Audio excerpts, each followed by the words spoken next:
Hi, welcome to another edition of Commercials I Hate.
Hello, I love you.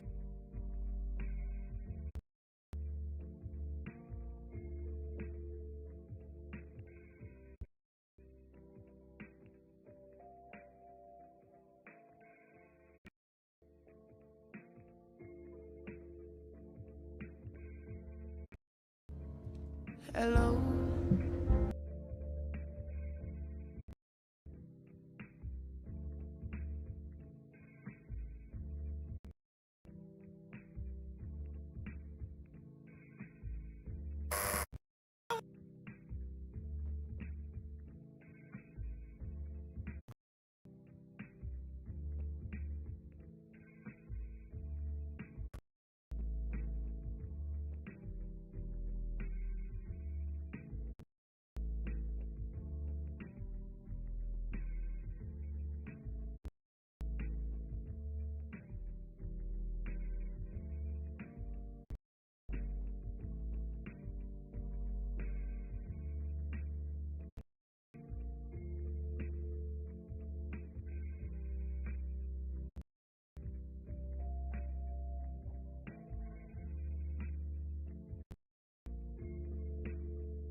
Hello there.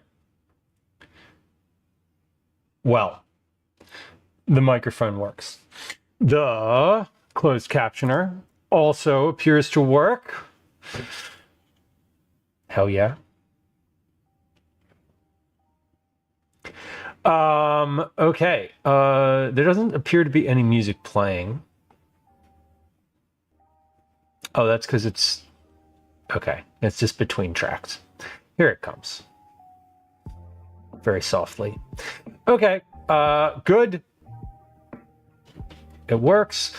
Oh my God. Everything is just...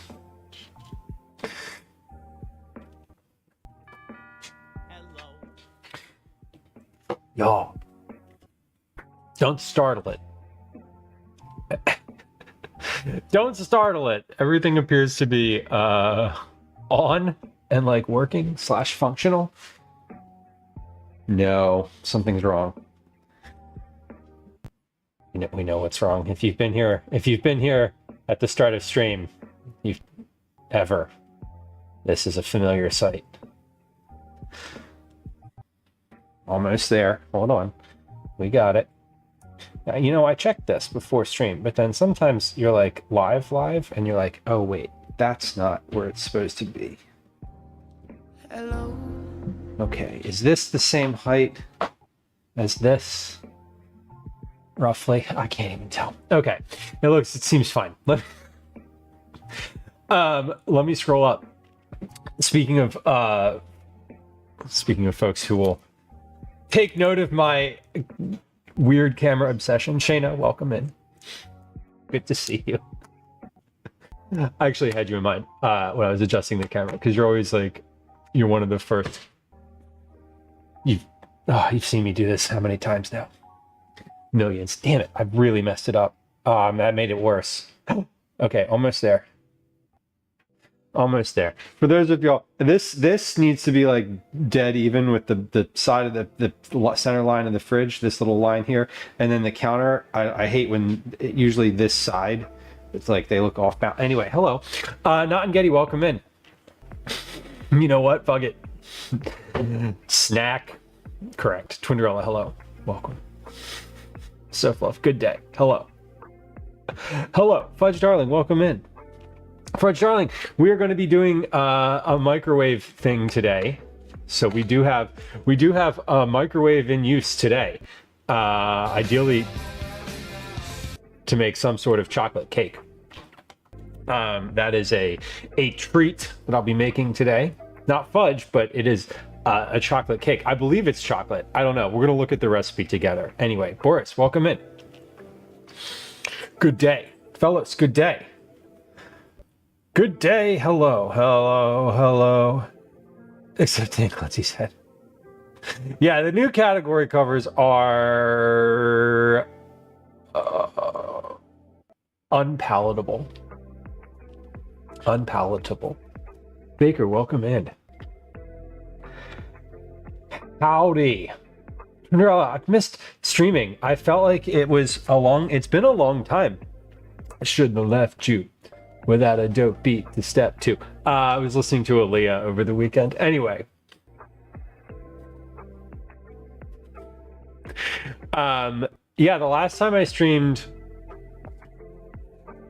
online was a week ago. It was last Wednesday. And I was going to stream yesterday, and we got back from camping on Monday, early afternoon, actually. Or like, not early. We got home at like 6 p.m.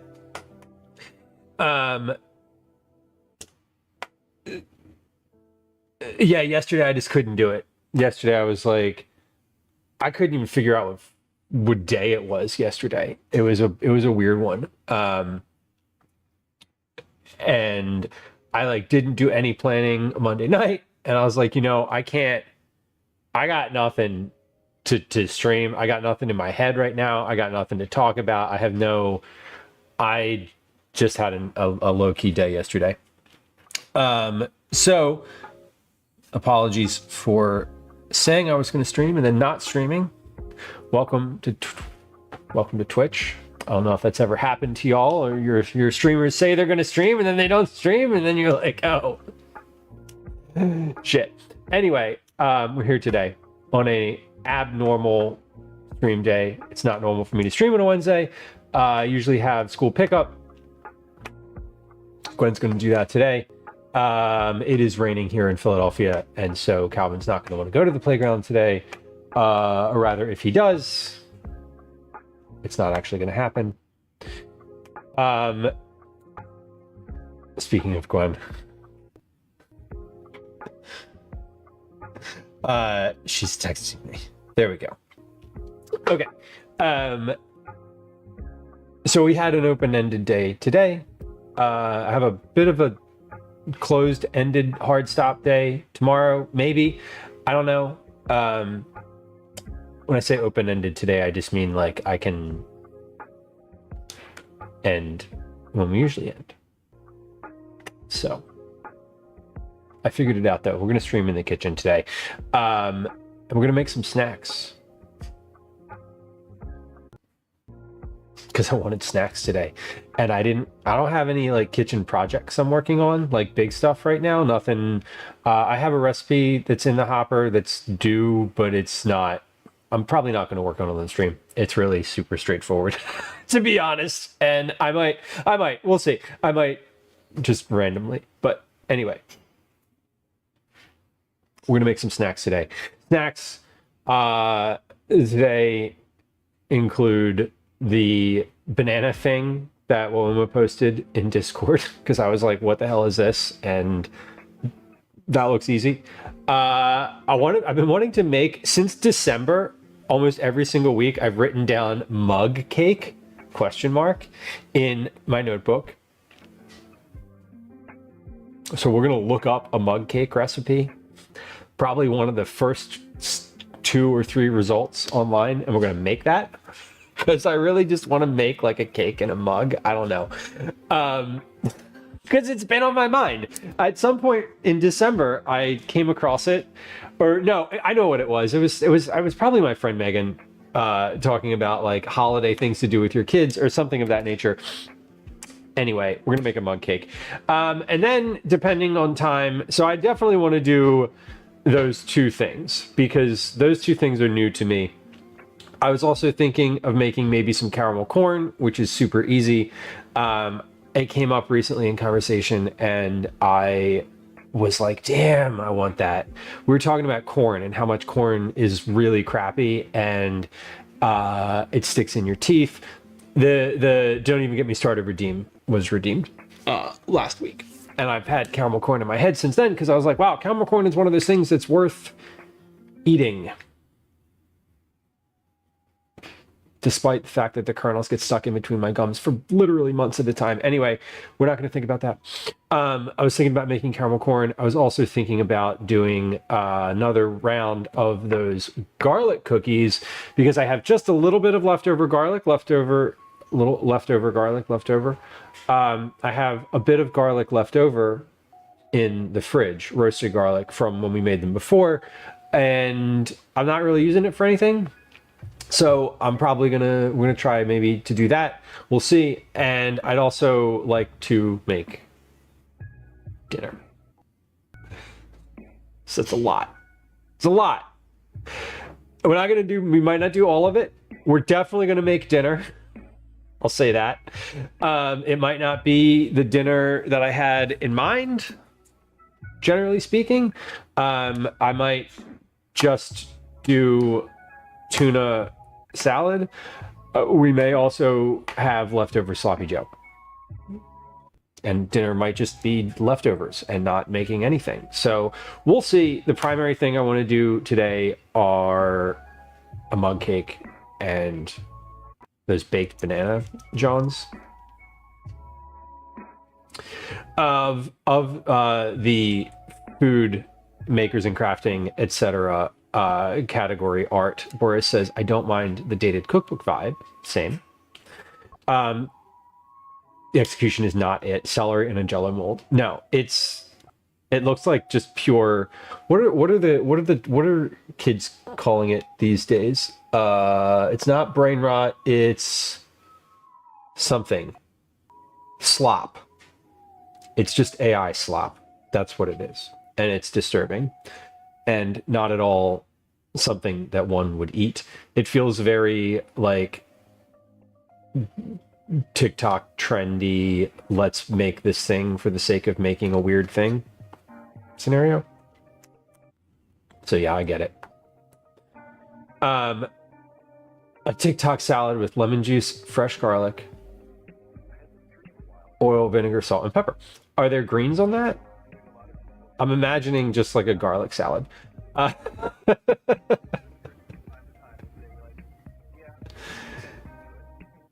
lot of people got sick over the weekend, fellas. I feel thankful I avoided human contact most of the weekend. So, Fudge Darling, you can tell me what I'm doing wrong. Part of what I want to get out of the mug cake scenario is something that Calvin can make too, because sometimes I feel like he would enjoy that type of freedom. I mean, I know he would enjoy that type of freedom, making his own snacks, but like something easy, not like a recipe that he has to like come into the kitchen and sort of make long form. Like a mug cake feels like oh, that's great. Philly cheesesteak sloppy joes, as opposed to Philly cheesesteak snacks master splits. Philly cheesesteak snacks are just a cheesesteak cut into bite-sized pieces on like a service, like a passed plate tray. But the sloppy joes, these sloppy joes have turkey in them. Otherwise, I could probably like sideways rationale that.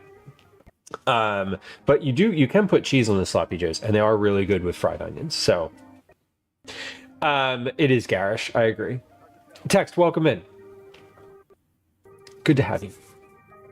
Hard to mess up. Oh, but we'll try. But we will try.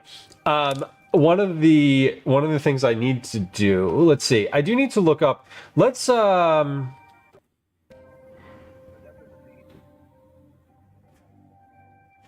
let me think about what I want to do. What order I want to do things in. If I am to make the garlic cookies, I will need to chill the dough, because that was the step that didn't really happen last time, and I think was the catalyst for the garlic cookies spreading too wide. Calvin, by the way, really liked the last round of garlic cookies. Everyone I gave them to, and I did give them to several people, really liked them.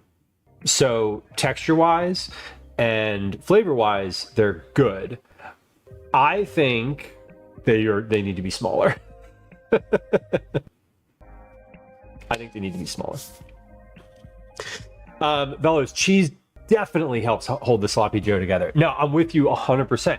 You get the sloppy joe, you put like a piece of the like flat pre-sliced cheese on top, and it melts and is like, yeah, it sort of corrals everything in nicely. I totally agree with you.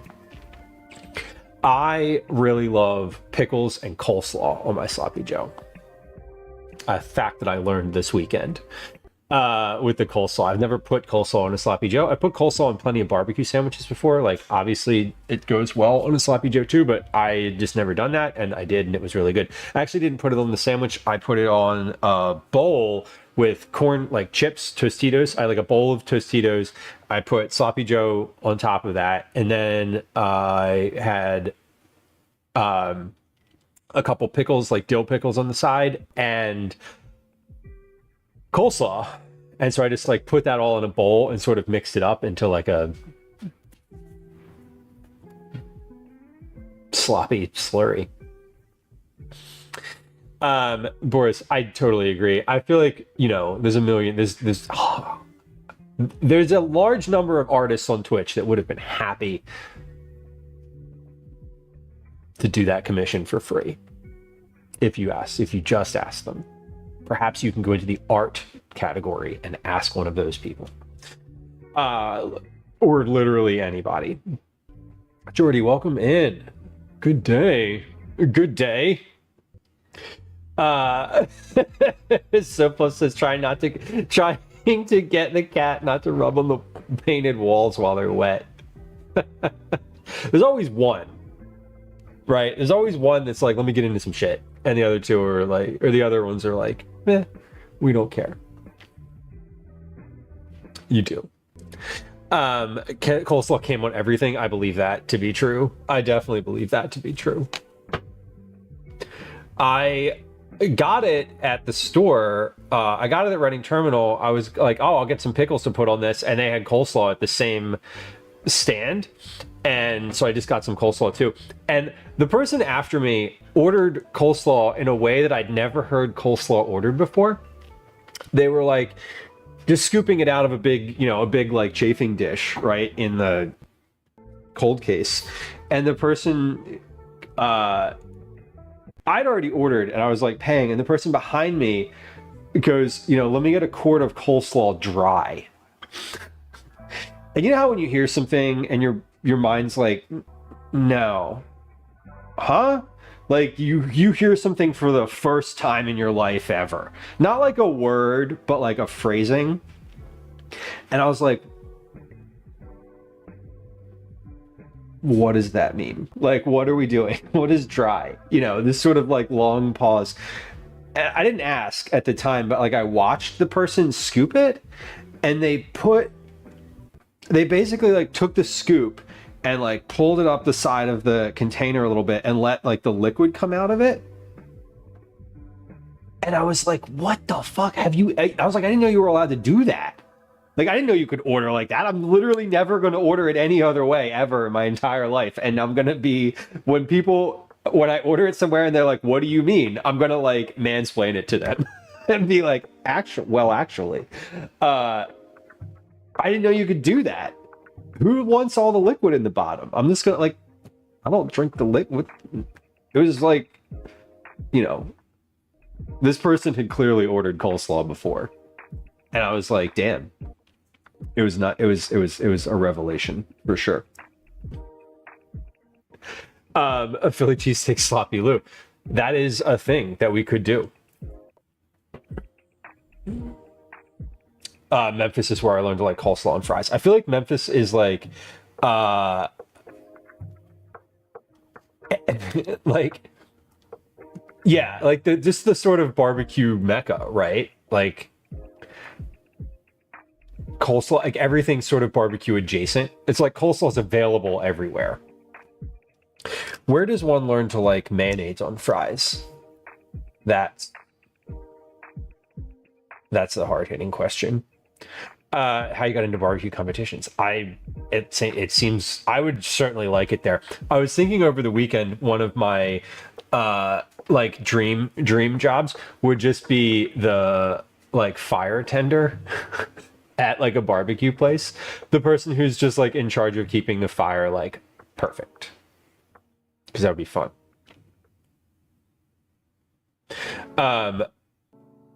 Europe and the Netherlands. Okay. Yeah, Europe. Belgium, right? That seems like a frites. Let's look up a recipe. How do I do this on the screen? Bear with me for a second. I need to cut into studio mode so I can like change what this thing does. Where was the food chat? Maybe Waruma posted in Discord. There it is. Okay, let's see. Can I do, hold on, Chrome, sources, raw, sources, window, Chrome, Discord. Okay. Can I show Discord? Am I allowed to show these things? Yes. Okay. Okay. Sorry. We're out of studio mode. Also, I figured out how to play sound through my computer and not have it come out a headphone.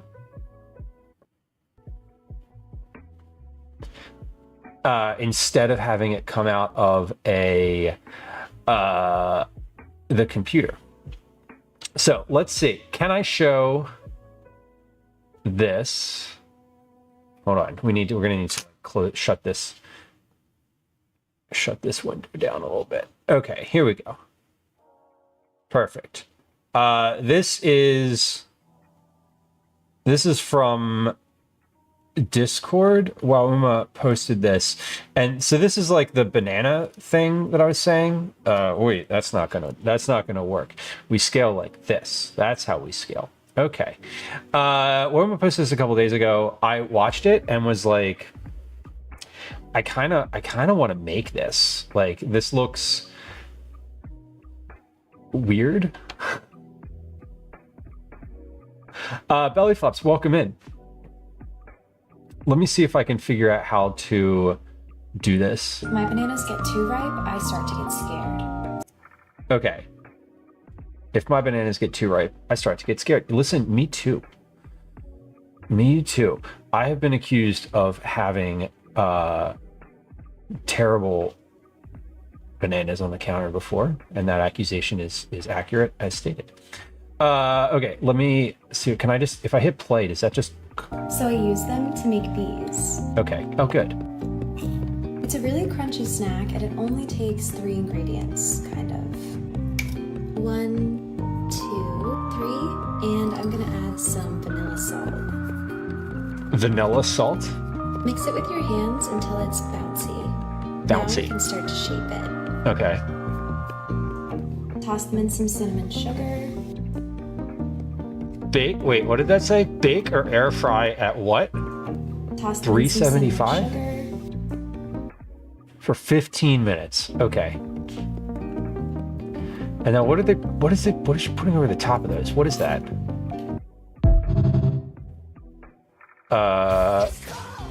It's corn. It's not corn. Nice, that was great timing. But John, your bananas go straight to the freezer for smoothies? Same, kind of same. Maybe I might actually have some bananas in there. I don't have any ripe. I don't have any bananas that look the same level as in this video, but I do have bananas. So I did go to the store yesterday, and I picked out bananas that were ready to eat. So that's good. Post your creations in Discord for the category covers. Excellent. Excellent. Link to Discord is in chat. Icing, I'd imagine. Yeah, yes. How do you make icing? What is it? Icing is basically just powdered sugar and water, right? I waited in case you said it. Well, your timing was good. It was good.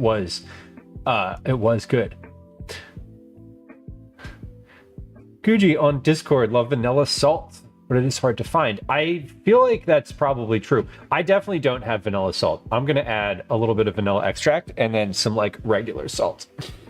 That's gonna be my method here. Dr. Hex Mikey, welcome in.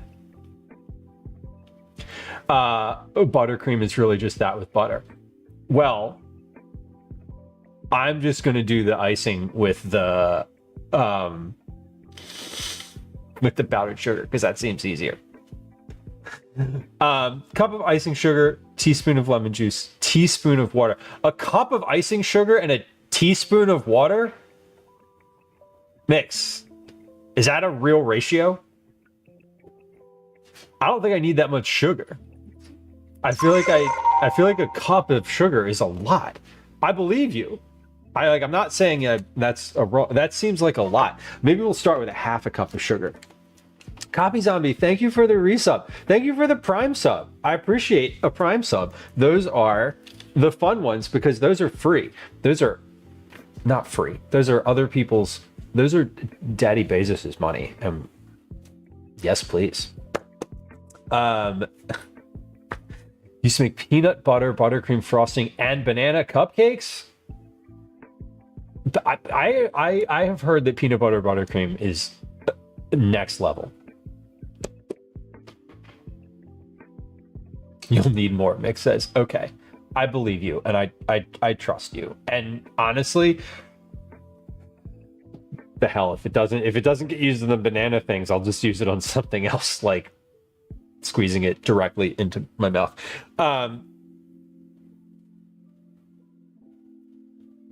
As a regular icing, throw it together. You know, okay, fair. Anything to take money. Thank you. I appreciate both the subscription, your choice to use it here,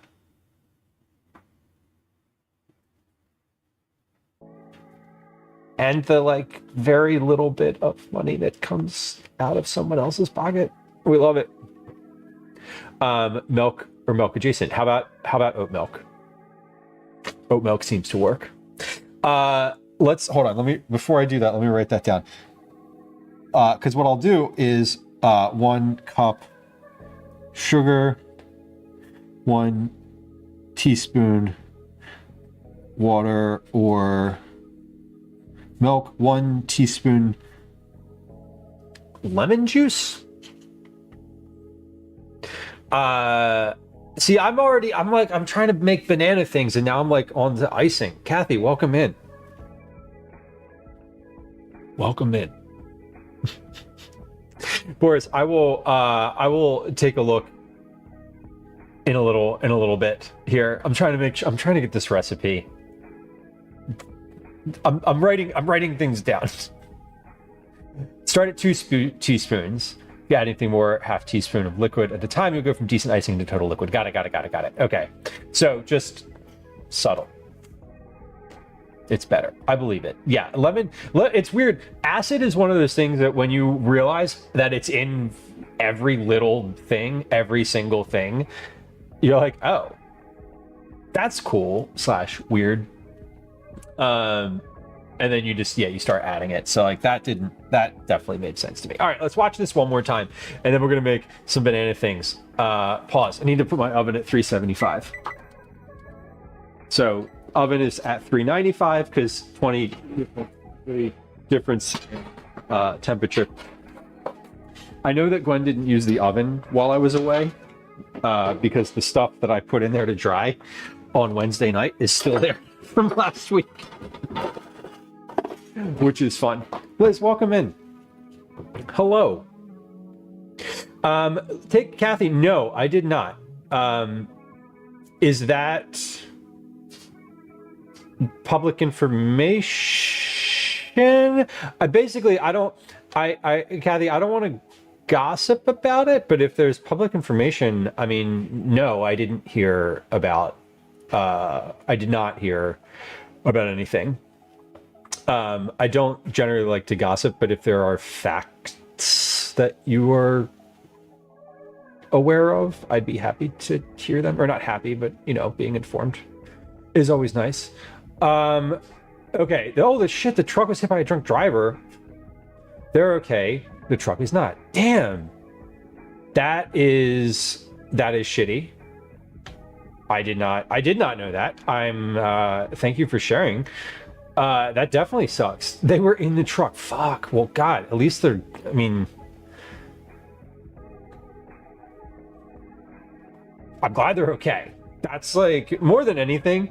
And having been on Twitch for long enough to like see Steve specifically through multiple different like eras and iterations of his stream, like I know that he'll come through that. That sucks to have that taken away, like your livelihood. And I am glad that they're okay. Thank you for sharing. Yeah, exactly. The trucks are replaceable. And like, honestly, good for their truck for like for absorbing whatever kind of accident was thrown at it and shielding them from that situation. That's incredible. Were they live when it happened? Like that would, sheesh. I'm glad they're okay. I'm glad they're okay. Thank you for sharing that. I would have been a little bit like, oh no, a little bit thrown if it was, more than property damage. Well, I will certainly wait to hear more. I haven't. I'm sure there's some additional information, perhaps in a Discord or two, that I have access to. Ginger shared in Discord to the GoFundMe. Okay, if anybody has that GoFundMe, I'd be happy to share that too. I'm not gonna dig for that right now, but I will make a note to look for it later. If you have it, Kathy, I'd be appreciative. Looked at that girl's video and thought it was a snake. No, I did leave it on a very weird screen grab frame screenshot, whatever. Didn't I? That's a weird one. Also, where the hell did it go? Oh, Discord has to be, wow, the window has to be like active for it to even come up on the stream. Weird.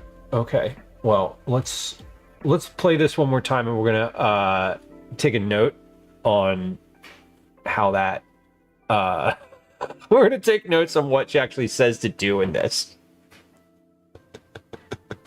I'm looking at it from a long ways away. It is not the color of a banana. I'll say that. It definitely does not. Unless you know that you're looking at a food video, your double take is completely reasonable. A teen pregnancy video where they're about to explain how to put on a condom. I know, right? The poor banana industry. There is a podcast from Gastropod. This is a total side note, but I was listening to it literally today. There was a podcast from Gastropod about the history of like the banana industry. And they were talking about how in the early days of marketing the banana industry, they had to find creative ways to present the banana because they were like, it looks phallic. No one's going to buy this. Like, you know, no one, how can you hold it in an advertisement and have anyone think anything but suggestive, lurid thoughts, obviously. Whatever. So, they were talking about like creative ways to market it and plating, basically like the plating of it, like how you can plate it for a fresh banana so it's not like, doesn't look like exactly what it looks like. So anyway, that was fun. Graham cracker crumbs or desiccated coconut. Coconut would be good. I agree. Totally. Damn, belly flops. Is it the same one though? That's incredible. That's why they always show bunches. Yes. Yeah. A bouquet d'épines, if you will. Exactly. It's not a banana. In Tennessee. They are in Austin. No, Houston. They're in Texas. Unless they were in Tennessee. But they're located in Houston. They're located in one of the stins in Texas. Primarily. Okay, let's watch this. Did the sound come through on stream? I'm not sure if the sound I'm hearing the sound through this now and not the computer, but it says that it's coming through on stream. So I use them to make these. Oh, hold on, let's back it up. If my bananas get too ripe, I start to get scared. So Me too. I use them to make these. Got it. Okay, thank you.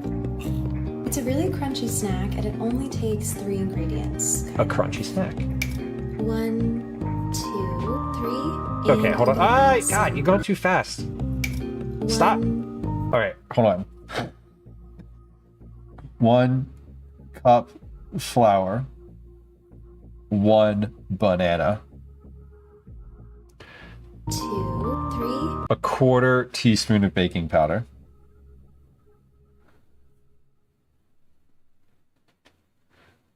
Baking powder. And I'm gonna add some vanilla salt. Salt.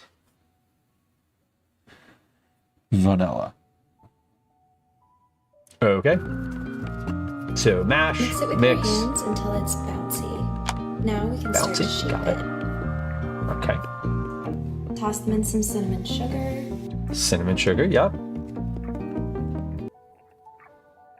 Sin shug 15. What does that say? 15 minutes at 375? I don't think it Toss them in matters. some cinnamon Honestly, I'm just sugar. gonna put them in the oven until they're done. Until they're crispy and crunchy. It says put them in the air fryer. See, again, another opportunity for an air fryer. Okay, cool. That's good. Let's do that then. Mundane fame, banana salted balls. I mean, they are, ain't they? It is a thing. She did smash the banana, Fudge Darling, with impunity. It was absolutely mashed. Liz, we're gonna do the baked bananas. I'm gonna do the mug cake for sure. Depending on time, we would do probably the garlic cookies after that. Do I have enough garlic for the garlic cookies? Pause. Like, let's ask the important questions. Yeah, this is... For the garlic cookies, I need 35 grams. Let me just make sure this is enough garlic. 2 bananas. Yeah, I'm gonna do 2. You gotta do 2. Like, there's not gonna be enough. Who the hell eats 1? Like, there's definitely not gonna be enough banana if you just do 1. I get it, and I respect the, like, you can do this cute thing with, like, 1 banana. You know? Okay, wrong video, but I have seen the video of them driving. So there is no video of this. Okay, 38. I have 38. I need 35 grams of garlic. I have 38 grams of garlic. So we could do the cookies today if we wanted. I also need, for those cookies, I need butter.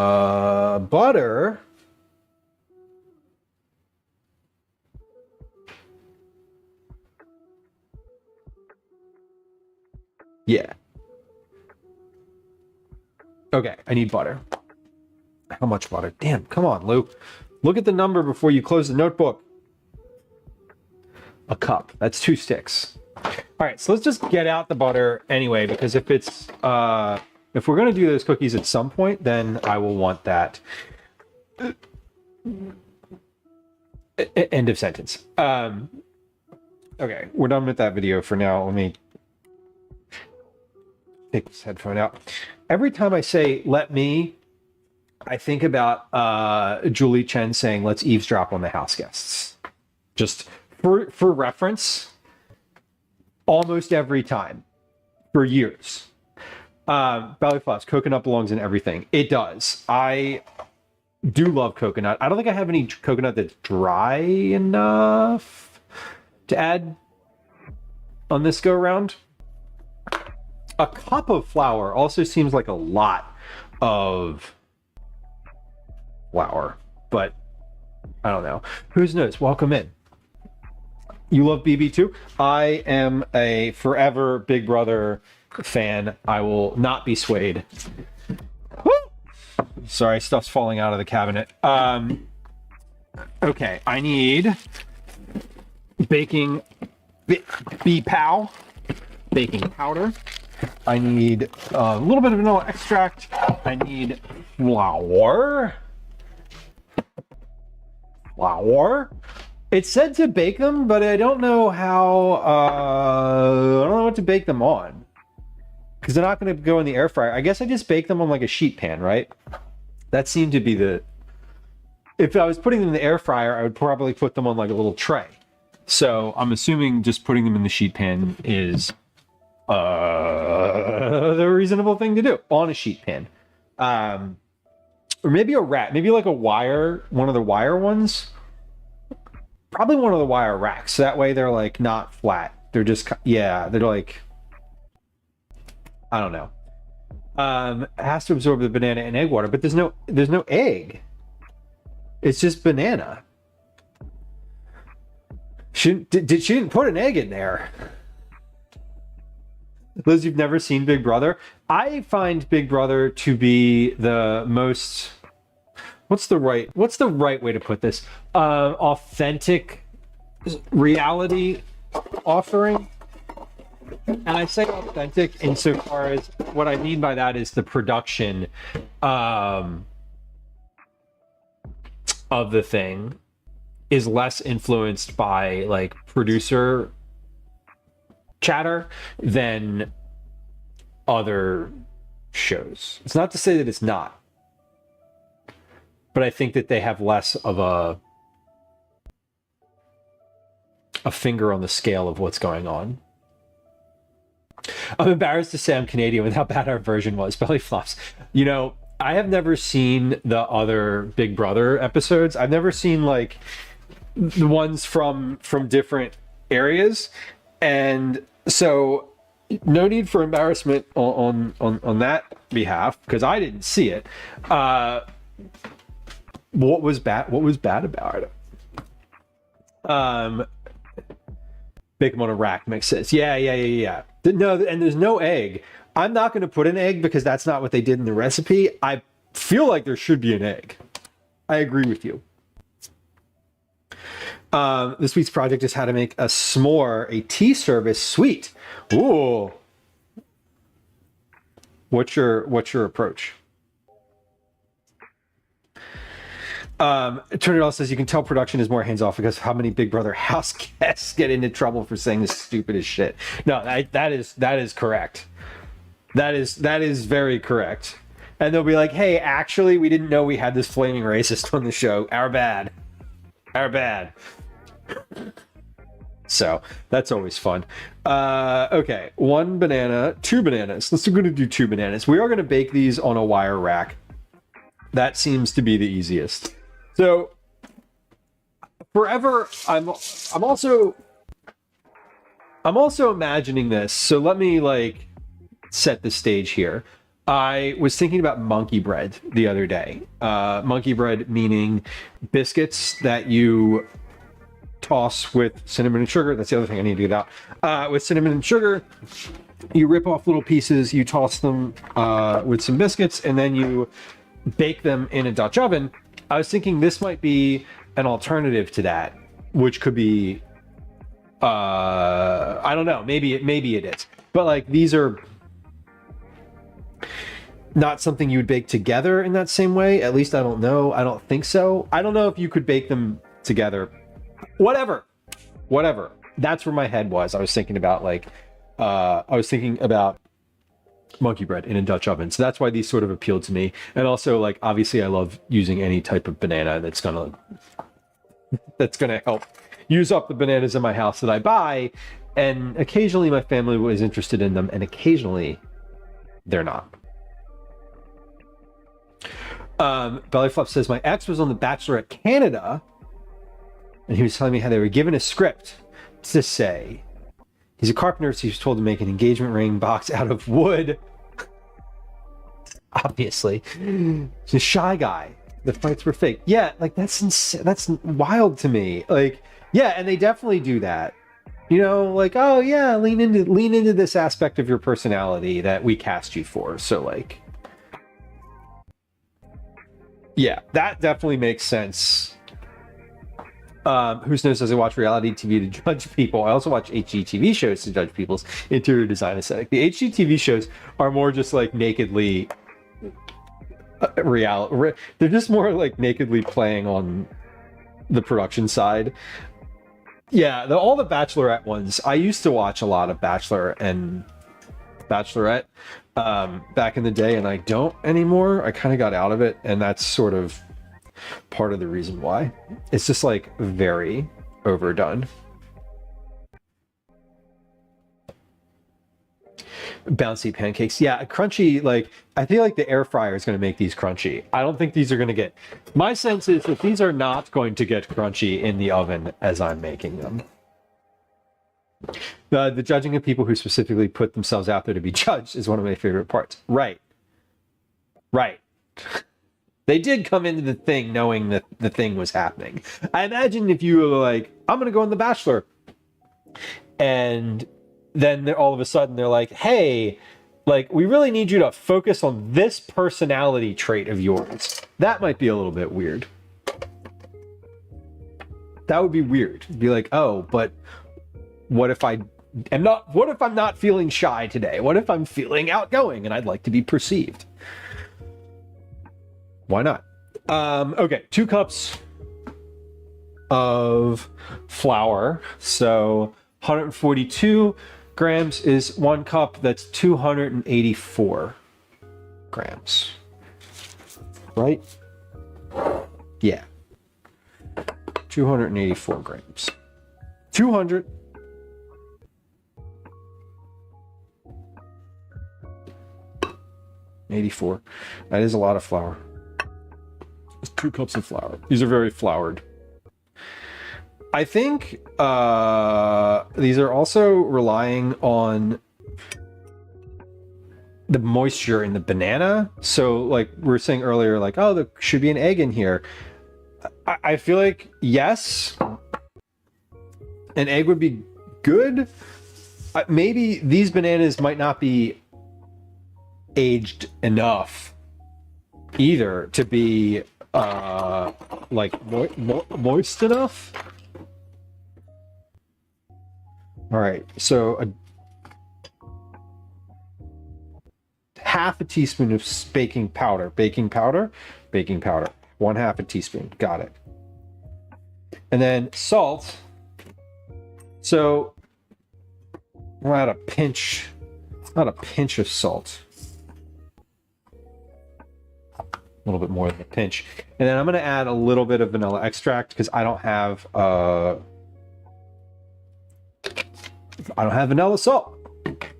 So we're going to do the thing with what we have. Whose nose says I love to hate people, and there's always at least one. There is. They do cast a villain intentionally. Trinidad says I judge people who seek out fame in general, not because I think they're bad people, but because literally nothing sounds worse to me than that. Yeah. I think certainly there's folks that go on those shows and you just know right away. They're like, oh, I do this thing, and you're like, you're not here for the right reasons. I love when they say that. I hate when they say that on The Bachelorette or The Bachelor and those Bachelor franchises, but I'm also like, obviously. There's a dude in Philly, Reed Rosenthal, who was on The Bachelor like a million years ago, and he's still like Reed from The Bachelor, and he lives in Philly. And it's like, dude, I'm glad that you got something out of it. He's in real estate, obviously. So mix your s'mores tea snack. So a tea snack, my understanding of a tea snack, as one understands a tea snack, is that you want the tea snack to be handheld and like 1 to 2 bites at the most. S'mores tea sweet mini cinnamon cupcakes. And before baking, I'm sticking chocolate chips in the middle of the cupcakes and topping with a cornflake streusel for the grand vibes. I like that. Okay, so you're doing something that's like encapsulated. It's not like melty with stuff all over it. They cool overnight and make the bird custard cream, pavlova kisses, and a ganache just set overnight, and then assemble them into s'mores cupcakes. But here we are. Hell, you're doing a lot of work. This is like a multi-day project. I appreciate a multi-day project. I don't often do multi-day projects on stream, mainly because they take multiple days. Robbie, welcome in. Good to see you. Bellyflop says, I watch The Bachelor solely to watch the drama between the girls, which is so toxic, even though I know that so much of it is scripted. Listen, but that's why it's on TV. Like, that's why you watch any of this shit, right? I don't think there's anything bad necessarily about watching. Like, I place no value judgment on someone who does or does not watch The Bachelor or The Bachelorette, the Bachelor franchise. No value judgment at all. I have plenty of people in my life who go both ways, and I respect all of them. Dan, welcome in. Welcome in. So this is smelling good. smelling like banana, which it should. I feel like the point about the egg here is one well taken, because there was a lot of space between the person in the video dumping all the ingredients in and then having like a nice tight dough ball out of it. I feel like there could have, I don't know, maybe some instruction of like mix for 10 full minutes by hand might have been helpful. Because right now I'm sort of like mashing this, and it is coming together, I will say. It is doing what I thought it would, just very, very slowly. And there's less moisture in here than in a more rotten banana. So it might be prudent. I'm thinking if I mix this for another minute or two and it's still not quite there yet consistently wise, I may add just like either a little bit more vanilla or like a teaspoon of water to this. But it is actually starting to come together. But you're skipping the kneading. Yeah, clumping. How do I make the s'mores vibes with less goo? Yeah, and they do get sticky. His daughter's getting old enough to want the camping things. And it's never been his life, so he's panicking. We're trying a quick walkthrough. Nice, Mix. That's really... I like this sort of like, let's figure out some of the flavor, but keep the textural issues at bay. I feel like that seems quite thoughtful. Okay, rinsing hands. I'm gonna knead this all together, and then we're gonna take a quick break to play a little bit of Words on Stream. Because we're just about at the top of the hour, and I'd like to keep our breaks at the top of the hour today, if we can, as much as we can.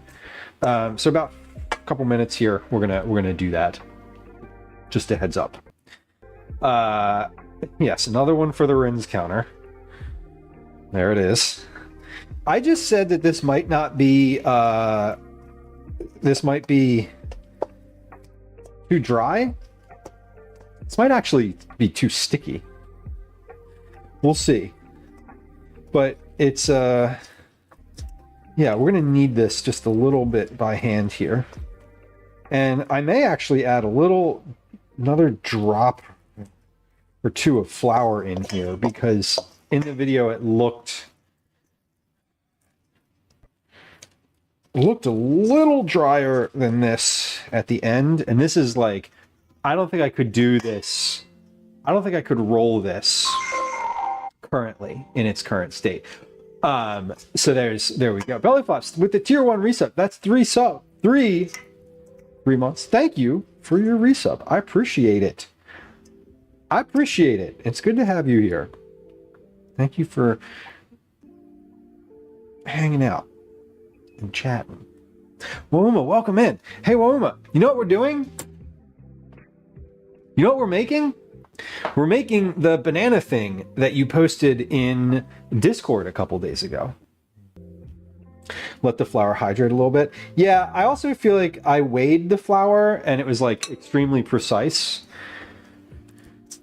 And so I'm adding like a very little bit to it to get just a little less tacky. That's all.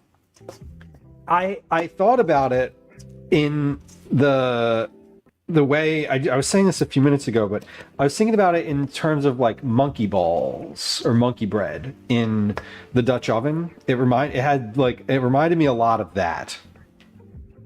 And so I've had camping in mind a lot recently, and so that definitely it hit the spot in that way. Also, I've pretty consistently forever had bananas left over. There's a reason there's a whole genre of content that focuses on leftover bananas. Okay. So this looks all right. I think this is pretty good. To Mix's advice, we are going to let this sit for just a moment here while we have a quick break. But here's what we got. We got our banana. What are we? I don't even know what we would call this. Banana balls. We got our banana balls ball. No, we're gonna workshop that one.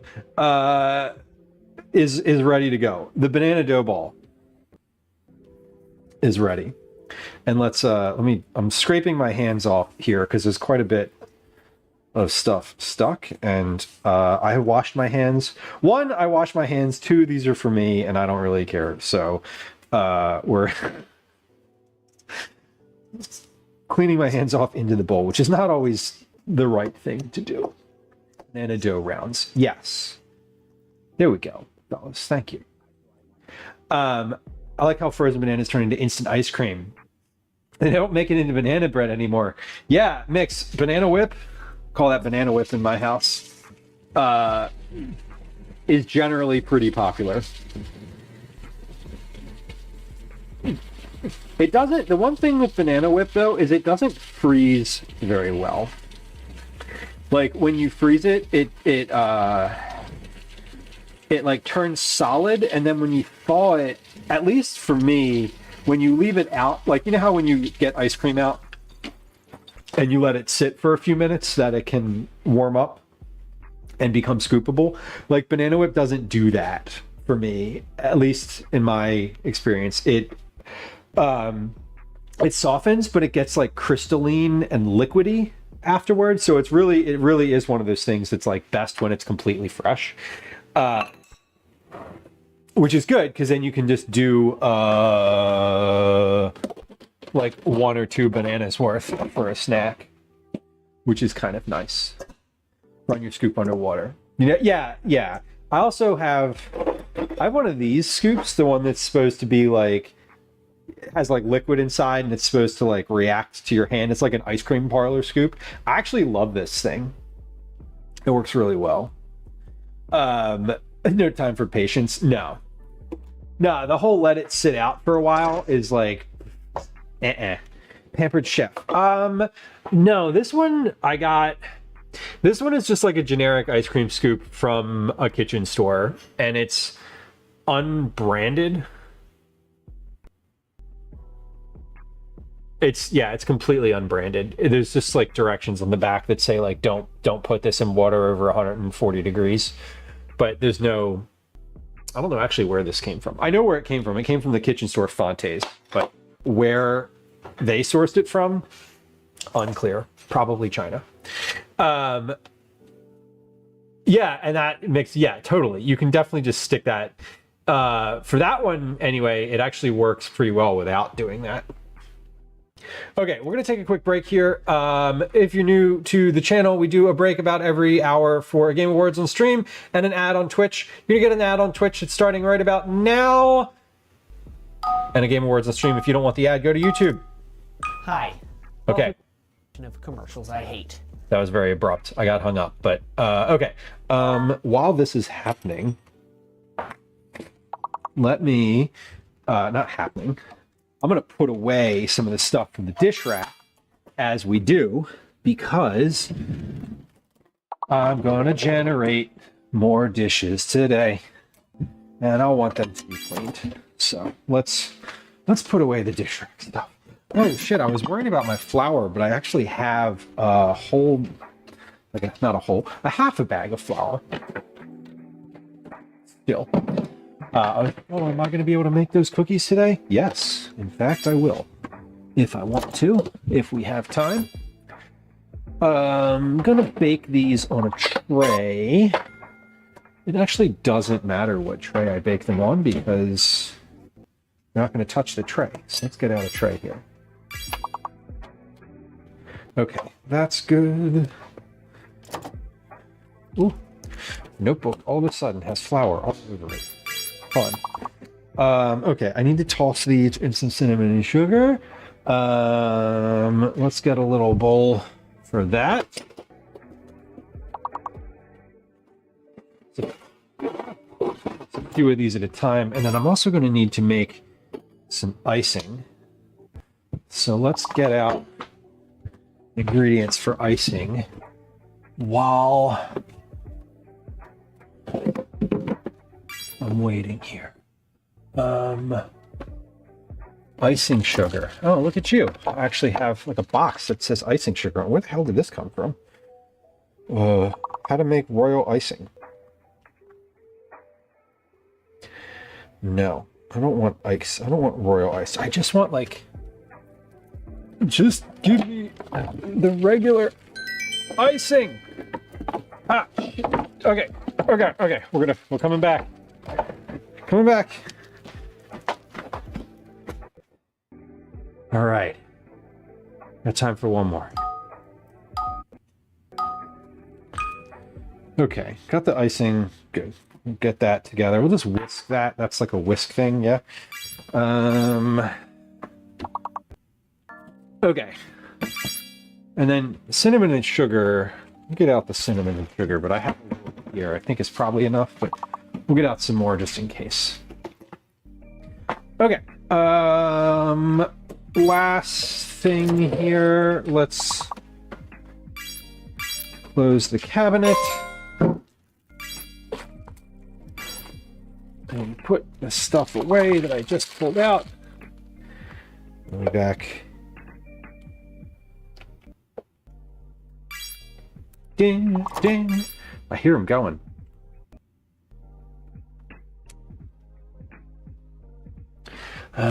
Is there anything else I need to get out of here right now? No. Oh, God. I have 2 open things of powdered sugar. That's annoying. Okay. That's fine. We'll just use one of them. Okay, if you're on Twitch, welcome back. Thank you for your patience. I appreciate you. I'm sorry about the ad. Nobody likes them. I promise you that nobody likes the ads. But here we are. Rob with 2Bs, welcome in. Good to have you. Cyborg, welcome in. Good to see you. Good to see you.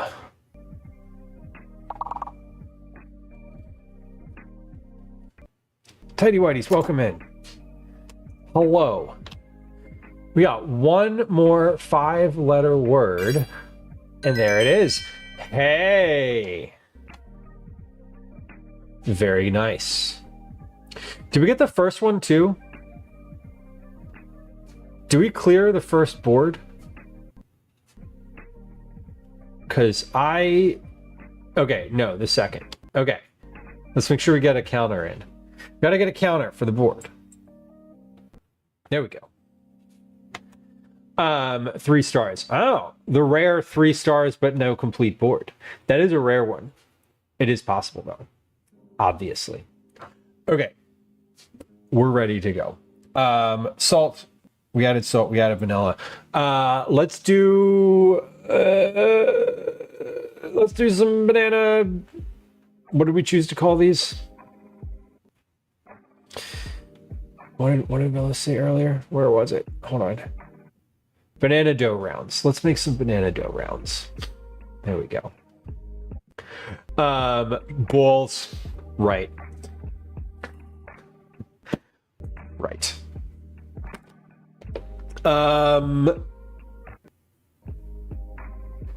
Cinnamon, sugar. I'm just gonna dump all of this into here. And I'll just roll a couple, like I'll just take pieces of this and roll it and then put them in here and we'll toss them and then put them on this tray and then we'll keep doing that until they're gone or the tray is full. Seem reasonable? I'm not going to do these with any consistent sizing. Because holy shit. Because it ain't that complicated. Every time someone says John, I get so mixed up because that's how we spelled John's name and mess with him. Well, he also has the added distinction of the Philadelphia association with the word. So I'm sure it's doubly confusing. The other side. Yeah, I feel like I'm sort of going to make them different sizes. Mix. I'm in it. I'm into it. Did I need the dough? I mixed it until it was incorporated. And that I didn't need it much past that. Is John just an item here? John, command John in chat, is any noun or sort of verb. What's the best way to put it? It's basically like anything that you're not naming specifically. So I could be talking about that John from the other night, and I might mean the Phillies game. I might mean a game of Fall Guys that we were playing online. There's no... I think I need to wet my hands here too, actually, because this is super sticky. So using the term John also generally requires knowledge of the context from the person who is listening. Right? So John could also be a person. Mix the dough until it's bouncy. Oh. Well, I mean, to be fair, I feel like it's sort of bouncing back. It is bouncing back. I don't know. Maybe I should have mixed it more.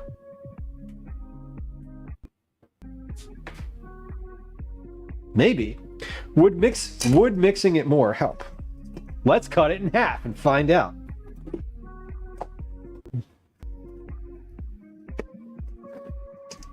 It needs to feel needed. Get out. Oh my God. You know, we've all been there. Let's see. How much more could I need this? Second coat tomorrow, Sir Fluff, and we persist.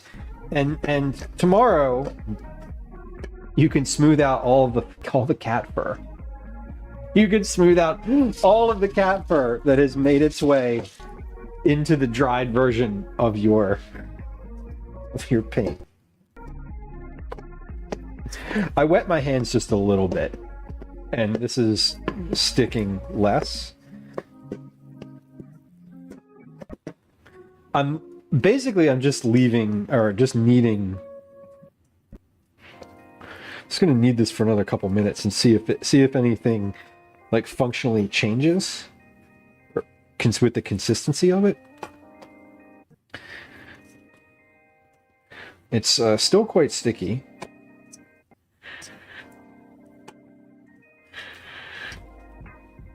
I don't know if we're gonna get bouncy, y'all. I feel like this one's bad. I feel like this one was about as bouncy as I was gonna get. Now I'm just in like sticky territory.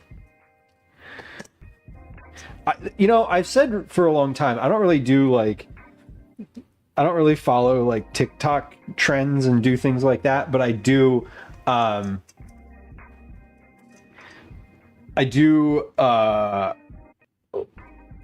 a good like simple recipe sometimes. And this is one where it's not so much a trend necessarily, I guess, as it is just like a, hey, you can make this thing. This has devolved into a wholly sticky mess. So I do think, how much longer does one need this before it becomes something else? I feel like this was a good spot where I stopped here. It was sort of dry. I also feel like maybe this is a bit less flowery. So we're gonna cut out any farther kneading from here and just work on the rolling side. So, mix, absolutely. There's no IP. I own the rights to it, I guess. I contracted with an artist to make the emotes for the channel, which they made and I own. So there is no farther considerations that need to be made. If you'd like that in writing, I'm sure I could put it in writing if that's something that someone needs. But no, I don't have anything against that.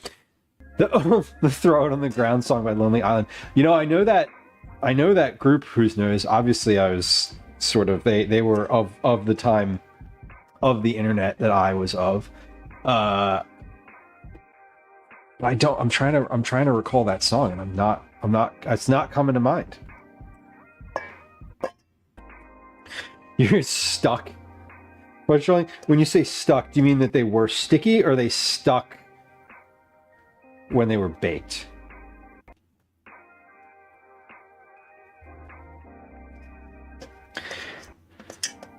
So, congrats on your new kitchen color.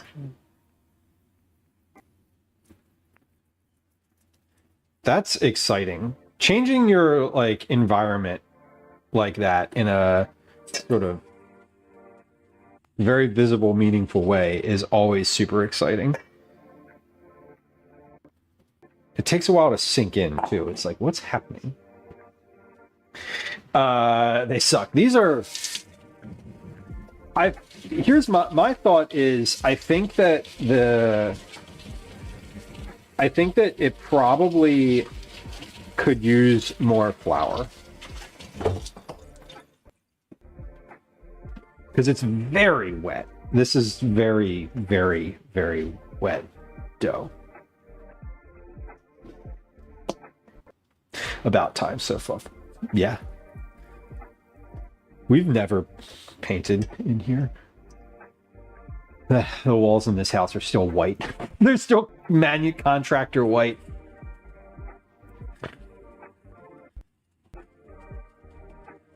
Yeah, Mix, I would honestly if you wanted to, I have personally there's no your blessings. It is good. It is a good idea to check though. I don't know if tattoos are actually intellectual property. Can you sue someone for getting a tattoo of a piece of art that you own? I didn't even know that was a thing. I'm doing great. I'm trying here. We're working on it. Some of these are very different sizes, so we're gonna see how this all bakes out. Crayola Dandelion Yellow. Oh, that is very bright and quite pleasant. I love bright colors. No, red is not a good wall color. So Fluff, I am happy to stand with you on that hill, and I think that red is a great wall color if you are if it's a very specific reason, there's a theme for the room somehow, maybe you're turning your den where the TV is into a fan haven, and your team's colors are red and I don't know, chartreuse or whatever. Even then, I'm like, it's a little much. Maybe just an accent or whatever. It's common to use bright colors to decorate. That's why you see those houses up in the Maritimes that have all the bright color houses. That's a thing. That's one of those posters, scenic nature. The houses with the all the bright colors. It's a very I feel like we see that from Alaska a lot. There's like, you know, these photos of like the small towns, the small waterfront towns in Alaska, and they're all covered in, you know, it's like everything is bright. Hold on, I'm looking for sugar and cinnamon. I wonder how these would be fried versus air fried. I'm sure they'd be great air fried. In the red light district, it could be. This is sugar, right? Yeah. Probably not the best time to ask, but you know. I want black walls. Whose knows? I would feel. I don't know how I would feel about having black walls. I feel like it would be too much. It would be too dark. Although a blacklight room would be kind of fun. Jelly bean row. Yeah. That's what I. Yes. That's kind of what I was thinking. I didn't have a name for it, but yeah, like the coastal houses. There's also, I know, there's like, what's the word? Not cemetery. Like mausoleums, like graves, right? I remember there was some photo of like these really brightly decorated graves in I don't even remember where it was. Somewhere where it's dark like most of the year. Well, I am not air frying these. I am going to bake these in the oven because I do not have an air fryer. So we're going to bake them on this tray here with a wire rack. Friend moved to Nova Scotia and she's on the water and the house colors are so cool. It seems like it's I would love that. I think that it's so good, so nice to have, like, if you have an area where it's sort of besieged by darkness for months out of the year, that you have to have something, right?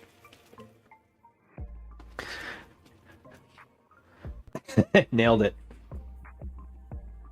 As opposed to frying. Yeah, I'm not deep frying these. These do have like beignet, very like beignet vibes though.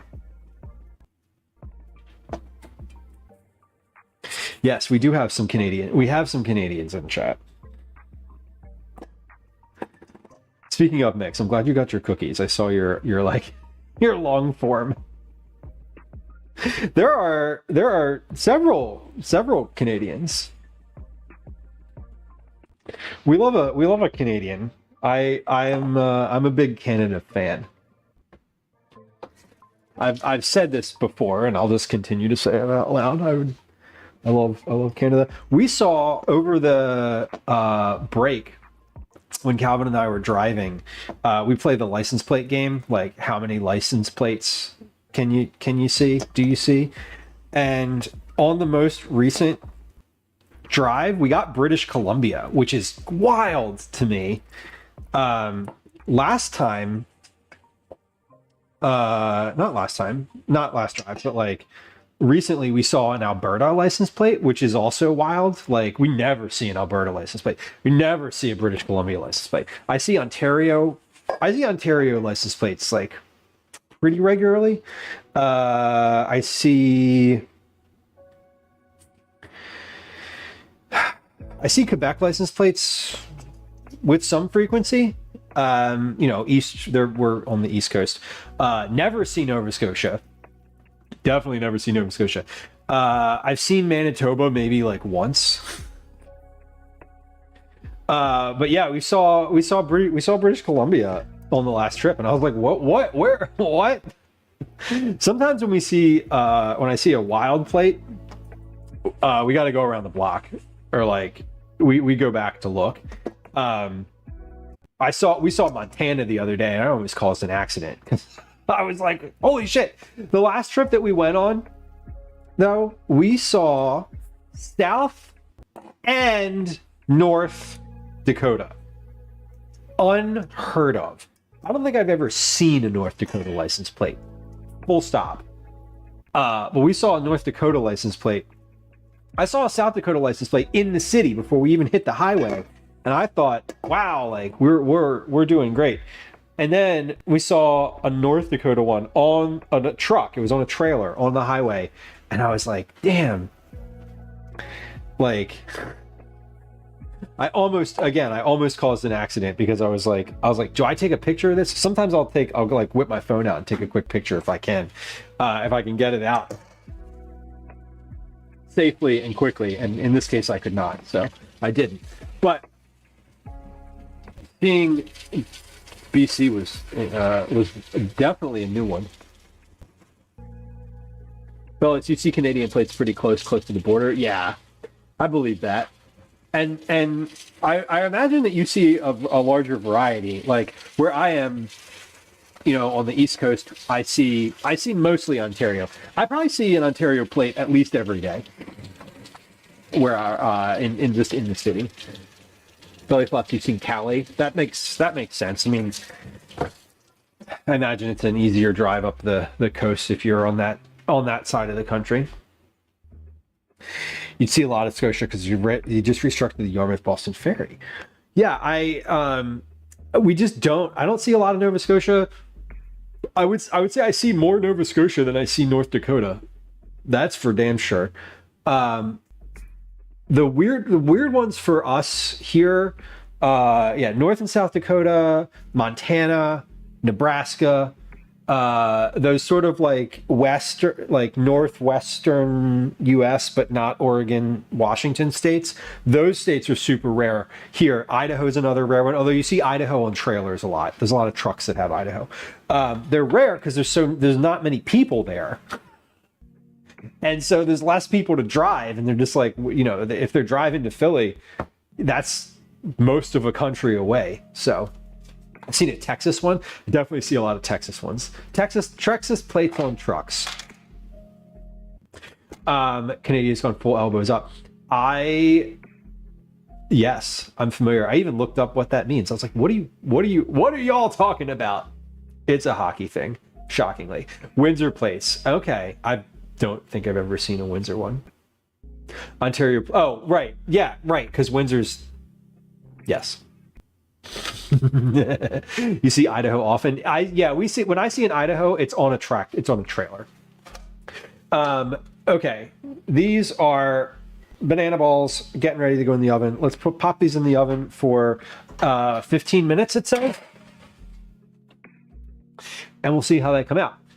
In the meantime, try some of this dough that fell on my notebook. Pretty good. Liz, some of your kin is from Windsor. I've never been. When I've been to Canada outside of Toronto, I've been to Hamilton and Guelph and like places south of there, but I've never done outside of that, like Toronto, the GTA, the Greater Toronto area. Also, family from Hamilton. I have been to Hamilton. I used to have a customer who's in Hamilton. Had some customers in Hamilton. I had some customers in Guelph, and I had some customers in Toronto proper. So when I used to come up there for work, I'd go to all three of those places, and then spend an extra day or two in Toronto because why not? Okay, let's make a little bit of icing here. Quarter cup is 30 grams. It's 120 grams for a cup. About everywhere except Hawaii. Velos, I've seen Hawaii. Hawaii is, at least I feel, more common than the Dakotas or Montana here. And simply, it's like, I think that people who live in Hawaii, who travel and like get their car shipped with them, it just seems to be more prevalent than like vacationers to Philadelphia from North Dakota, at least who I encounter. I should set a timer for those banana things in the oven. I didn't. Let's see. Let's set a timer for 14 minutes. Great. Timer set. Mixed, you grew up in Burlington, so smack between Hamilton and Toronto. I'm familiar with Burlington only insofar as I have been literally through it. No, you can't drive to Hawaii. That's factually correct. Did you hear about the big, beautiful bridge we're building to Hawaii? Just kidding. A cup of powdered sugar, a teaspoon of water or milk, a teaspoon of lemon juice. We can do that. Let's do oat milk. You can drive a boat. You can, and I hear that I hear that flying cars are coming too. I saw an AI video about how we're going to have flying cars soon. So that's cool. If you weren't kidding, I'd probably still believe it. True. And I was kidding. So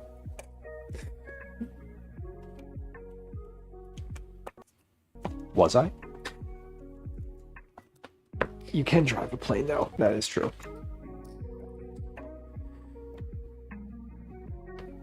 I'm no pilot, but I understand that to be true. All right. A teaspoon of milk, a teaspoon of lemon juice. The creepy George Jetson age gap. I mean, in Hanna-Barbera, we're almost there. Really. The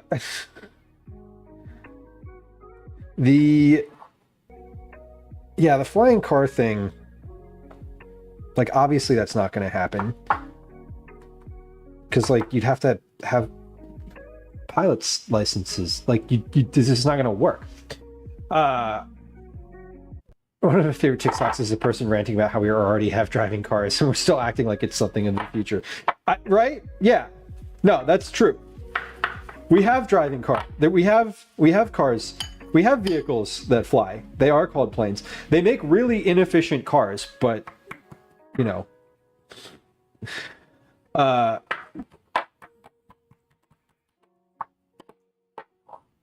feel like this isn't liquidy enough. We need to add, like, just a touch of liquid. Just like, maybe that much. I need a rosy, too. Yeah, there we go. A little bit better. Shouldn't have done this in a glass bowl, so I need to be able to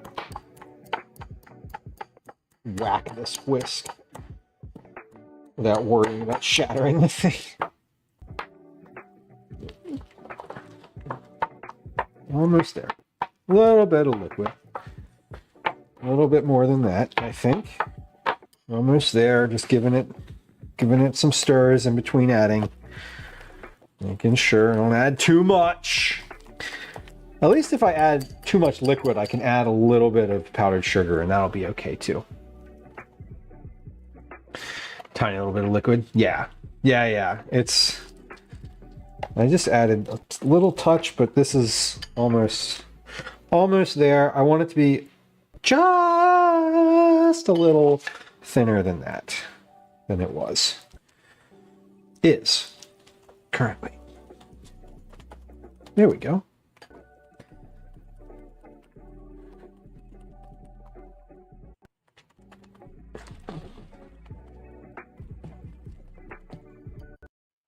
Beautiful.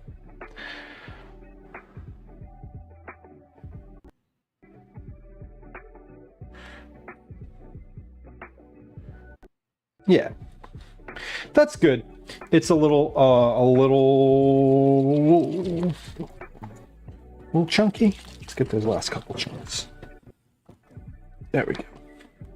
All right, this looks great.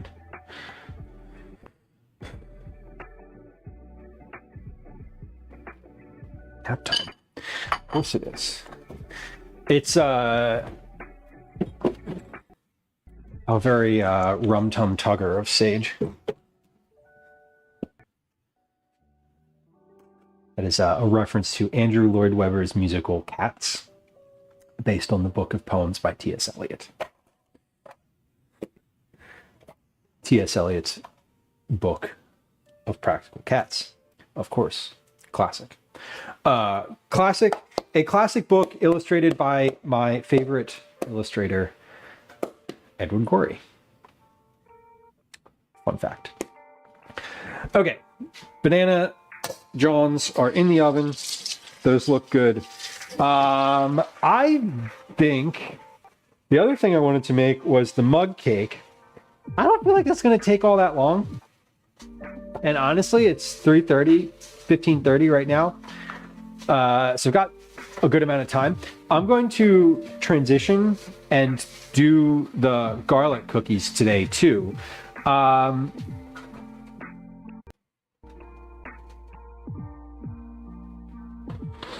I feeling garlic cookies or am I feeling caramel corn?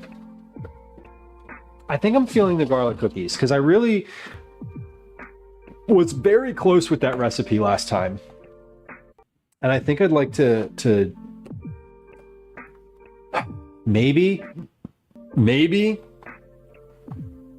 get a version that I can use.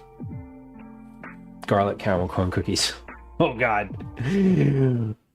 Garlic caramel corn would be that would be quite the journey when you like bite into it. And I feel like you should add a little something spicy to that too, just to like fucking just to cover it all. Black garlic caramel corn with a little bit of heat. That'd be so good. It would be so good. But with these garlic cookies, as we've established last time, they do need to rest. So, I also had, okay. I think, pause. Do I still have it? I do. Gochujang and the caramel would be amazing. Holy shit, mix. That would be really good. You're not wrong. That would be actually fantastic.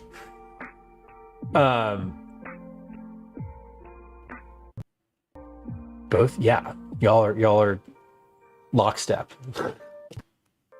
I have some brown butter. So when I made this last time, I doubled the amount of butter that I needed, and so I literally have brown butter in the fridge. I feel like I could use this. I'm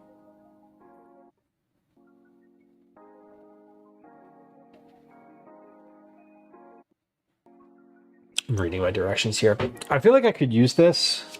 Last time I used regular butter, and I felt like it was fine. I don't know if the brown butter adds... Here's what we're going to do, though. Honestly, I'm going to use this brown butter because I have it. Like, I'm not going to do anything else with it, right? I might as well use this for these cookies. Oyster sauce or Worcester. I'm assuming you mean Worcestershire sauce. Or are you talking about... Or is that a misspelling of the word rooster? Like sriracha. Okay, Worcester. Got it. See, I read that and I read Worcester like the town in Massachusetts. Last time I did not use brown butter. Last time I used regular butter. So the changes that I did last time, I'm going to roll back. The version I made last time was no good. It was good in the sense that it tasted okay. I think that the changes that I made they weren't meaningful. So last time I switched a couple things. Speedster, welcome in. What's on the menu? We're doing treats today. I got banana balls in the oven. We're doing prep for some garlic cookies right now. Then we're gonna make a what are we gonna make? We're gonna make after that. We're gonna make a mug cake after that. We may get to caramel corn today. More likely, we're gonna get to dinner. And dinner is gonna be something. What are we going to do for dinner? I was thinking of doing something with puff pastry for dinner. If I was going to do something with puff pastry for dinner, I should probably get that out now.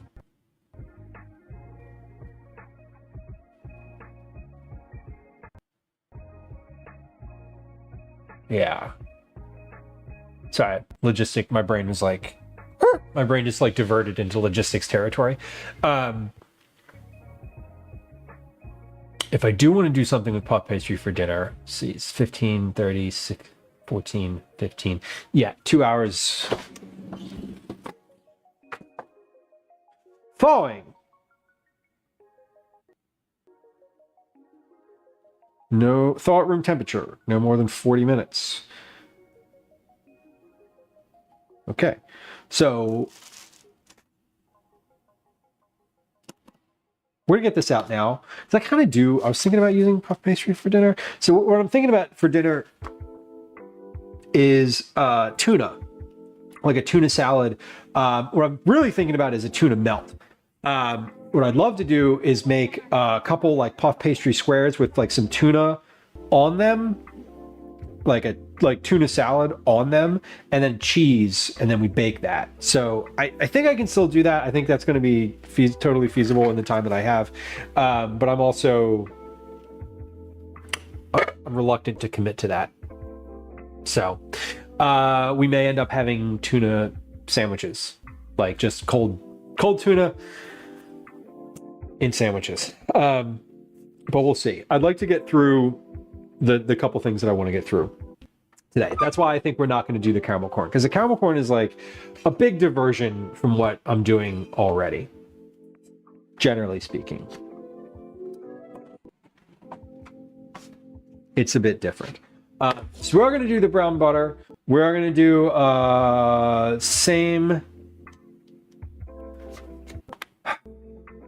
we're going to do the brown butter, but I am going to keep the ratio of sugars the way that I did it last time. Dan, thank you for the bits. I appreciate you. Always nice. Thank you for the support. Take a look at them yet? No, not yet. I got 1 minute left in the oven. We're going to look at them in just a moment here.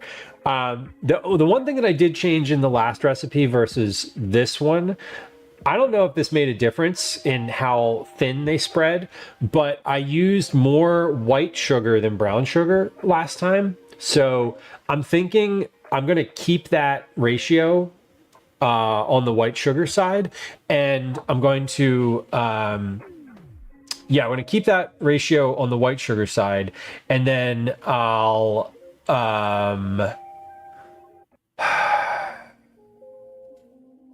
see. I don't think the type of sugar makes a difference to how much the cookie spreads versus the temperature of the dough when you put it in. I think the temperature of the dough is more important. So that's my assumption. Will they be a cookie club cookie? Sure. Yeah, I think I would probably do I would definitely do something with them like that. If I have them and they work right, you know. I think so. Boris, I did not do that. I generally don't like to go into Discord while I'm on stream and like look at stuff. Just that's sort of a personal preference. I think that's in the rules, actually. But I will, and I do look. 183 grams. Hold on, how much is a cup of butter? I might need to augment this. Oh shit, okay, I only have 183. So 113 times 2 is 226.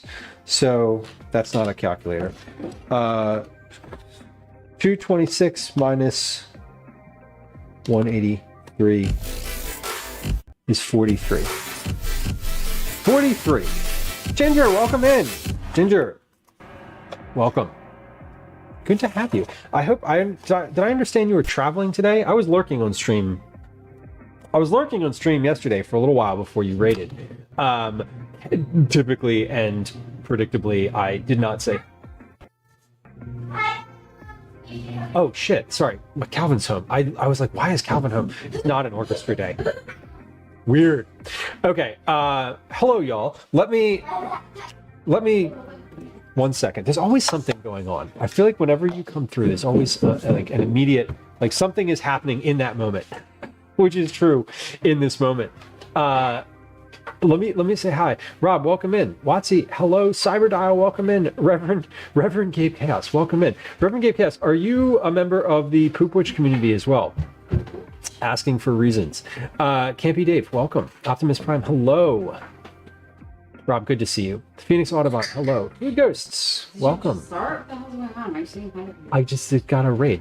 The moment that y'all came in, literal What are you moment. ready to do? Yes, you have. Yes, the IRL family has actually raided the house. No, okay, I not. can't come no. on stream. Yes, that's correct. Please don't. Lisa Mack, welcome in. Let me see it. Can I tell you Dark Lord Snuggles, welcome in. Liz, thank you for the Oh, shout. see it. What the fuck? what? T-Bonesk, hello. Paulie Ailey, welcome. Fiveable, hello.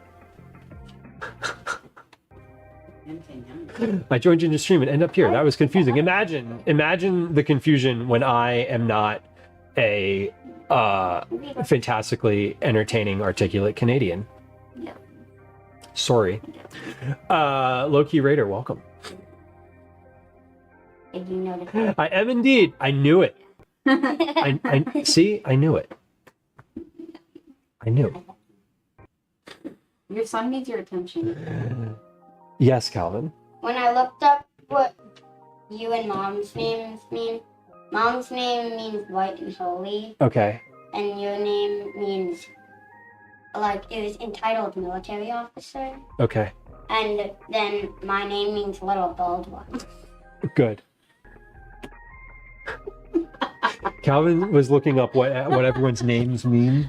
Apparently, his name means little bald one. Don't tell the entire world You that. literally just You did said it. Also, he doesn't have the entire world watching his stream. You just said it. You could hear it in my microphone. Please. Yeah. Yeesh. I just got Reverend, and it happens. It happens frequently. Welcome in, y'all. Cal, would you like to try what we're about to pull out of the oven? Hold on. Hey, change her. Get changed. Here. Get changed. Also. Okay. Okay. Yeah. Y'all, welcome in. I feel like every time, Junior, I feel like every time you raid through here, it's like the literal moment something is happening, which is good. Today, the sound happened at the same time as my alarm letting me know that these are in the oven or finished, and the door opened and Calvin came in the house.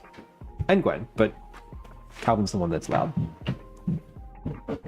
Anyway, welcome in. Friends who just joined us from Ginger Stream, thank you. It is lovely to have you. I am thankful for your presence.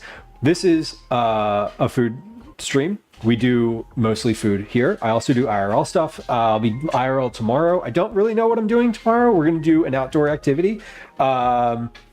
Either a hike or a city walk.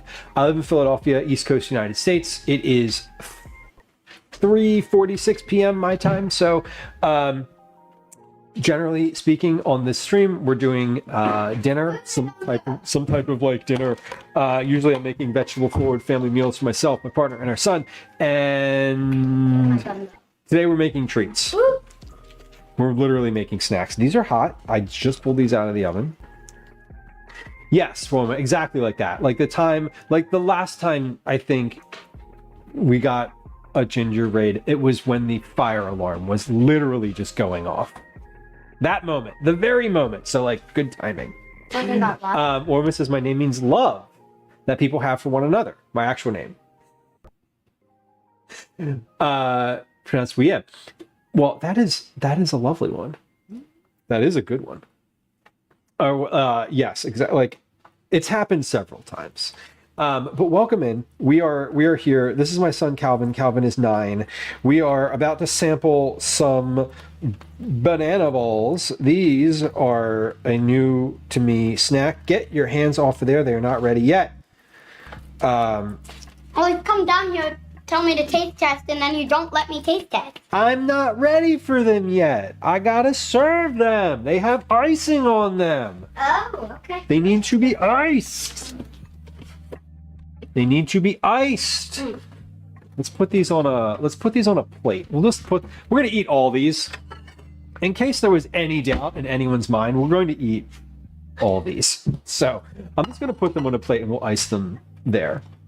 God, I know. Ginger, he cooked indeed. This one is a hellion and will run verbal circles around you, and it is not good. It's great. It's great, honestly, but it's also like terrifying. Okay, I'm really fighting the urge to pop one of these in my mouth without these. Me too. But we're gonna get there. And my sense of shock when he arrived here was based on the fact that I forgot that it's Wednesday. I don't usually stream on Wednesday. I usually do school pickup on Wednesday. And I was like, oh, it's orchestra day because I'm not doing school pickup. No, it's not. It's like normal school pickup time. I even said this at the beginning of stream. I was like, oh, I'm going to be confused all day today. So just in case there's any confusion. Not anymore, Ron. I could have one without icing. This is true. But now there are none. And that's okay. All right. So I thought you were gonna like drench them. Dang, that's bored. Okay. Yeah. see? Unbelievable. There. Okay. Here's what we made. This is snack number 1 today. Snack number 1 are banana balls.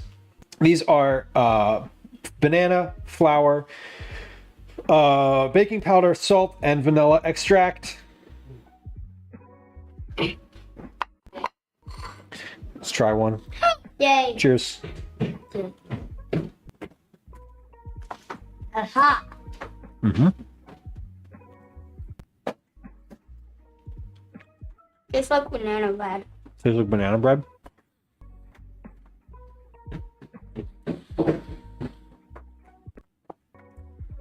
They're chewier than I was imagining. They are... yeah, they're chewy. They are crisp, though. I would say the outside of these has a crisp texture.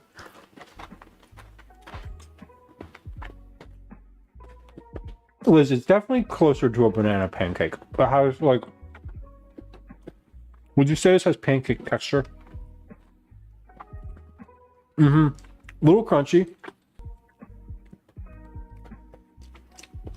Let's see. Let me grab a really small one. No difference. Not really crunchy. They're like crisp on the outside, but these would be good deep fried. These feel like ooh, there we go. There's an interior for you. Oh, adding 10 minutes. So crispy.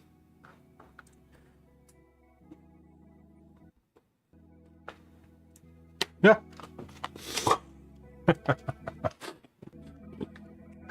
So it's pretty good. And I have one more. Yeah. Now, obviously, these would be good with a cup of this icing as dip. Can you drench mine too? Mm-hmm. Thank you. There you go.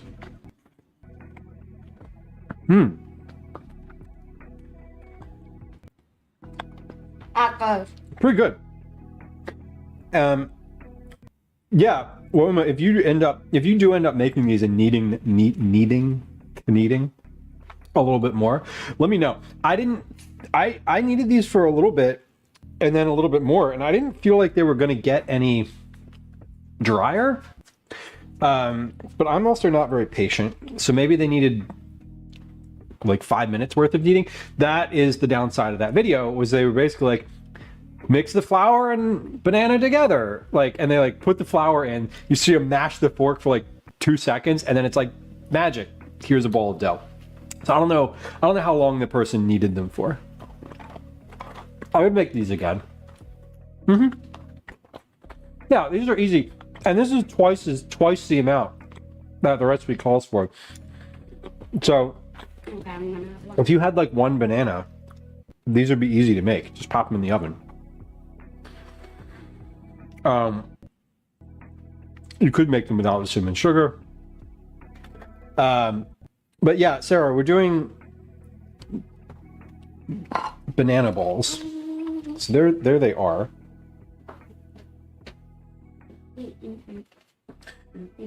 They are essentially dumplings. Avo, I know, right? It is in Discord. It's in the I think it's in the either in the recipes or the food chat channel. It was just a video. They're good. They're kind of like munchkins. Yeah, they're like munchkins. They're like donut holes. Yeah, exactly, munchkins. No, good chat. Just like popping them out. Yeah, they're a good little snack. I was gonna say I would eat a lot of these, but I'm demonstrably standing here eating a lot of them. Timbits, the Canadian, has entered the chat.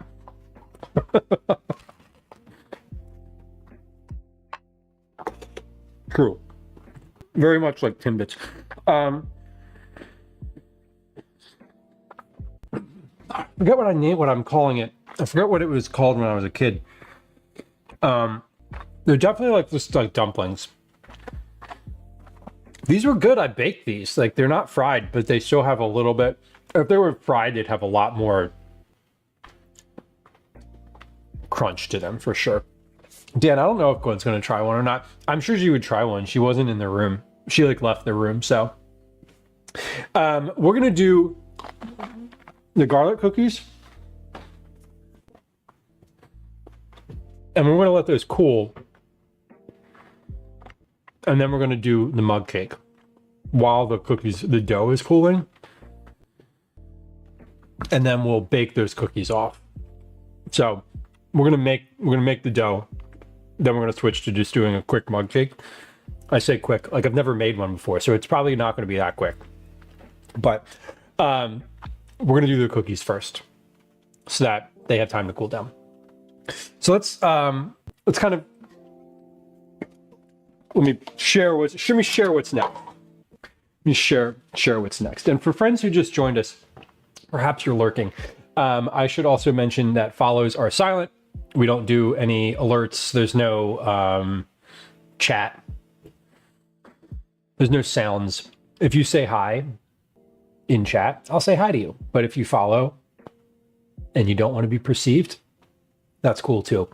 If you follow and don't say hi in chat, no one will say hi, and you can just continue lurking. And we love our lurkers here. So a little bit of a housekeeping note. Paulie, the crunch, yeah, the crunch, I'd like a little bit more crunch, honestly, but like from a baked in the oven thing, these are pretty good. I'm pretty happy with how they turned out. Okay, garlic cookies. We're gonna make the garlic cookies, the dough. Then we're going to rest the dough. While the dough is resting, we're gonna make a mug cake.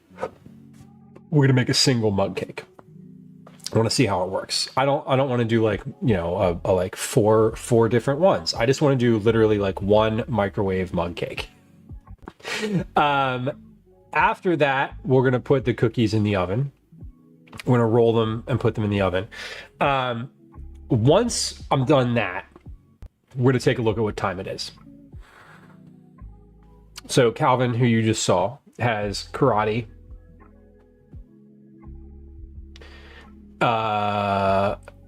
Let's see, it is 1600 right now. He has karate in 2 hours until 1900. So let's see, 4, 5, 6, 7. Okay, so I basically have 3 hours. Once we finish with making those garlic cookies, I want to see what time it is. Dinner is involved in the stream. We're going to make something with tuna. It's either going to be a puff pastry, like tuna fish puff pastry situation, or it's going to be tuna salad sandwiches, or it's going to be leftover sloppy joe. So dinner will be involved. How involved dinner will be remains to be seen. Or tuna mug cakes. I mean, yeah, there's a world where that is true. It is mercifully not this one, but there's a world where that happens. Whoa. I'm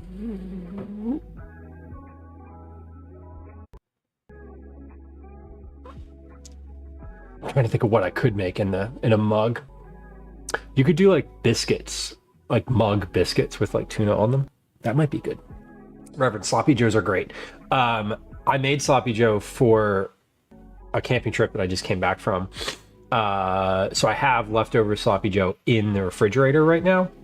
So when I was saying like dinner will be involved, but how involved dinner will be in the stream is up to the timing of the cookies. That's what I mean. We may end up just eating leftovers tonight. So, if we don't eat the sloppy joes for dinner tonight, we're going to eat the sloppy joes for dinner tomorrow night. Because that's how it works. Okay. The other thing is that it is the top of the hour.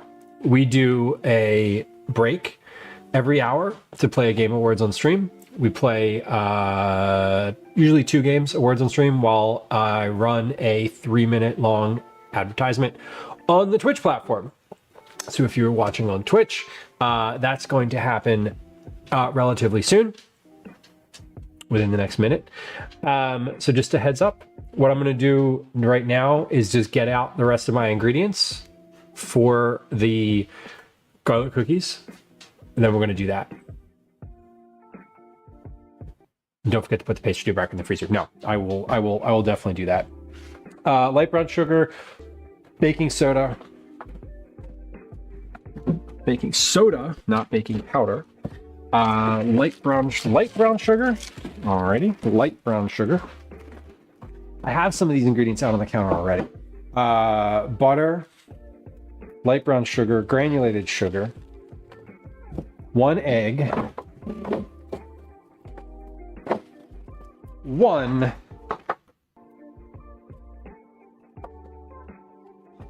egg, a tablespoon of vanilla extract, which I have out, flour, which I have out, baking soda, and salt. I do not need baking powder. So we're going to put these away, because otherwise I may end up confusing them, and that would not be ideal. Okay, so we have our ingredients out. In a few moments, we're going to put those together, but right now we're going to go and do a game of Words on Stream.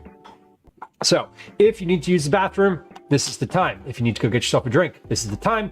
If you want to stand up and stretch, this is the time. And if you're like, I hate ads, screw this guy, I'm out, this is also the time. Here comes an ad. Here comes a game of Words on Stream. Be back in 3 minutes. Hi, welcome to another edition of Commercials I Hate. There it goes. Okay. We did it. Okay, I'm gonna eat one more of these. I'm going to put this garlic away. I have garlic out on the counter like I was gonna roast it. But I have enough roasted garlic that I don't need to do that. So I'm not going to. Let's keep loading the dishwasher.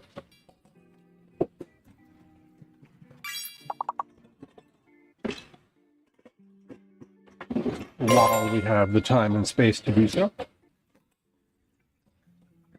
And soak this tray.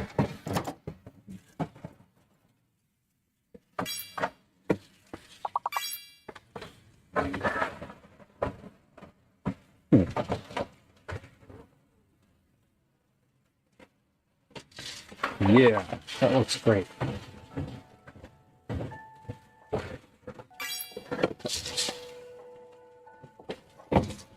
Okay. Whew.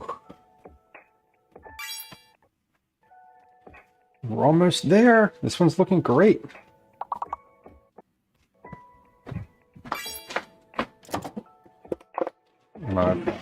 Wow. Oh, jeez. Okay. Falling all over the place. I need to weigh out another thing for this butter. We got one more 5-letter word. God, there's a lot of 5-letter words in this one.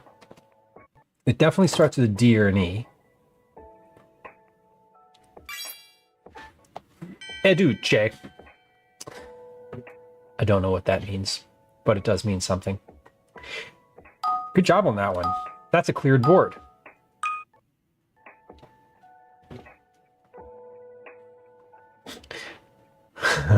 Tatsu, hello. Educe. No idea. No idea what that means. It means something.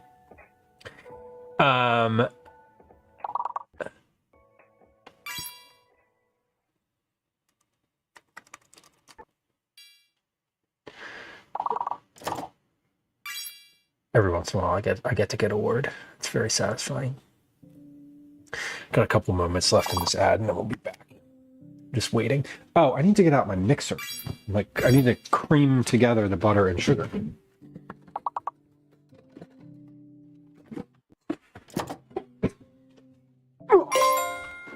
Okay.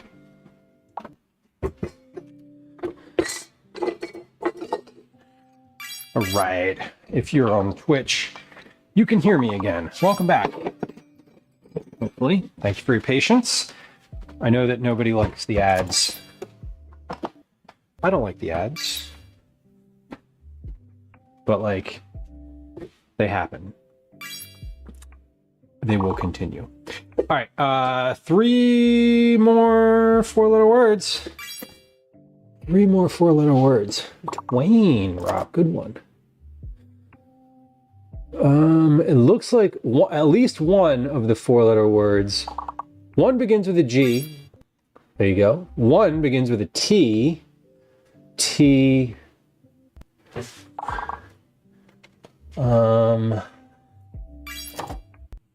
Twig. There we go. And we got one that begins with unclear.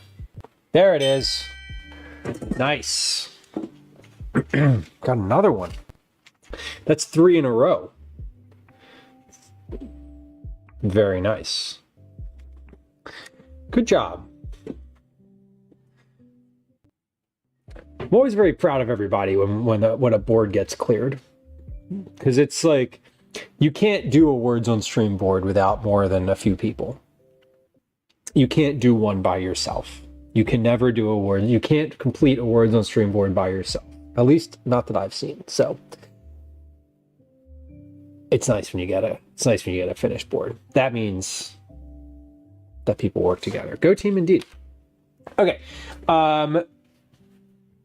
So let's get set up here. We'll move this out of the way. Start moving some things.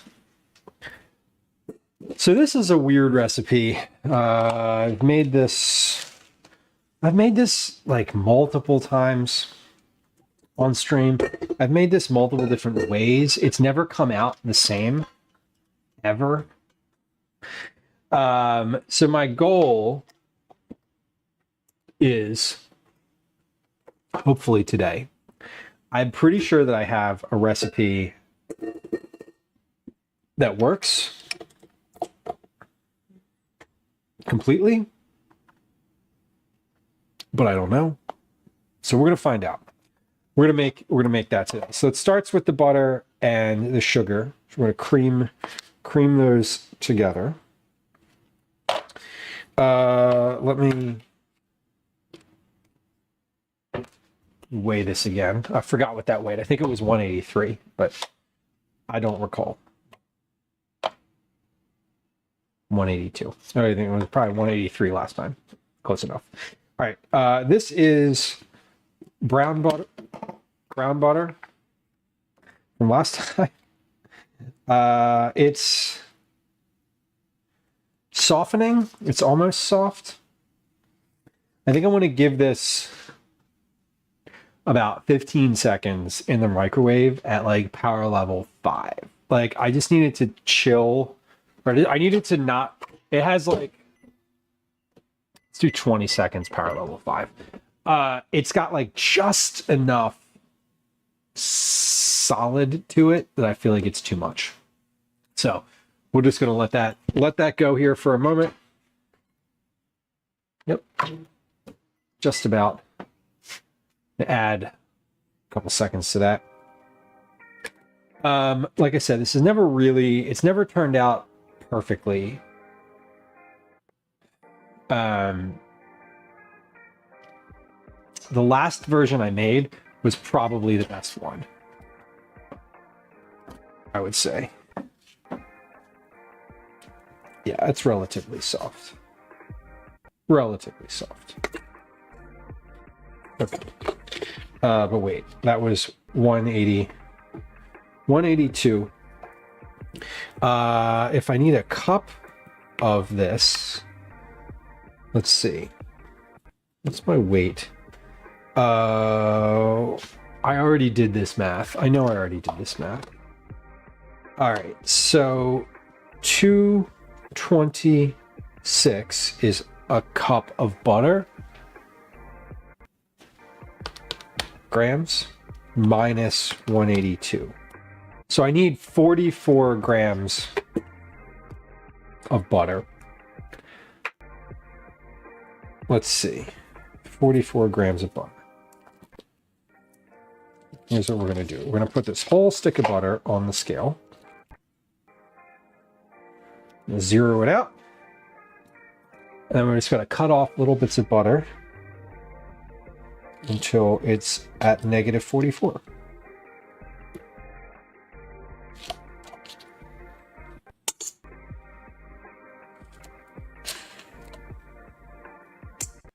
That one didn't even go in the bowl.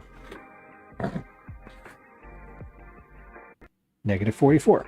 Okay, perfect. That's about 3 tablespoons. Just, yeah, it's right. It's actually right on the line. Perfect. That was 3 tablespoons worth. Okay. Now we add the sugar. And again, I mentioned the last time I made this recipe, I made the adjustment to do more white sugar than brown sugar. I'm going to keep that ratio this time. And change. So basically I'm trying to change as little as possible. Last time the cookies tasted great.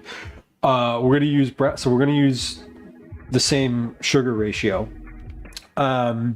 Using brown butter this time as opposed to regular butter. But again, I don't think the actual butter makes a difference. The big thing that I noticed last time was that it didn't.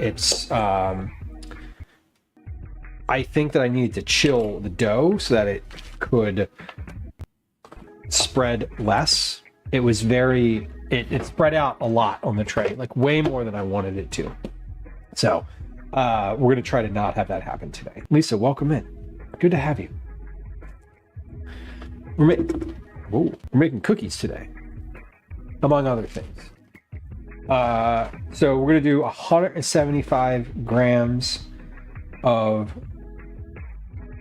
regular sugar. And then 100 grams of brown sugar. Let's do 175.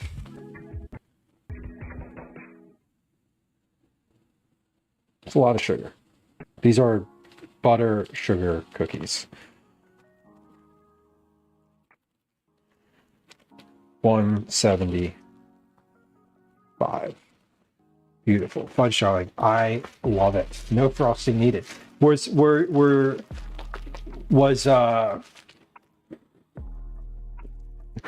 made aware that frosting was an option? Because sometimes it just wasn't even an option. 100 grams of brown sugar. One boy doesn't eat fruit. Well, the banana certainly. The other thing that I liked about this, like there's flour in it, so like obviously it's not gluten-free, but there's no extra sugar, right? Kind of like banana whip. It's sort of a nice, like, just the banana on its own situation. Okay, so we need 100 grams of brown sugar. 60, 70, 80, 90.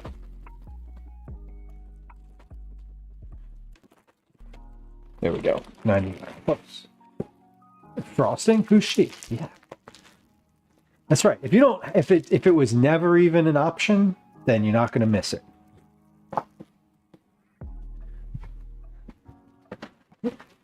Hashtag parenting. Okay. Butter, sugar. I want to let that brown butter soften even just like a touch more. So I'm going to get the rest of my ingredients out before I cream these together. Because the other thing is, I'm going to let these come up, or I'm gonna cool this down in the fridge before I roll these out. I don't know. I'm wondering if I should roll these into balls first, into cookies, and then cool those.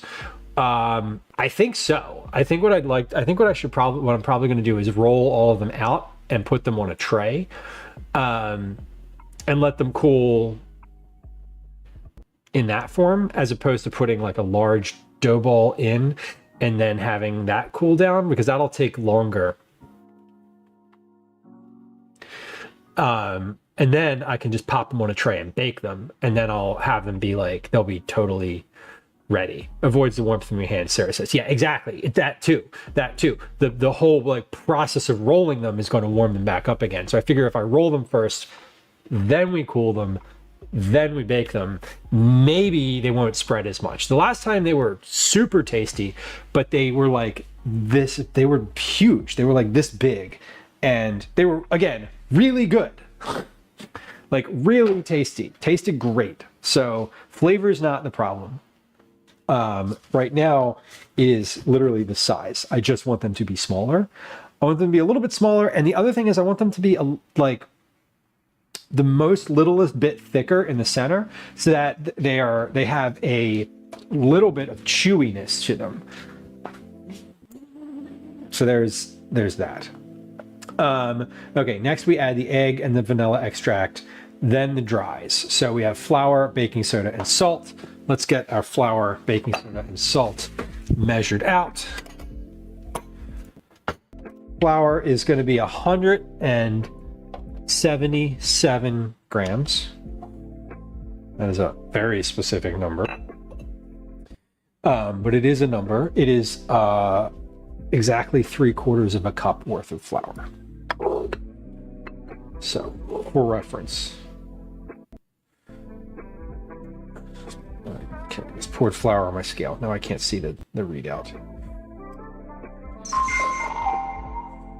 177. Lisa, thank you for your resub. I appreciate you. 19 months is a long time to be hanging out here.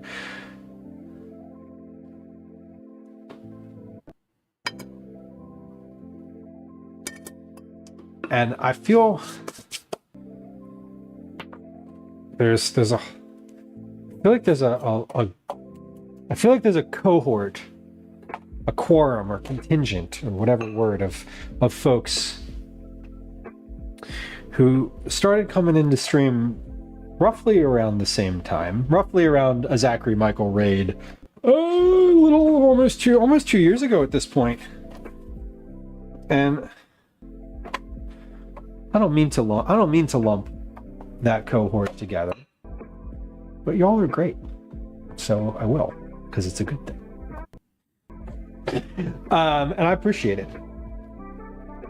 Okay, we're gonna put the flour back over there. Flour's ready. Baking soda.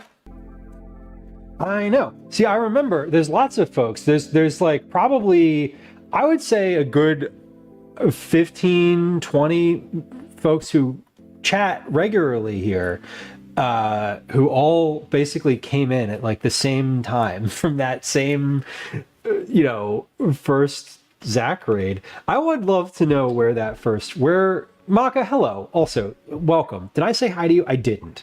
I know I saw the name.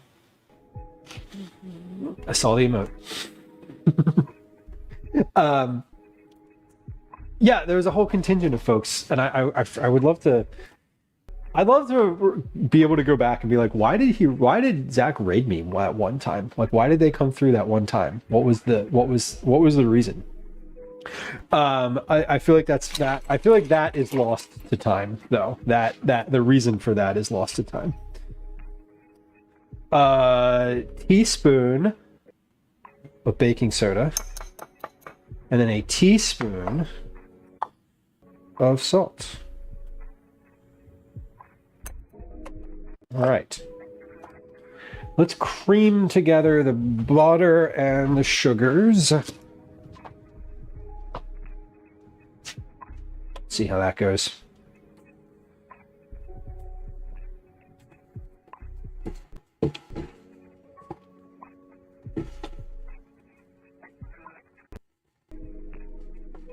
All right. Smells like brown butter. Sheesh. You like watching, if I remember correctly. You like watching. That's cool. Yeah, and I'm never sure. I'm never sure. Like, now I know sometimes when Zach raids, it's like someone said you should go here or whatever. Sometimes it's like that. Sometimes it's people following. I know that there's folks out there who will raid like randomly and be like, oh, we're talking about food today, so I'm going to look in the food and drink category. You know, like there are folks who make raid decisions like that. Or, you know, we were talking about music, so like music or whatever. But yeah, there's a whole bunch of folks. I know who y'all are. I don't want to say I keep tabs, but like, I don't know. That's how streaming works. You get to know. You get to know. All right, we're creaming butter and sugar. And we're gonna let that go for like a little while longer. Lamb. There's 2 L's. At least it looks like there's 2 L's. Is that second L a capital I? Oh, that would melt my brain. That would melt my brain if that second L. If those were both capital I's, if it was like I-I-I-S-A, my brain would shut down. DJ Harley, welcome in. Good to have you. I hope it's not. Now you're going to mess with me and tell me it is, and that's fair and reasonable, but... All right, creaming together, butter and sugar.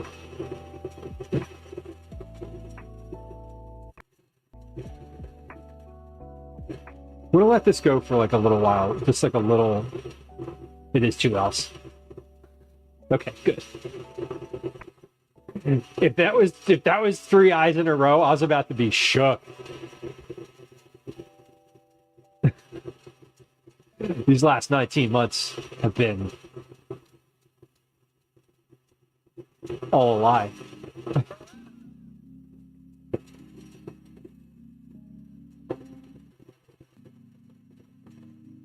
While this is going, let me get out a tray to put these on. What do these bake at, by the way? 350. Okay, so I need to turn this down. And let's get parchment paper. Go on here. Just kidding. We don't have any parchment paper. No, I do have parchment paper. Where's my parchment paper?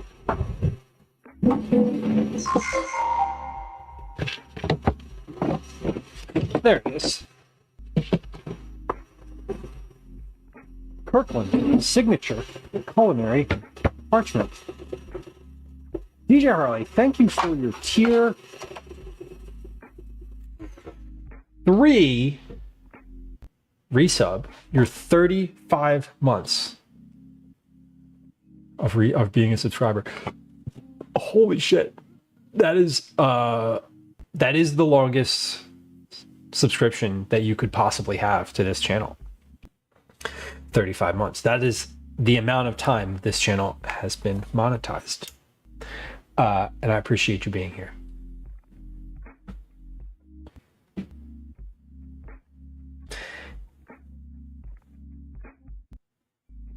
parchment paper. Yes, our longest tenured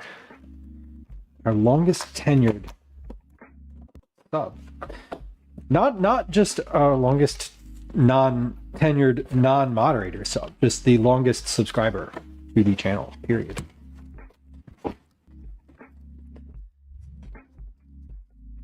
Fact.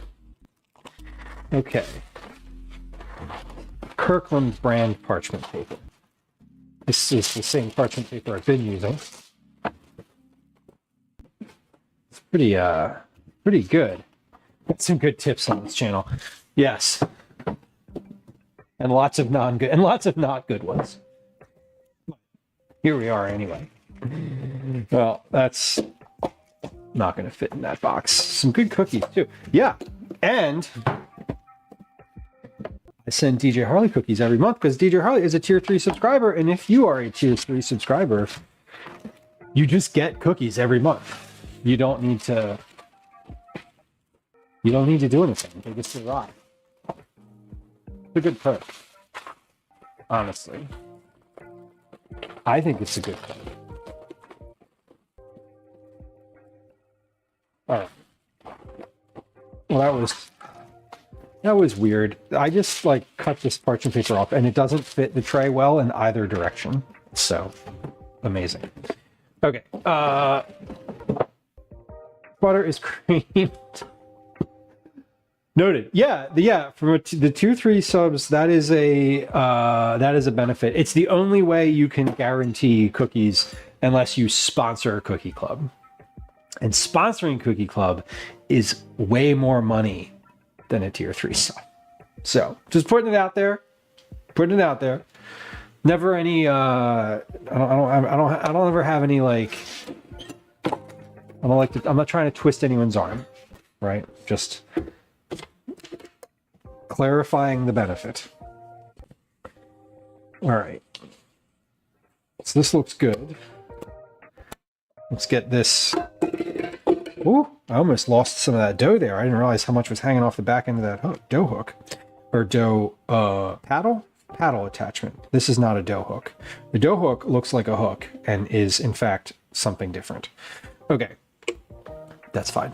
All right, let's get an egg, cream together the butter and sugar, plus the egg and the vanilla extract. Oh, and the garlic. I need to put the garlic in here. These are roasted garlic cookies.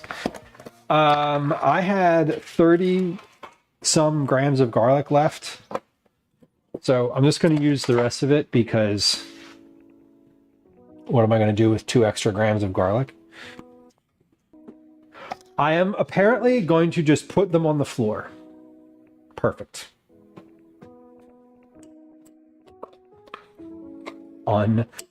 Unbelievable. Okay. Well, that certainly solves that problem. Hold on. Ugh. Okay. Just toss the clove of garlic on the floor. Whatever. Okay, so the garlic, egg, and vanilla extract are going in. Egg is in. So the past couple times I've made this, I've also doubled it, so I don't think that's going to have any bearing on this today, but it might. And vanilla extract. What does this call for vanilla extract? A tablespoon. That's a lot. It is a lot. Let's put a tablespoon in. Oh, it also I also need to add cayenne into this. Yeesh. Okay. Cayenne. Right. That goes in the dries. The last time I made this, yeah, it was 1 tablespoon. Okay. I need to write down what I'm doing with this version. Because this is what I've been doing. I've been writing it down, like making these little minor changes. So we did 175 white, 100 brown, 1 tablespoon Van X vanilla extract, 35 grams garlic, and brown butter.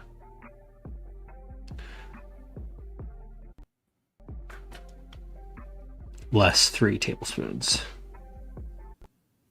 Okay, cool.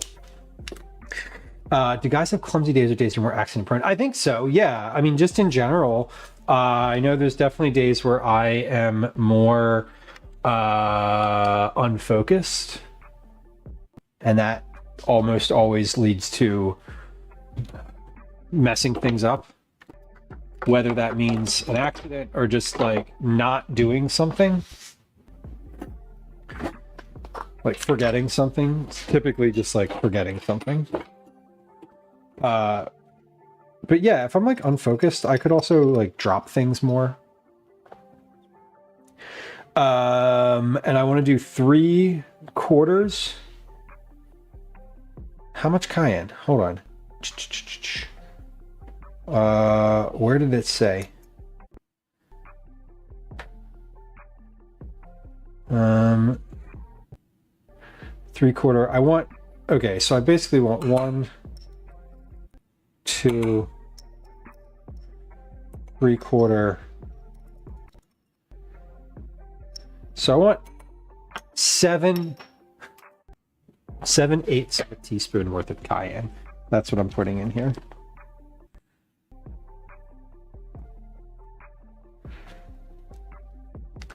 In the final version, we'll probably just do a teaspoon, because 7/8 of a teaspoon is an insane number. Okay. Now we have the vanilla, the egg, and the garlic. We're going to stir those in to incorporate. Carly, welcome in. Happy Wednesday.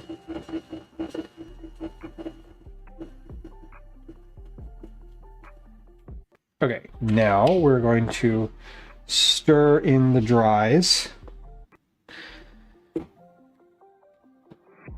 So I'm going to stir the dries in with my spatula, and then we'll do a final stir with the mixer. Let's stir them in with the spatula, because otherwise they get puffy. It like puffs, and there's flour all over the place. So let's just kind of start the process with the spatula.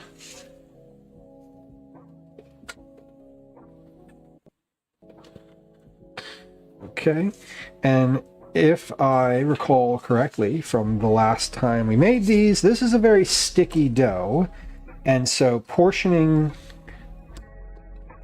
this last time I did with a spoon. Let's see how this works this time. I think it all very much depends on the temperature, because if it's stickier, probably means that it's cooler or warmer. Warmer. Okay. Looks pretty good. This is nice and set.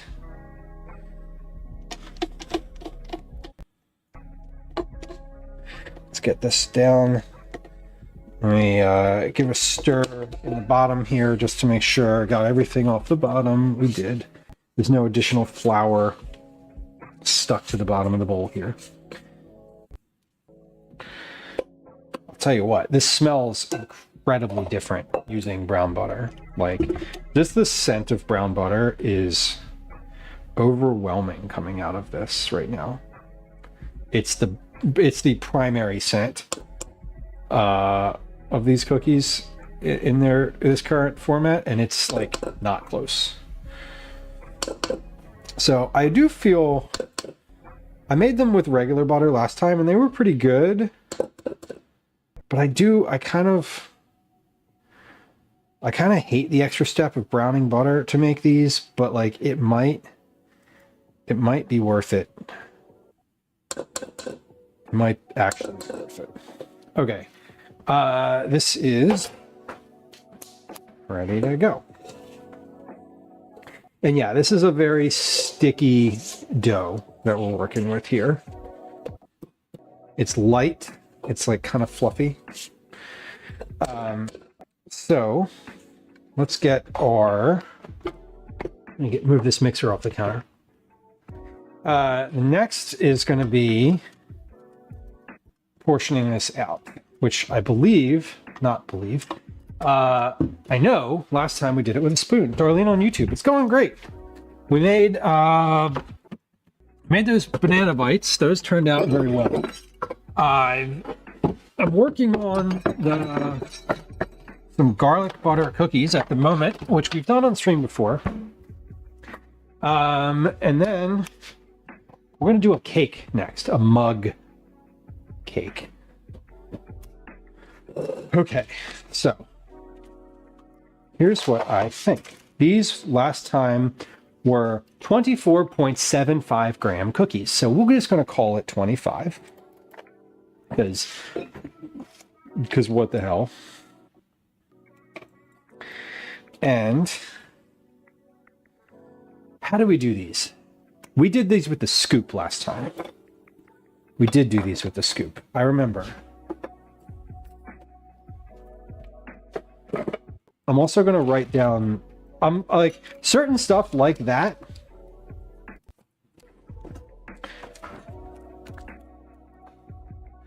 Scoop 25 grams.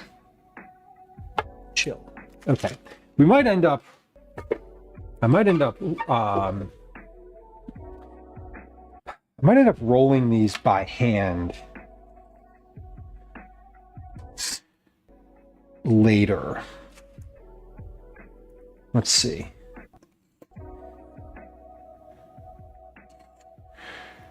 $25. Okay. Darlene on YouTube, you're horseback riding today? I hope it was nice. I hope you had a good day. Does one go horseback riding in inclement weather? I know it's like a weird question, but like, is that a thing?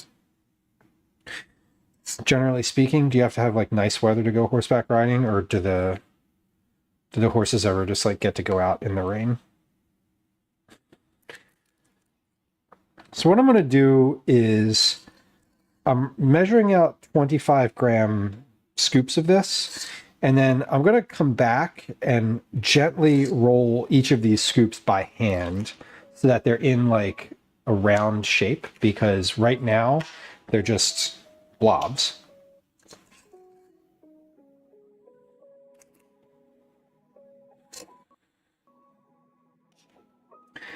So we're going to come back. I'm going to come back to these.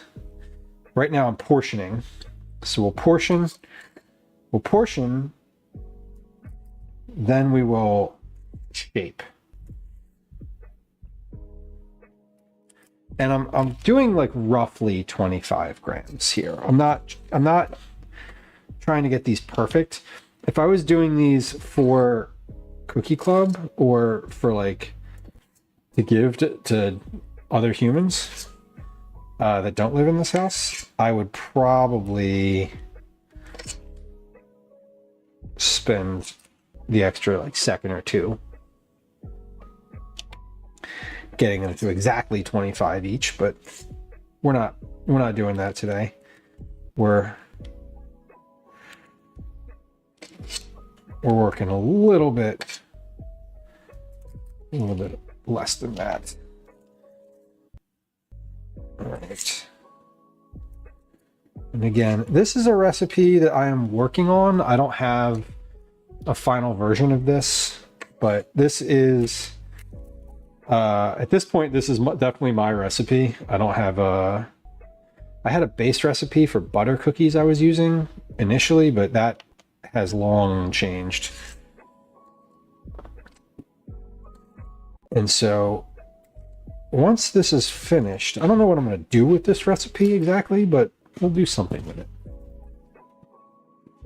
I know some folks in chat have expressed interest in giving it a shot, and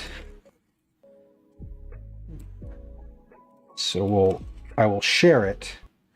I'm going to share it kind of regardless of what I do with it. Otherwise, I'd like to, I don't know.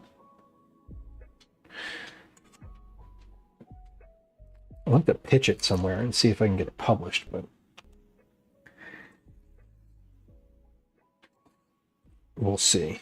It's not, I don't have a cookie background. I don't have a baking background. All the recipes that I do professionally are like dinner stuff. I don't have anything baked. That's not true. I have a pot pie recipe that was baked, but it's pot pie. It's not a baked good. There's a difference. I've never had a published baked good.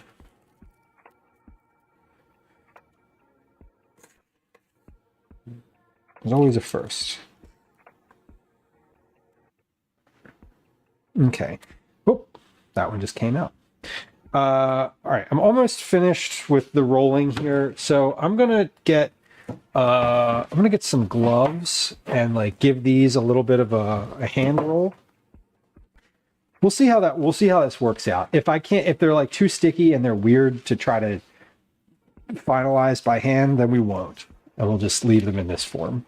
Because I baked them in this form last time and they were fine. Okay, no, that's a little better. So we'll roll these. I'll roll these a little bit by hand. We'll cool them, and then we'll pop them on a tray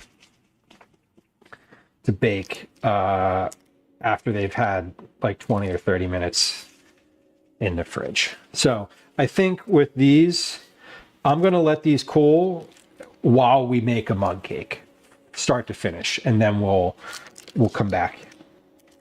We'll come back here. They smell great though. They passed the sniff test, literally. And it's funny, for being 25 grams, these are pretty sizable, I think. I know that when I baked them last time, the fact that they were 25 grams did not stop them from spreading out to be like 6 inches around.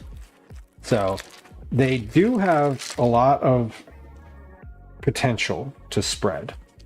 And I do want them to spread. That was, the fact that I've baked versions of these that did not spread, that I either cooled down too much or initially when I was working on a couple different types of like cookie variety before I found like the right butter to sugar ratio, some of them were thicker and cakey and those did not spread very well either. So we've had kind of a variety of different successes, but I haven't hit like a perfect version of this yet. I will keep making them until I do. Now that I've got it in my head and I have like a recipe that's like mostly working,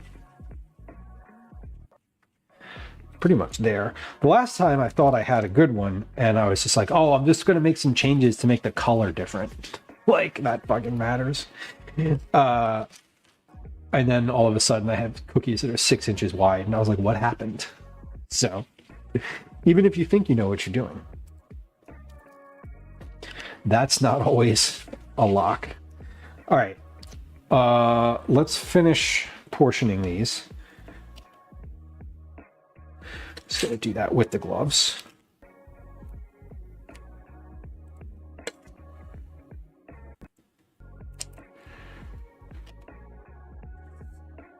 There happens to be a lot of cookies for what looks like a very small batch of dough. Ends up being quite a lot. So I don't hate this recipe because it's pretty I feel like you could pretty easily like triple this as I think ahead towards potentially doing these for Cookie Club 1 month. I think people would like these though. I really do. And we've done what I would call weird cookies before. So we made those spicy gochujang cookies maybe a year and a half, 2 years ago. And those people seem to really enjoy those when they receive them. So these are in the same vibe. They're not as spicy, but they do have garlic. So they're not as spicy and they're a little different. And they were really good. I'm glad. Yeah, I loved them. I only made them that one time. Like, I haven't made them since, despite the fact that they were that good. They were very good.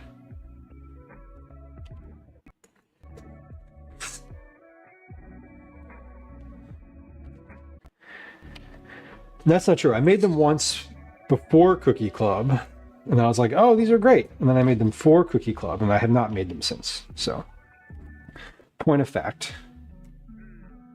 All right, the dough's looking pretty good here. Let's get this scraped. I'm gonna scrape the bowl. I guess I could just pluck off dough with some gloved hands and roll it. But the dough is much like the banana dough, it's very sticky. And like the more you touch it with your hands, the more the more covered your gloves get. So I feel like if I can save all of the gloved parts of this process for the hand rolling, that would probably be ideal. Okay. 30, 25, perfect. All right, I got one more cookie in here, roughly. Perfect. Okay. Looking good. Liz says, what changes do we make this time? I persisted with the change to the amount of sugar. So I used, my initial recipe called for more light brown sugar than white sugar. And I just inverted that. So I have 175 white, 100 brown, as opposed to the opposite. I am using brown butter again, because I had brown butter in the fridge, and I don't think that I think that some of the savoriness of these cookies was lost last time by not using brown butter. So I liked the brown butter more. I think it was worth going that route.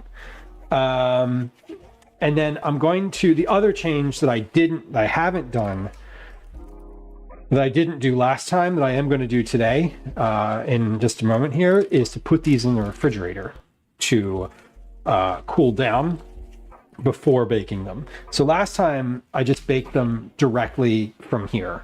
I did not chill them at all. These are finished. I'm going to pop these in the fridge and just let those cool for the amount of time it takes to make a mug cake. And then we're going to bake those. So I rolled them all first. I was thinking of just like, oh, I'll toss the dough in the bowl in the fridge, but I ended up rolling them all first so that they cool down and don't need to be touched again, except to put them on a tray and bake them. So we're gonna let them stay cool for the rest of the process until they go in the oven. So those are the big changes. Not that big changes, but those are changes. I would say the biggest change that I'm making, the most impactful change, I think, is going to be cooling them down. Because the issue with them last time was that they spread too much. And I think that was because they were too warm. the dough was too soft when I put it in the oven. The butter just kind of melted, and the baking soda didn't have a chance to like catch it and react before it spread to like 6 inches around. The original, Liz says, remind me where you got the original garlic cookies. So the original cookies, not the original recipe. The recipe is one that I've just worked on myself completely. I don't have a base recipe for this. It's not true. I got a recipe that was for like butter cookies. I basically looked up a like crispy butter cookie recipe and have been adjusting that specific recipe. The inspiration for these cookies came from a stand at the Head House Square Farmers Market. This farm called Heyday Farm, they're a garlic specialty farm, has cookies. They have these spicy garlic cookies at the market that they sell that are amazing. And I asked the person straight up for the recipe one time, and he was like, nah, I'm not going to give you the recipe. Sorry. Like, you know, obviously, which was, I wasn't expecting to get the recipe. I was expecting to ask the question. But they wouldn't give me the recipe. So I was like, okay, I'll just make them myself. That was a year ago. I've been slowly and with more enthusiasm recently, like dialing in something that is as close to what they sell as I can get. The last version that I made, the reason that I was making tweaks to it was because it didn't have the same color. Which, whatever, is not really an important thing, but like it is. But I do, Liz, I plan on doing just that. So once these are locked in and I've got like a replicable recipe, I want to go back and just be like, here's a bag of my own version of this. What do you think? You know, and they'll probably be like, oh, pretty good. Not as good as mine. They're probably pretty good. But I'm definitely going to go back and give them some. I think that you have to. Charcoal Dragon, welcome in. Good to see ya. Hello. Hello. We are going to look up a recipe. We're going to look up a recipe together on stream here. I hope that's okay. I need a recipe for mug cake. And let's see. How do I do? I always forget how to do this. That's not that. Okay, so I want this one. Yeah, that's the one. Okay. We're gonna look up a recipe for mug cake. This should be pretty straightforward, hopefully. Let's see. There's Chrome. Okay. Hold on, let me get this so you can actually see what's in the window. Because currently you cannot.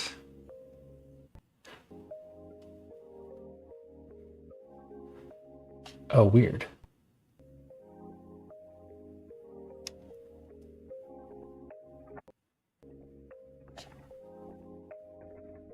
Okay.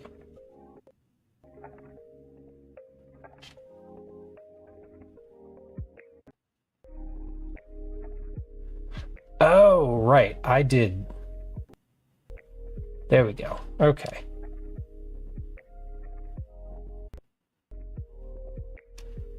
We'll figure this out. There we go. Okay. Let's find a recipe for mug cake that we can actually use.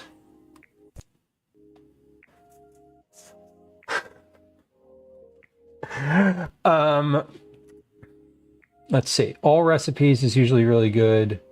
Better from scratch. I want chocolate. What ingredients do you need for a mug cake? What are your thoughts on mug cakes? That's, oh my God. Oh, I like this one with the recipe on the side. That's cool. 2-minute mug cakes. I'm literally going to click on this one. This was,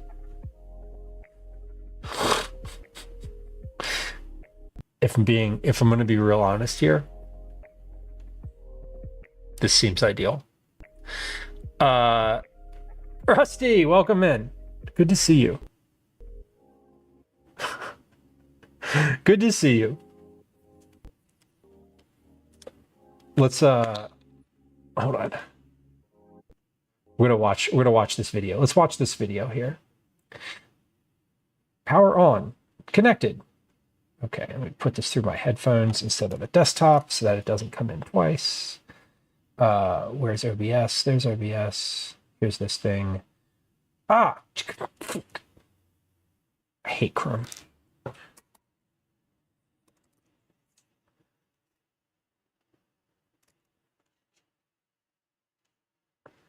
Unbelievable. Stupid thing just like literally just went away. Where is it? There it goes. Okay.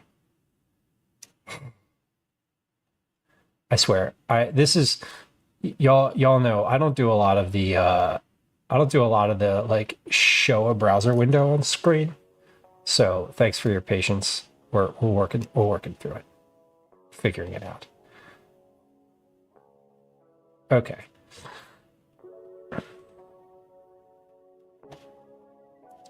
There we go. All right, hold on. Let's start this over.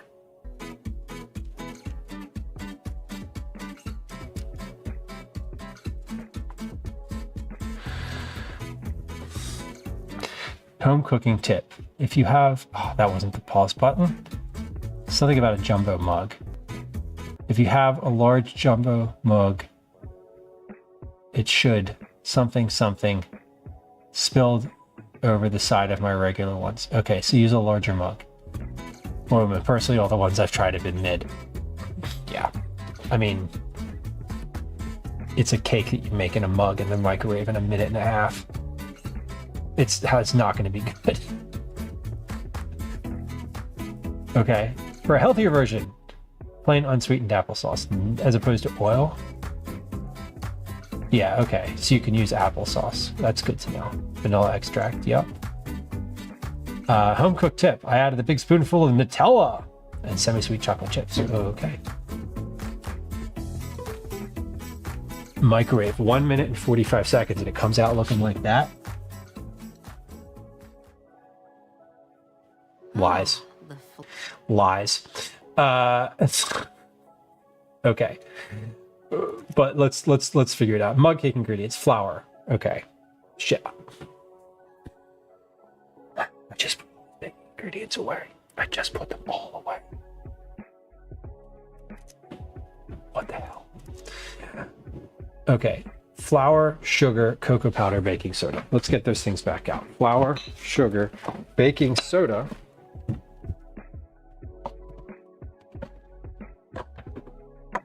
Cocoa powder. Hold on one sec.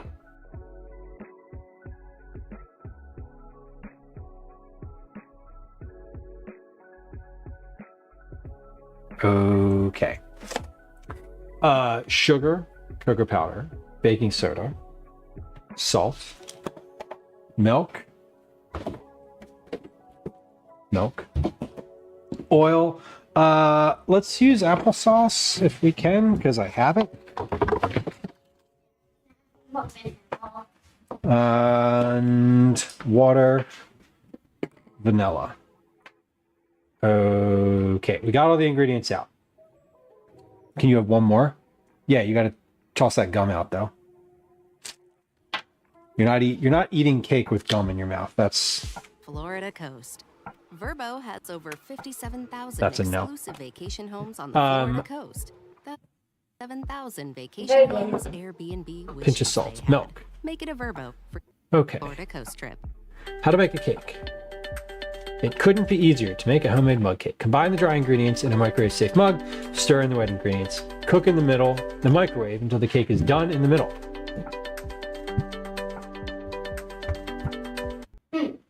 Can you make a mug cake ahead of time? Yes. What?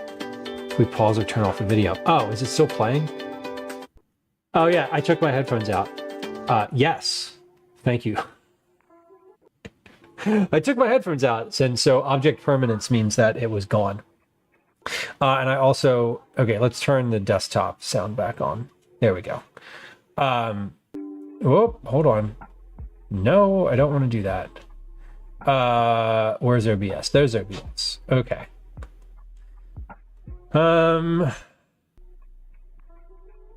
Perfect. Chocolate craving. Great. All ingredients in a mug, whisked together. 3 tablespoons, just 1 teaspoon of water instead of milk. Okay.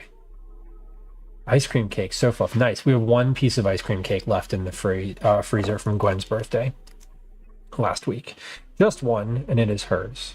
So we're not going to eat it. It's functionally gone for the rest of the people who live here. This cake helped me out of a dire situation today. I was desperate for chocolate cake, but I was the only chocolate lover in the family. I needed something small. You don't even need the rest of it. It helped me out of a dire situation. I was desperate for chocolate cake, period. You turned 39. Well, congrats. 1 more year until the true existential dread kicks in. Or, conversely, you just realize that age is but a construct and not actually meaningful. Sorry, but happy birthday. All right, let's get out a big mug. It says use a large mug. So like, maybe let's see if we can find a larger mug than one of the small ones. I know that we have an ad break coming up. I'm going to get a mug out, and then we're going to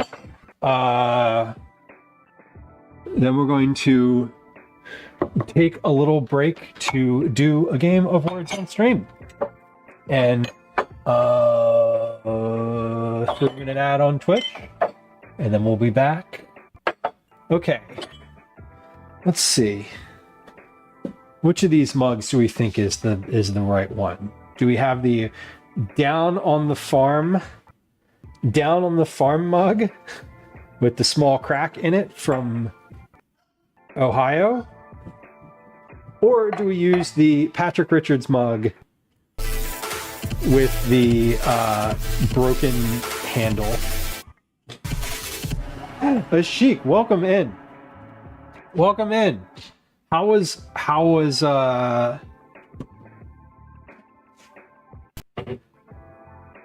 snooze the ad here real quick. How was the shop today? Were you at the shop today?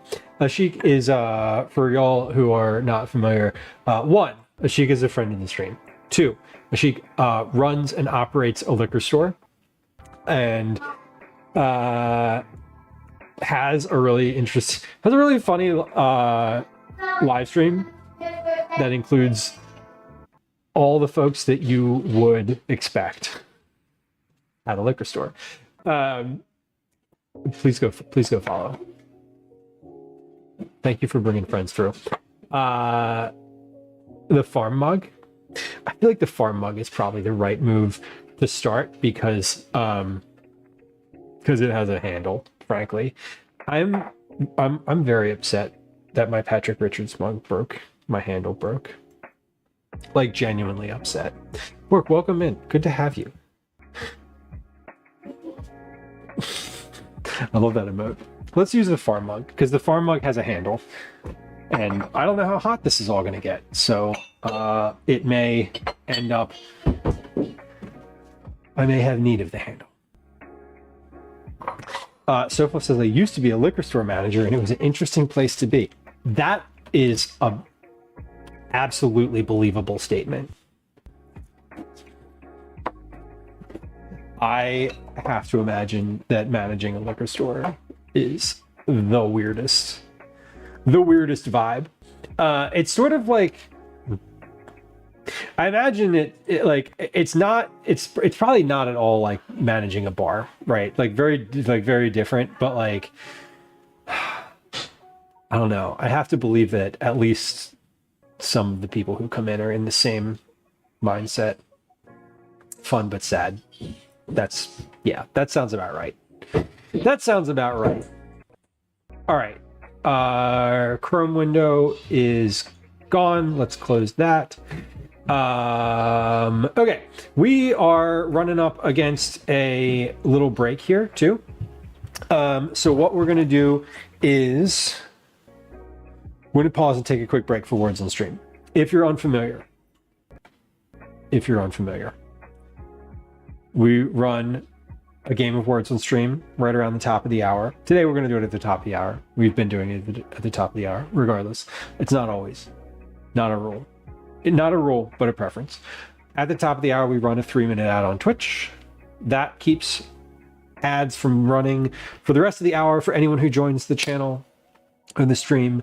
I am going to process the dishes in the sink while we're letting that happen. And when we come back, we're going to assemble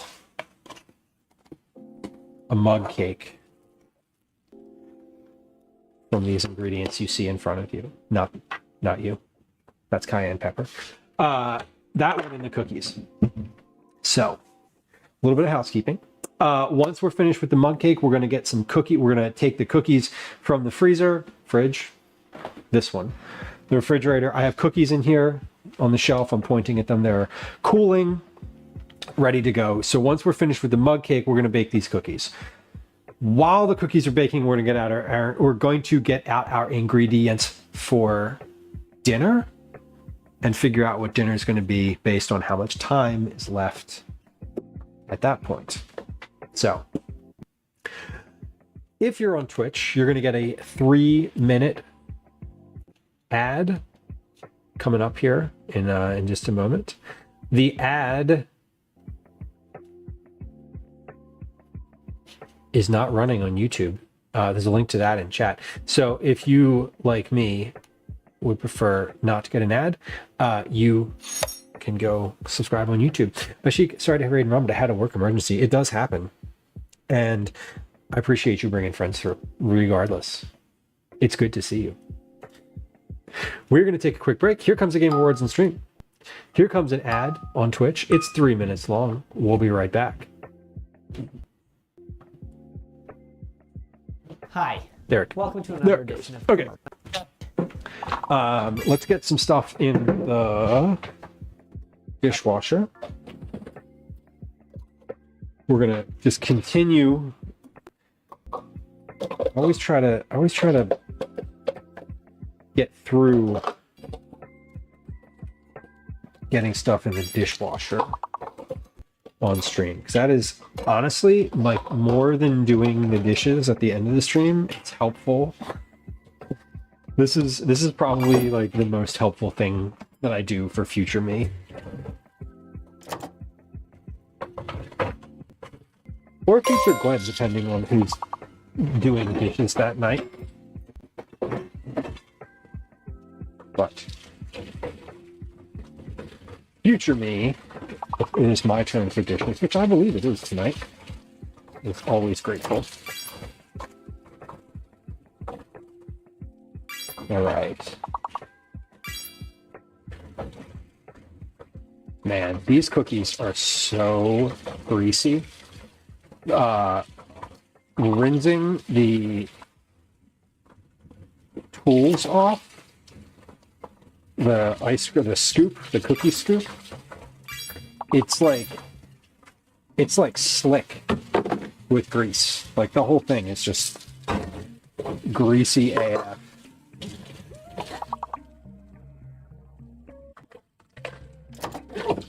It's like hot water doesn't even matter.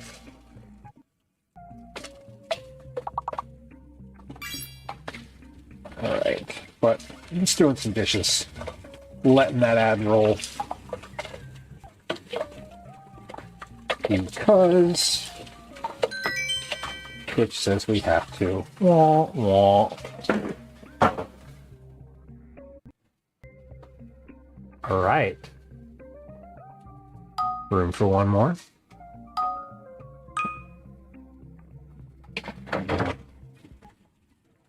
Got about 40 seconds worth of ads left. Then we'll be back. All right.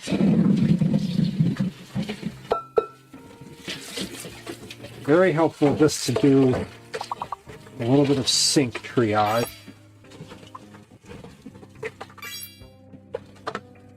I think that's the biggest difference between streaming and cooking like alone, or at least with no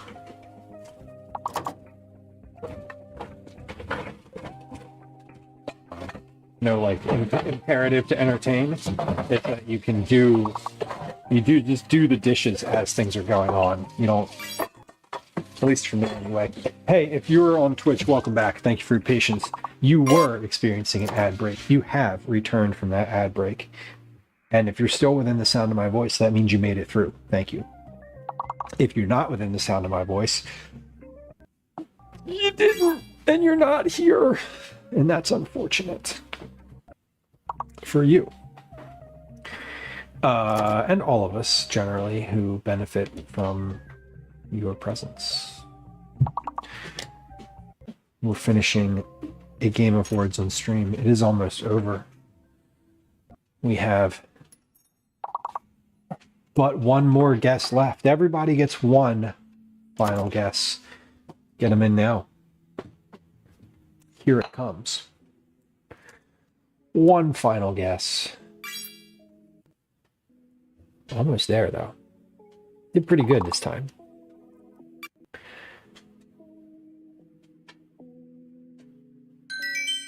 D. Okay. 1.5 tablespoons of plain unsweetened applesauce instead of oil. Okay, so you actually use less applesauce than oil. Got it. Okay. Hold on. Let's hit that, and then we're back. All right. Welcome again. Thank you for your patience. The ads are awful. No one likes them. But here we are. Let's make a mug cake. Shall we? Where's the thing with the thing? Damn it. Hold on. Where's the thing? Serena, welcome in. There we are. Okay. I'm just going to leave this up on the screen for a second so I can see it. Okay, directions. Gather all ingredients. Yes, we have done that. Mix your flour, sugar, cocoa powder, baking soda, and salt together in a large microwave-safe mug. All right, we're just going to add, basically add all of our dries to a mug. Easy. 1/4 cup of all-purpose flour. 1/4 cup of all-purpose flour. 1/4 cup of white sugar.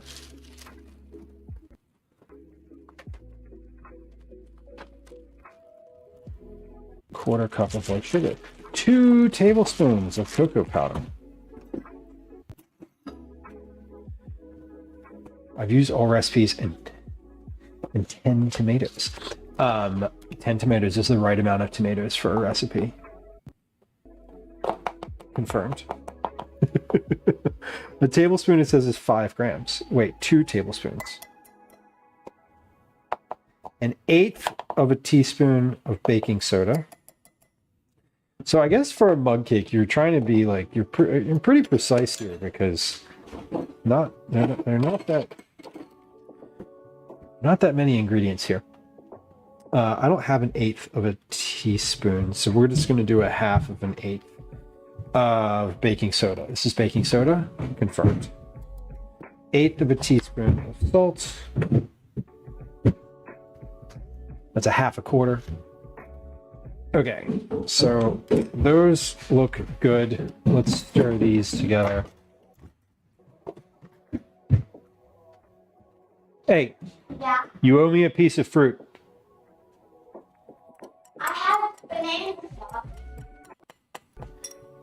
The banana balls do not count as a piece of fruit. Why do I owe you something if I Because you had that and you're up there. I hear you're doing that. Now you're getting Takis.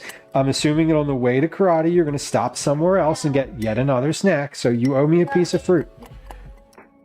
No, this is a substitute. Okay. You owe me a piece of fruit. He's salty. He's annoyed. He's annoyed that I'm requiring a piece of fruit. Okay, so we mixed all that in, all the dries. Stir in the milk, canola, oil, water, and vanilla extract. Okay, so we're going to use 3 tablespoons of milk. We're using oat milk today. That's okay. Let's just use an actual... Do I have an actual tablespoon to like measure this with? Yes, I do. Oh, the same tablespoon as with the cocoa powder. Cool. I can just use that. 1, 2, 3 tablespoons of milk. It says 1.5 tablespoons of applesauce is appropriate to substitute for canola oil. So we're going to do that instead, because I almost always prefer applesauce instead of oil if I can. Not like we're making something. Oh fuck, this is that chunky applesauce. It's so terrible. Yeah, chunky applesauce is basically the worst thing on earth. Okay. It's great. It's great if you're eating applesauce. It's not great if you like want applesauce for a recipe. Tablespoon of water. I'm going to bring this over to the sink for a second. We'll put a tablespoon of water in over here. Okay. 1 tablespoon of water and 1/4 teaspoon of vanilla extract, which is about that much.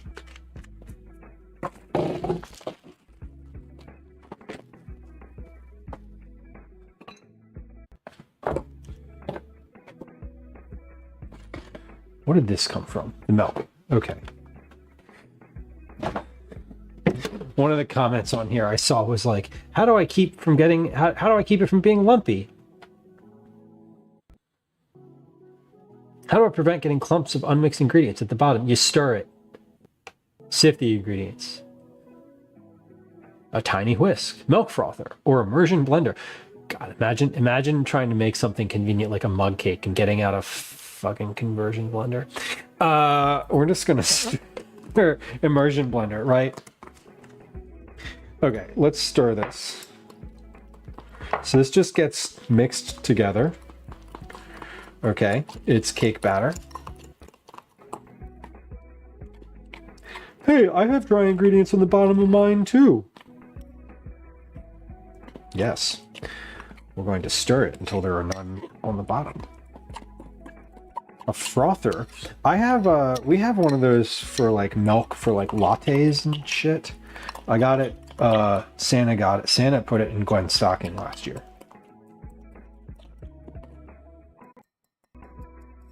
Okay, well. No egg in this. There we go. That is a mug cake. Ready to go. What does it say? Cook in the microwave until cake is done in the middle, about 1 minute and 45 seconds. Cook on high. I'm assuming we cook it on high. Okay. Chrome is gone. 1 minute, 45 seconds. Cook time, 1:45. Put it. There you go. Go.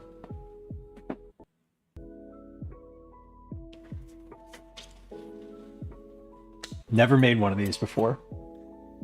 I wrote this down. I want to go back. Softy, welcome in.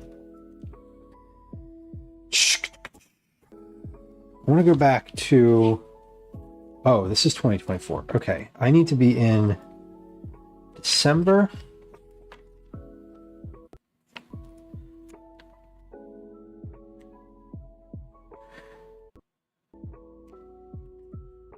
Might have been, yeah, it's December. Yeah. So the first appearance of mug cake in my notebook was right here, where it just says mug cakes, and then Dutch baby, and then lasagna. Sometime in December, between December 23rd and 27th of 2024, I wrote down the word mug cakes, and I've written it down on multiple other pages since then. Mug cake. Mug cake.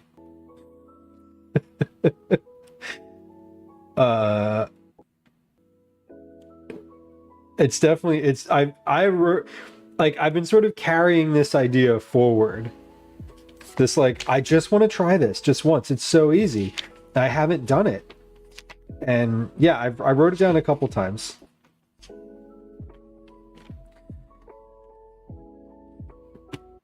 It's just a note here that says lady fingers. Oh, here's one that says clean the oven. We should do that soon. Time's up. We got cake in here. I mean, yes and no. It says until it is, what does it say? Done in the middle. Demonstrably not done in the middle. So let's give this another, I don't know, what, 30 seconds?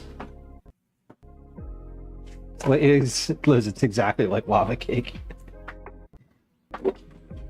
Well, I don't need the ingredients anymore, so I guess we can put those away.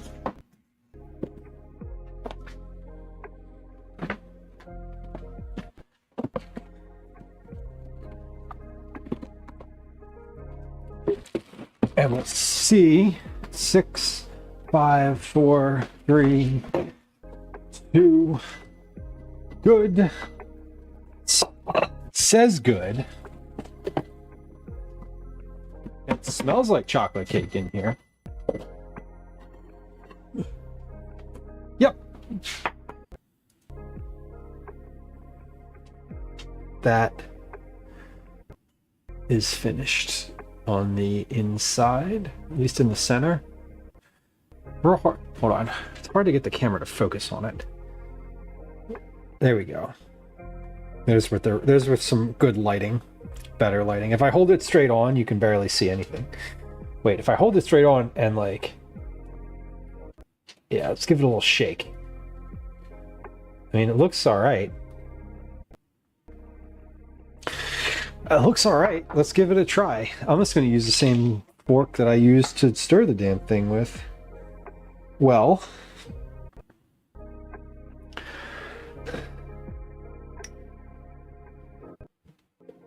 I mean, it's certainly cake-like. That is ripping hot. God damn.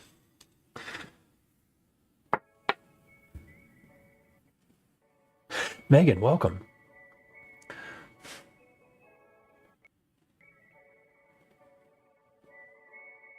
Megan, you're one check-in away from 120. I don't know. It's more like a brownie. It's more like molten lava at the moment.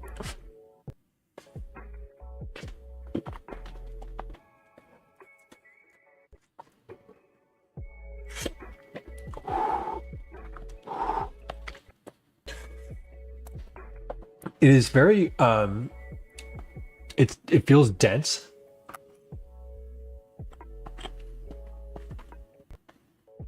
It is kind of like a brownie. it has more fudgy flavor. It has more of a fudgy texture than a like airy cake texture.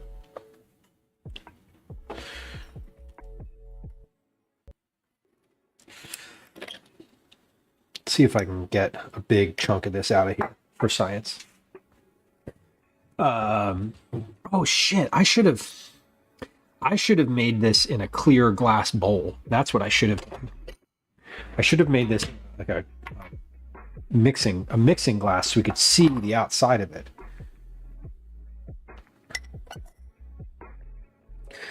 Yeah, let's see. I'm getting all the way down to the bottom here. Yeah, I mean, this is cake. All the way through. It wouldn't be a mug. It wouldn't be a mug cake. This is true. This is true. But like, I just wanted to get this out so you could see like the texture a little bit more. Those little chunks, these like white, the white that you see is flour from the bottom that did not get mixed in. And then the other chunks that you see, like this chunk right here that I'm pointing at, is this like discolored chunk. That's a piece of apple from the applesauce. So that's not,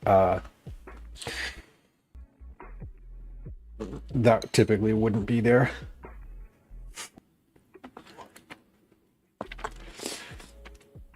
I will 100% make that again. I will 100% make that as a personal snack for just watching YouTube at night. And I will 100% put some whipped cream on it right now, because that makes it so much better.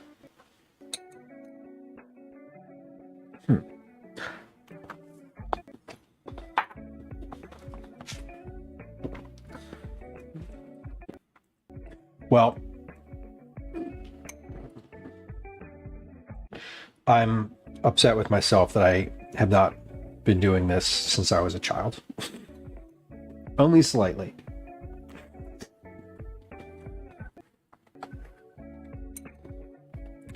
It takes longer to get the ingredients out for this than it does to assemble it and cook it. Berries will be good. I assume you could just add the berries inside of the batter. Maybe they would explode. That might not be good. Ooh, add like blueberries in there. Don't blueberries explode in the microwave?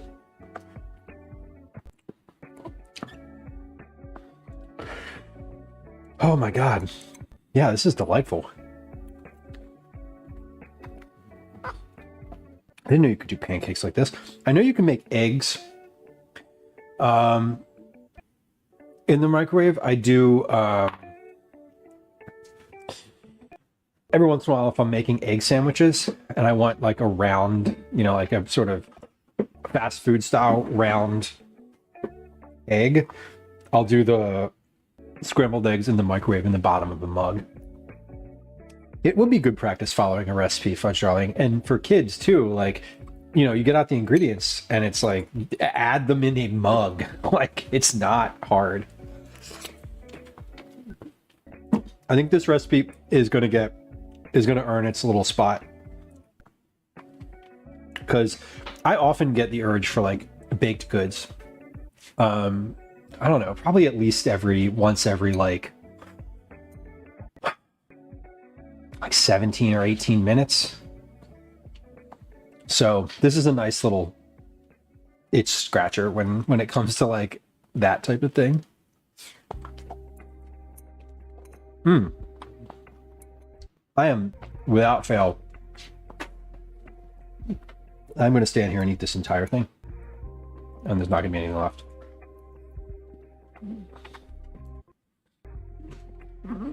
Well, this is just a mug cake from all recipes. It was the if you just Google mug cake, it's literally the first thing that comes up. Every time I get the munchies, yeah, right? Oh my God. So earlier I told Calvin he owed me a piece of fruit, right? I've been trying to do that same thing for myself, where I'm like, man, I want a snack. Let's eat like a produce first. Then you can have the snack. But eat like something first. Wow. That was just like a snack. That was perfect. That was perfect. I can't. I don't have anything more constructive to say about that.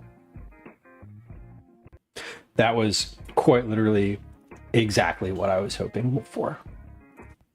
And it delivered. And shit.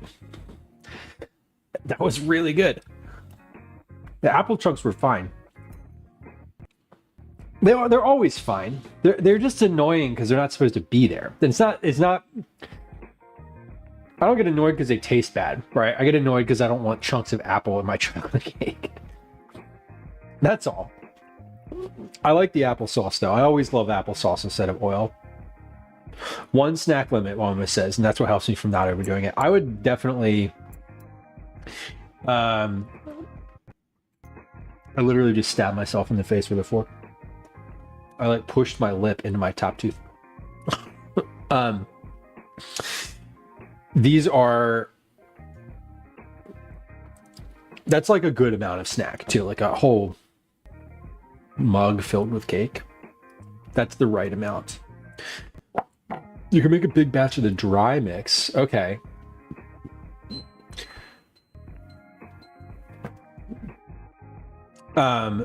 But you figure out how much mix you need altogether for one cake. It's easy to measure out.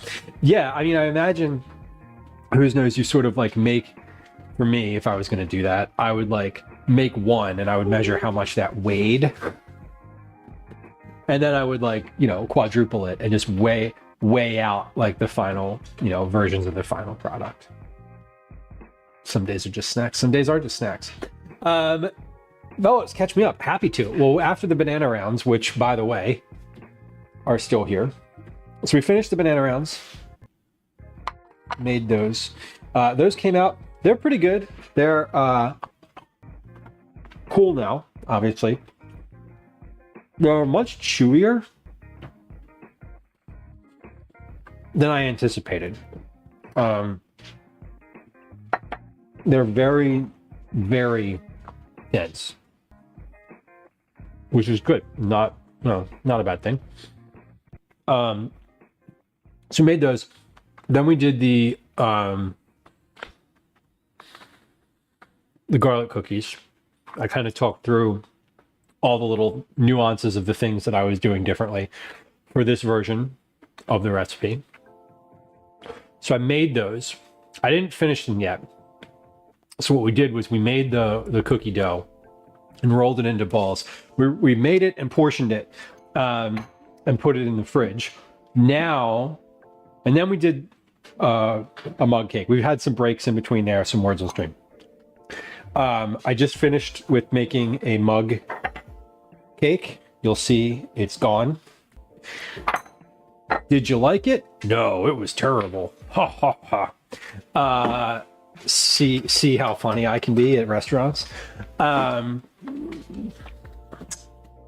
we made the mug cake and ate that. And now we're gonna do the garlic cookies in the oven. I'm gonna bake them. They're cooled down and they should be ready to go. And we're gonna see how it goes. So that's where we're at.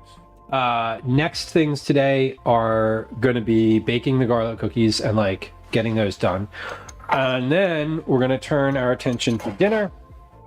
And I'm still not sure exactly what dinner is gonna be. It's gonna have tuna. So basically with dinner, we're gonna make like tuna salad. So tuna, mayonnaise, celery. I'm gonna put apple in it this time because I like apple.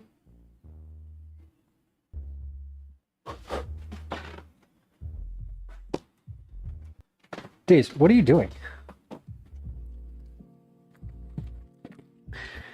Daisy, what are you doing over here? Girly Pop, Daisy, that was so weird. She like, I have a Bluetooth speaker over here in my like purse, and she was standing on the side of my purse and turned it on. I'm like, what was that sound from over there? Is charcuterie a snack? Well, not if you're eating it as a meal. I would generally count charcuterie as a meal because I'm going to eat enough of it to be full. So I can see why it would be a snack, though. Charcuterie days are snack days, I know. Liz, no, she's doing good. She's doing great with the cats, actually. She's doing amazingly. They're orbiting closer and closer. And while Calvin and I were gone for a few days, they did really well. They did really well. Let me get an update. They are larger and much more playful. Much more playful. Liz, they're doing really well adjusting to Daisy is kind of where I would say. I think my prerequisites are really that they get along with the cats, or that they get along with the dog, that they don't antagonize the dog. That's really important, that they're not like, and we obviously have to do our part to like not facilitate that. So a lot of that is on the people in the house to make sure that happens. But and yeah, like basically they need to interact, and then they need to not be assholes. So frankly, they need to not be like, you know, bitey and aggressive animals, because I'm finished with that in my life now. My cat, when I was a child, was bitey and aggressive. One of our previous cats was bitey and aggressive, and I can't live with a cat that's like bitey again. I don't want to do it. It's miserable. So that's a prerequisite for me, is that they don't like evolve into being like bitey cats, frankly. But they're not currently doing it. They're not. All markers are currently positive, so we're moving along. They are 6 weeks old at this point, I think. Okay, oven is heated. Let's pop these on a tray. 350 for how long? 10-12 minutes. Last time I baked them for the upper limit of that, so we're gonna set a timer for 10. We're gonna set a timer for 12. I'm gonna check them after the 10-minute mark. These also spread a lot last time, so let's see if they are gonna do that this time. I'm gonna be a little cautious with how many I put on a tray. I'm going to be a little cautious about their spacing, because they did spread so much last time that if they spread that same amount this time, I just want to be ready for it. 11 minutes calling it now, probably. I mean, they're within that window. They're pretty, we'll see.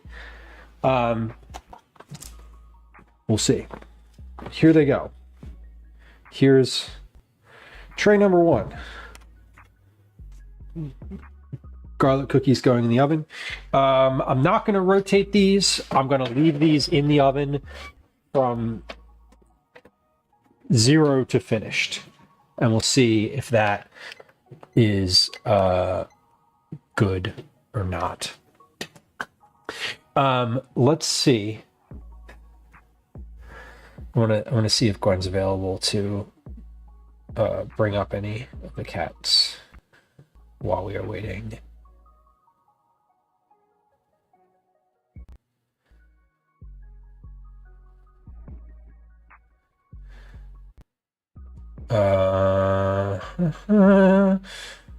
Gwen. Can we look at the cats?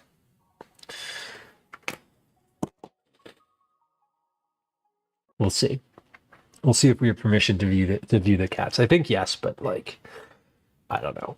There might be reasons not to. We'll see what she says. She's in the house, so it's not like, you know, I could just go down and grab them, but I wanna confirm.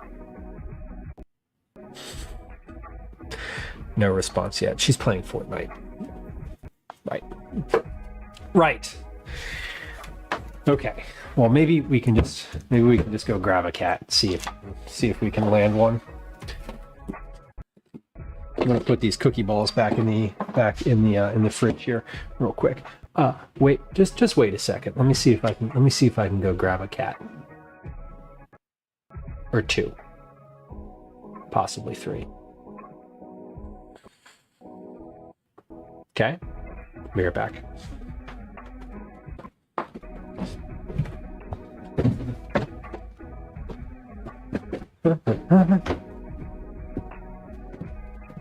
Oh, she's not in the basement at all. Huh. Hi, friends. Okay, I see two of you. Oh, I see three. Okay. Me. Oh, hi, babe. Hi, babe. I know. Come here. We're gonna put you all in here for just a few moments. Yes, we are. Come on, bud. We're going for a little trip. No, you're back. No, stay in. There we go. Okay. Everybody's in. Amazing. Okay, we're going on a trip. Okay, I have the cats. Here they come. Here they come.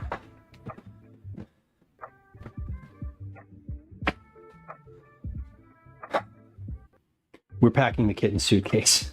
We did. We packed the kitten suitcase.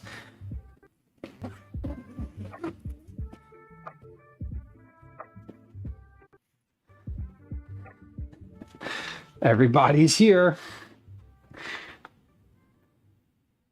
This is Elsie. And there's Obi. And Ash is back here. So this is, here comes Elsie. When did they get so big? I know. Look at them. Look at this. Now she's a real cat. This is a real cat now. But this is Elsie. She's not gonna be allowed to roam here. Yes, this is the Elsie cat. They're all named again for their colors. Little Calico, LC. OB. Where's OB? There he is. This is OB. Whoop. This is Orange Boy. Whoop. She is. Nope. You gotta go back in. There we go. This is Obi. And Ash is like with his face to the wall back here. He's not even looking. Okay, no, you get to stay in. You stay in. Ash, come on out of here. So that's Obi for Orange Boy, and then Ash because he is the color of Ash. And they are all uniquely involving in their own ways. Some of them are more adventurous. Some of them are more cuddly. And all their little personalities are starting to come out. He does. He has very large, prominent eyes. And yeah, there he is. There they go. Look at the. Which one is the most cuddly? Gwen, which one is the most cuddly? I would say it's either Obi or Ash. Yeah. And here he is. And she's... Whoop. He is adventurous. Yeah, she's the most adventurous. She's the one who's like... out. Cute. Nope. He's the most vocal. She is definitely the most vocal. Yeah, these are them. And this, by the way, That's my back bling. is a very stylish cat backpack, which Gwen has used to take the cats to her office before.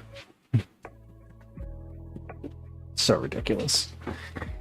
Yes, these are they. Did I hit the timer for those cookies? I did. Okay, good. But yeah, they're all in here. He's like, let me out of here. Ash is he wants nothing to do with it. Yeah. Gwen is a great cat mom. I agree. She's been quite dedicated to their well-being over the past weeks. Those are babies. I know. They're up here, and meanwhile, Obi's just like in here chilling. Like, where did they go? He's a little bit slower to figure things out. But there they are. These are the cats. Cow! We gotta go. They're busy watching themselves on the screen, I think. I think she is, anyway. She's like looking at the screen.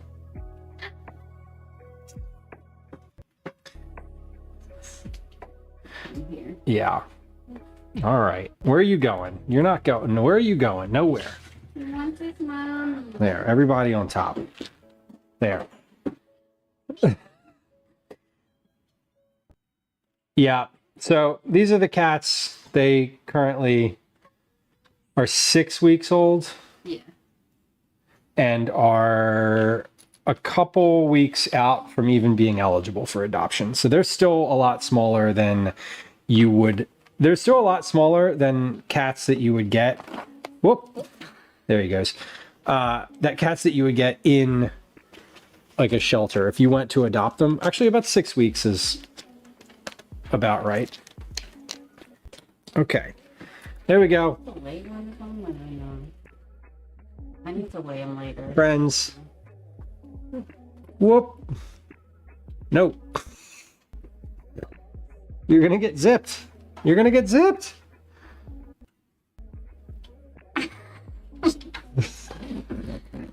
True caretaker, hello. 6 weeks when you got him. Yeah, the 6 weeks is really young, I think, for cat adoption in general. All these little locks, these little things like click together too. You can sort of like clip the locks together. That's cute. Cool. Themselves. So they can't, so they can't unzip themselves. That's true. Cow, come! Calico. There they are. Do you want to take these back down to the basement? Okay. Yeah, the cats are more mobile now. They can go up and down the steps. They're eating solid food. They don't need to eat overnight. They're all weaned. So we're into like the easy, not easy, but like, you know, they're not being bottle fed anymore. No, they don't need their butts wiped. They're using the litter pan too. That's huge. Yeah, the litter pan was a nice big step. That is true. All right, cookies are looking pretty good. I would say interesting. They spread, but they didn't spread as much to get like What are you making right now? lacy. So we'll see. We'll see how they go. I'm finishing the garlic cookies.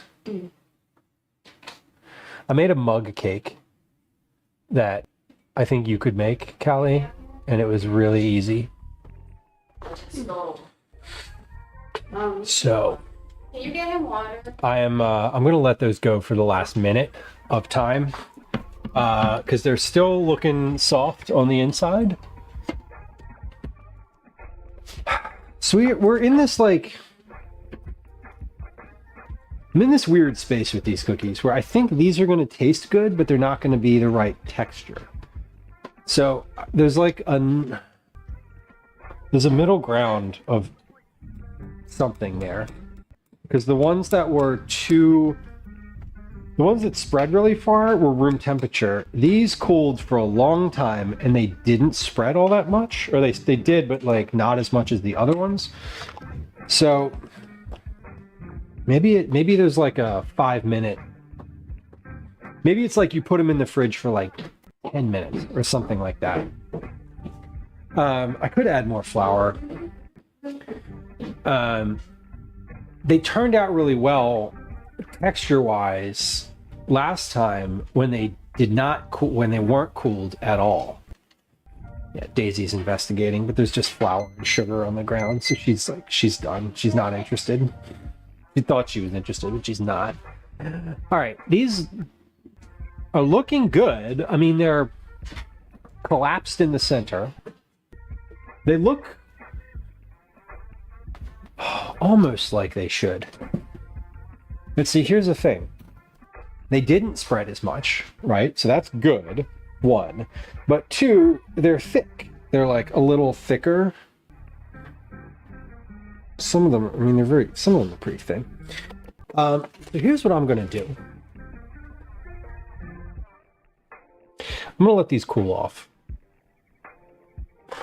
I'm going to take those other cookies and put them on another tray and let them sit out for 10 minutes. Because I really genuinely think that maybe there's just a sweet spot of temperature when they go in the oven and they spread like the perfect amount. Because these look great, but they don't have that same transparency around the edges. So basically, how to describe it? The description that I would use is lacy, as in like you can hold them up to the light and you can see light through like little holes in them. These don't have that. That's not. There's a little like suggestion of that starting on a few of these, but they didn't spread very much. So maybe the secret with these cookies is we do a much smaller cookie. These are 25-gram cookies, and these are large, physically around. Maybe if we literally did like a 15-gram just dollop of dough on a pan, no cooling,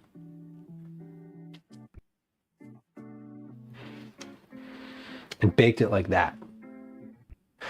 So the ideal cookie, just so we're clear, the ideal cookie is about this large. Somewhere between these two. These two. This is the smallest one on the tray. The largest one on the tray is probably down here. And these two were at the back of the oven, where it's the hottest. So that means that these got the most heat. These spread the most. This got the least heat, ostensibly, and spread the least. I'm going to take the next ones out of the fridge. We're going to let them warm up just a little bit. I'm going to give them 10 minutes. Give them 10 minutes to warm up. And then I'll see. Give them 10 minutes to warm up. Here's what I'm going to do. I'm going to bake half of these.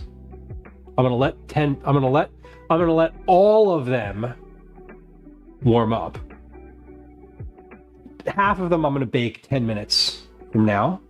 And then the other half, I'm going to bake like 25 minutes when those are finished. That way I'll sort of know what the difference is between ones that were totally cool, half cool, and then maybe roughly room temperature. Mixed, yes, these are the garlic cookies. So they turned out, but I'm still missing some of the texture that I want out of them. I know that it's there. The thing is that I know that the texture is there because I made it last time and they were fine and they tasted great. The texture last time was perfect. The size was not. So let's do 1, 2, 3, 4, 5, 6, 7, 8, 9, 10, 11, 12. So I got 6, 7, 8, 9, 10, 11, 12, 13, 14, 15, 16, 17. Half of 17 is 8.5. 1, 2, 3, 4, 5, 6, 7, 8. Let's put 8. Excuse me. On this tray.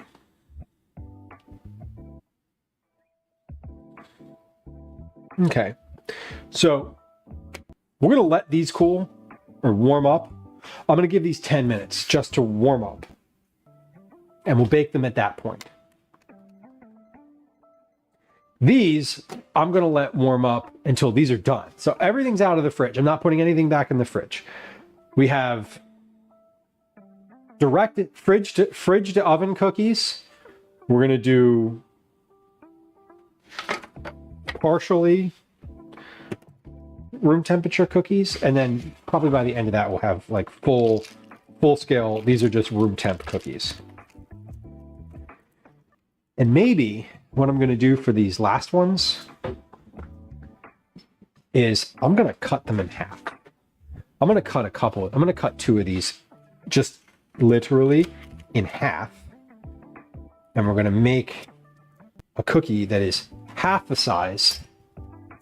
For the ones that are going to be resting out of the oven or out of the fridge for the longest amount of time, meaning they're going to have the most spread, I'm going to do a cookie that is much smaller. So this is 12 grams.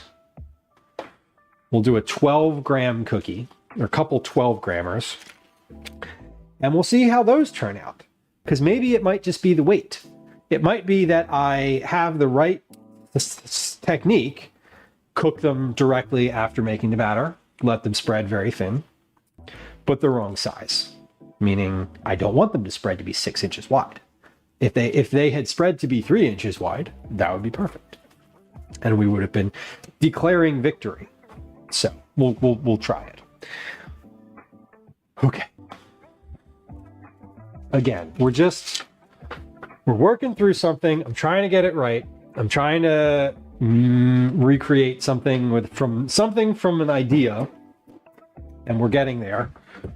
But we're not there yet. All right, let me wash my hands. Do a little hand wash here. And then we will turn our attention to dinner.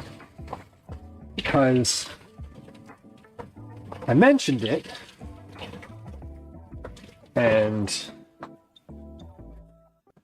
we're going to want to eat it. So we should get to it.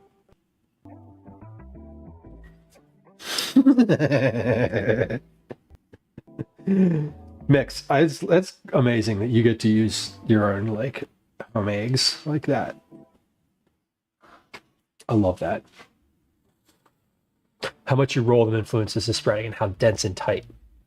Yeah, so I'm imagining, Tatsu, basically what happened was the last time I made 25-gram cookies and they spread to be the size of hubcaps. They were really tasty. They were also huge. So I'd like the texture of those in a smaller size. So we're trying it. The last time I also didn't You know what I did with those?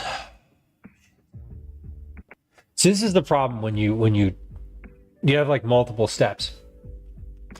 I pressed those down too. The last time I did these, I like pressed them on the tray, and that certainly made them spread a little farther. I did not press those. I did not press the ones that are in the oven. There aren't any in the oven currently. So while we can, let's do a little experiment. Okay? We're going to press some of these so that they are a little flatter than the other ones. And we're going to see which version of these cookies ends up being the preferred. Because it's all just like one specific process, right? Like you got to just do each step. Each step gets you most of the some of the way there. I'm going to do one of the smaller ones too on this tray. And we'll press that one out. Okay.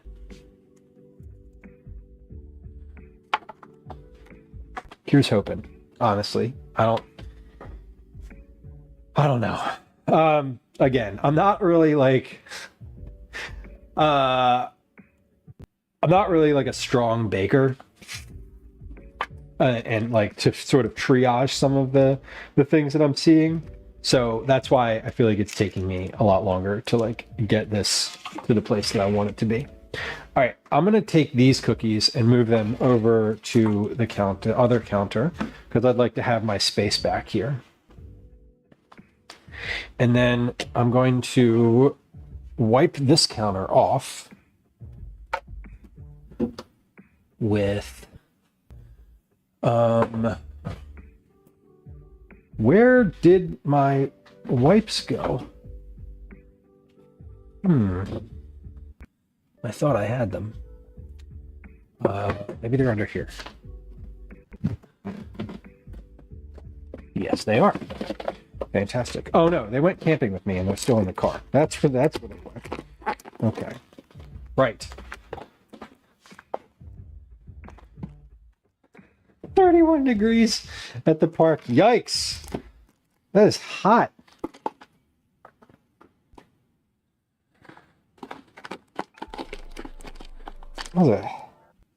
Unless you're talking Fahrenheit, which I don't think you are.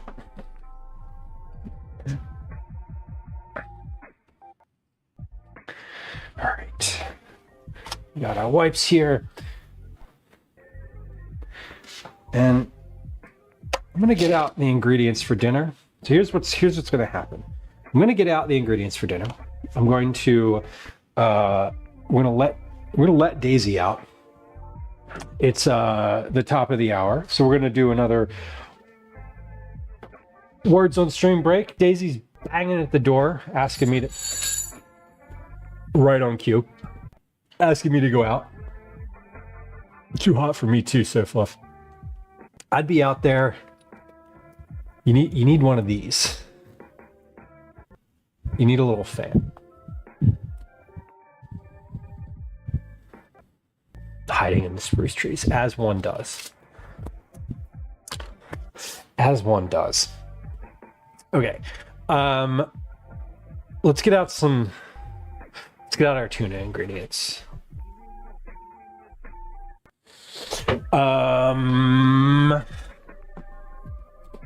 Start with tuna.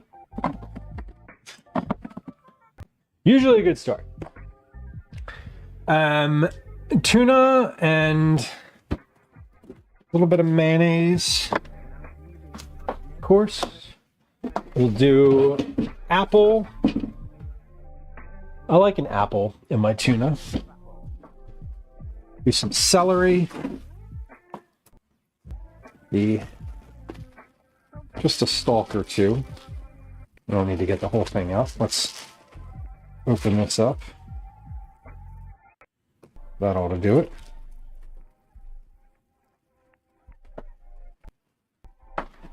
some herbs. We got parsley in here. Yep, parsley. What else goes in tuna? A little bit of relish, pickle relish.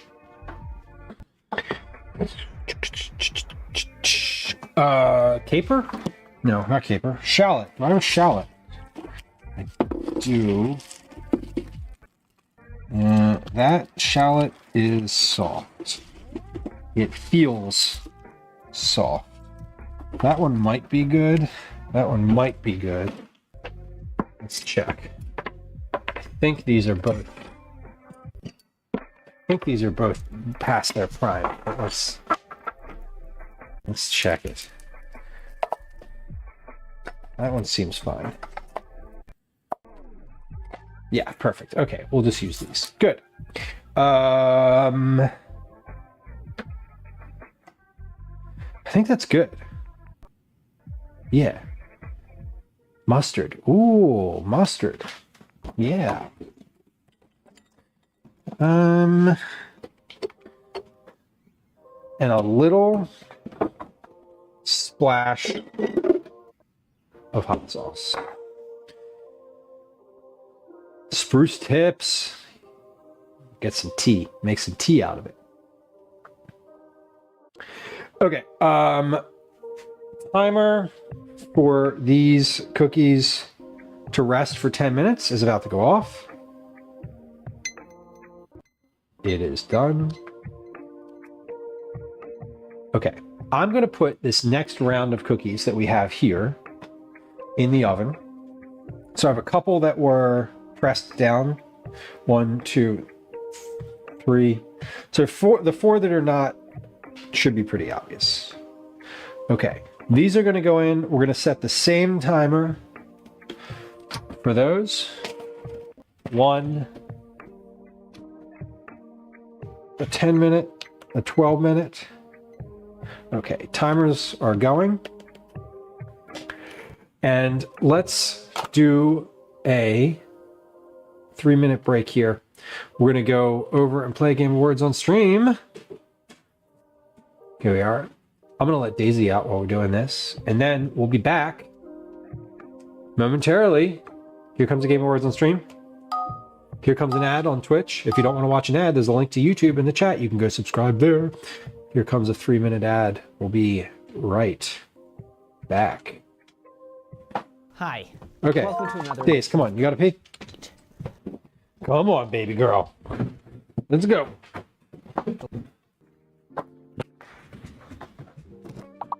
Hot breath. And it's raining outside. Sheesh.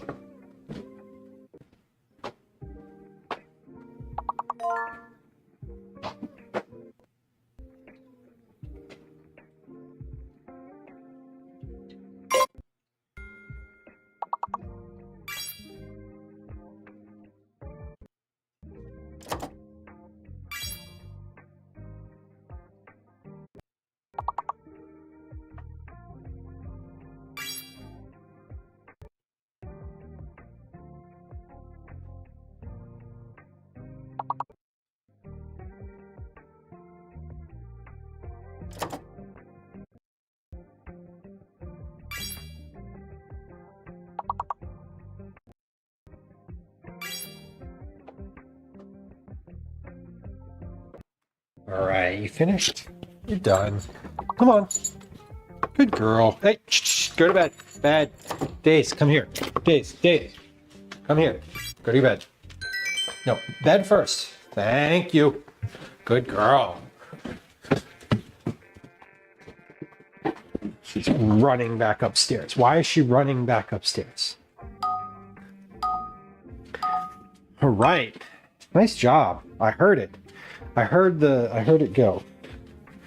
All right, how are these cookies? Well, the ones that I pressed down. Okay.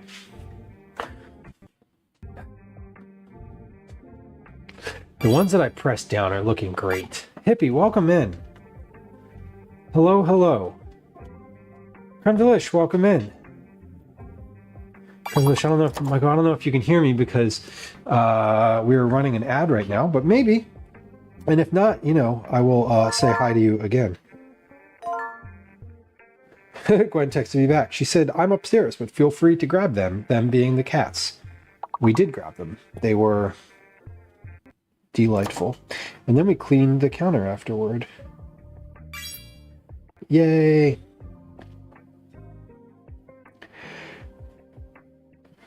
Very nice. Okay. We're almost there, y'all.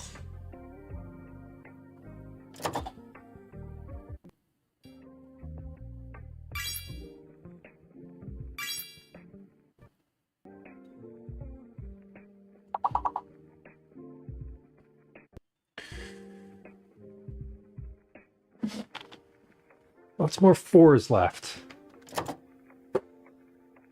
Some more fours left. Erst. It's a good word. Erstwhile. If you're watching on Twitch, you're back. Thank you for your patience while we run an ad break. The ad breaks are mandated by Twitch. So we're either going to get an ad during the stream, or you're going to get an ad before you join the stream. There's no in between. There's no in between. Good work today on those. We'll have one more ad. We'll have one more break before the end of stream today. So just if you're like, I didn't get to do all of the things that I really wanted to do, I promise you, it'll be okay. We'll have one more. Creme Delish, welcome in. I don't know if you heard me when I said hi. Hope you're doing okay. One of our community members shared with me today that some life updates, and I hope you're doing good in general, physically, mentally. I was happy to hear that physically you're okay. Hippie, good to see you. I don't know if I think you probably heard me when I said hi, but if you didn't, welcome in. Today we're doing a bunch of things. We're back from our break. We are waiting for cookies in the oven. We got cookies in the oven. We got cookies on the counter over here that have already come out of the oven. I've got ingredients for tuna something. Tuna salad here. And I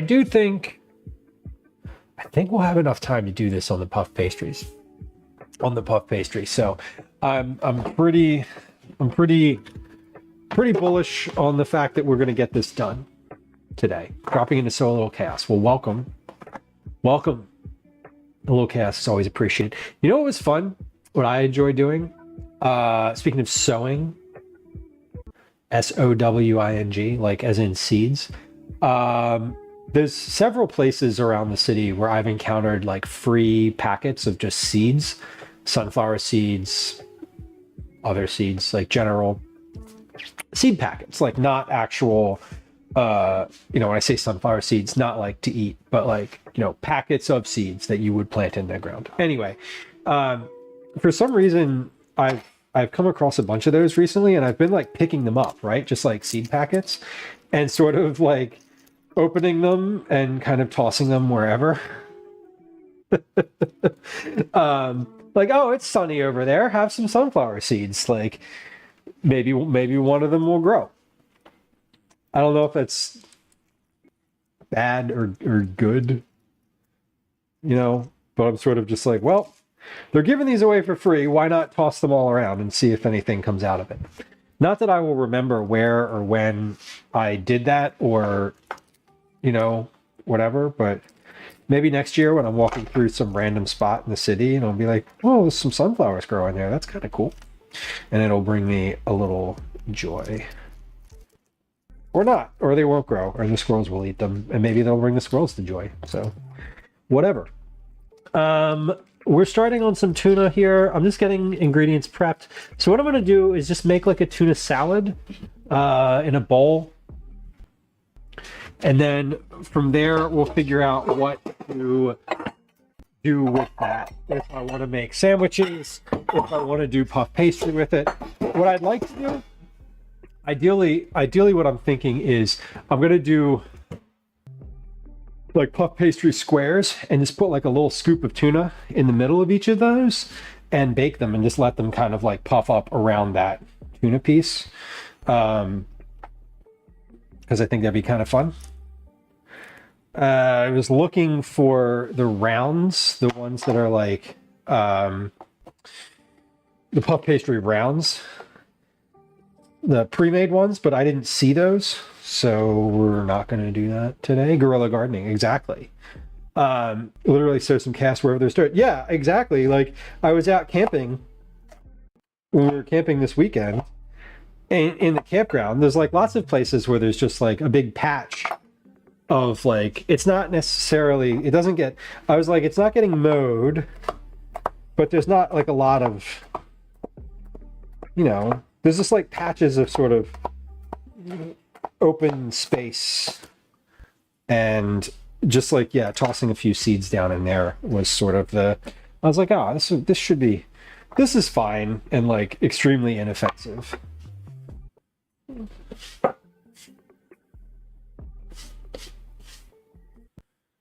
I'm sure there's some level of like illegal about that. I mean, it's not like I'm sowing like fucking mint, right? Or some like crazy invasive weed. Like these are like native to the region plants, generally speaking. Spare spice bottles with shaker tops. That's a great idea. Yeah, the wildflower seeds. That's like, yeah, and that's like exactly what I'm talking about. Just some random seeds that like maybe a few of them will grow, maybe not, but it is kind of fun to do. Borage, yes. Yeah, borage is generally pretty accessible around here.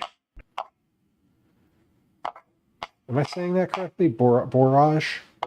I had a friend one time who was obsessed and called it borage, and I don't know if that was actually right, but that's how I say it. Timer went off for those cookies. That was 11 minutes. So, yeah, here's the deal with those. The ones that are pressed down by hand, you gotta press them down. Like, the ones in there that look really good are the ones that I pressed down. So, point of fact, you can't leave these in perfectly round holes. You have to press them a little bit. At least according to my immediate reaction to what I'm seeing in the oven. And I'm gonna let those go for that last minute. I've been setting a 10-minute timer and a 12-minute timer and just kind of looking at them shortly after it goes past the 10-minute mark. Right. Yeah, I think we will have enough time, space in the day to do the puff pastry thing. If I made caramel corn, we would not. But if I made caramel corn, I wouldn't have, I don't think I would make dinner. I wouldn't have time to like do dinner. We'd have to do the leftovers tonight. And I'm already committed to the tuna at this point. So that's how it goes. We try to mix both sun and shade. You can't always tell it's going to get tree cover later in the season. Totally. It's, or like even later in that same day, if you're like going by some location, you know, it's like, yes, this is the 5 minutes a day that sun comes out on this location. Cookies are ready to come out of the oven. So let's take a look at the ones that are getting there. So yes, fuck yeah. Okay. Sorry.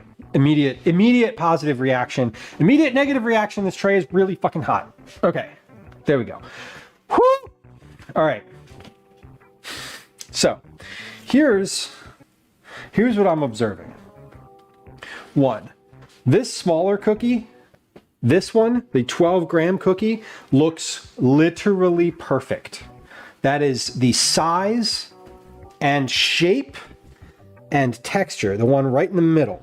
The size and shape and texture that I am going for. All hot and bothered. Oof.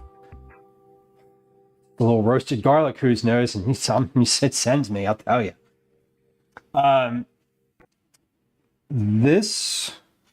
These 4 were not pressed down, and these 4 are the ones that were the fuck.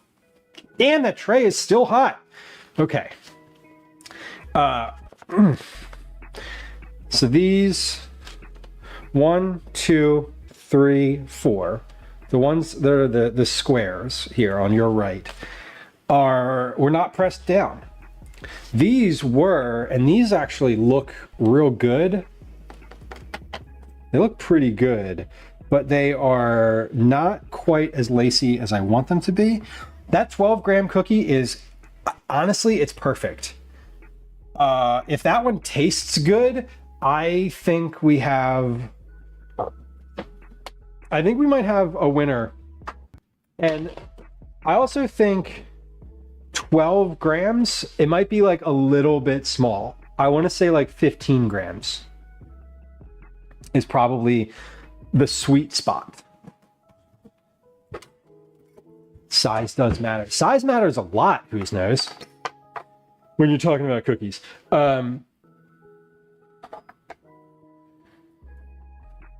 Yeah, size matters a lot.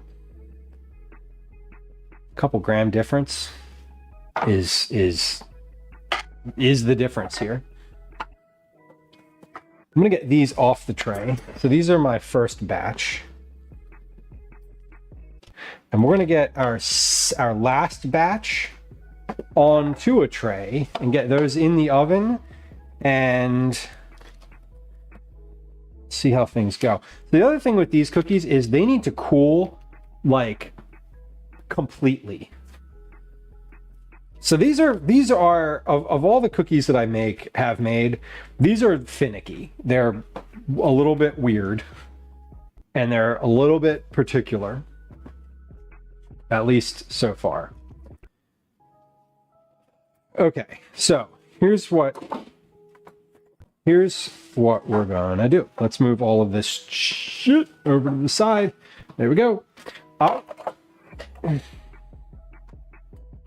We're making changes here. We're making some changes. So these cookies that were on the tray just chilling, here's what we're gonna do. We're gonna do a couple. I'm gonna do these three small johns. These are the roughly 12-gram cookies. I'm gonna tap those down. I'm actually gonna not tap one of them, and we'll see what happens. So those are 12s. I'm gonna take another one of these, and we're gonna do 15. I'm gonna do a 15-gram cookie. So we're just gonna take like some of this off.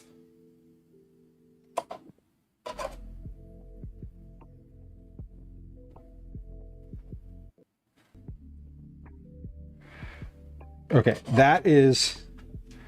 this is a 15-gram cookie. Tatsu says I use 60 for extra large, 45 for medium, and 30 to 35 for small or snack size. And these are certainly small. The thing is they spread so much that, okay, this is another 12. Let's do another 12. And then we'll do one more 15. We'll do a 15. Okay, a 15 pressed and a 15 unpressed. A good pie cookie base. So when you say pie cookie, you mean like graham cracker type situation. And then for these other ones, we are just going to do as I portion them, but we're going to press them. press them a bit. Okay, so let's do pressed,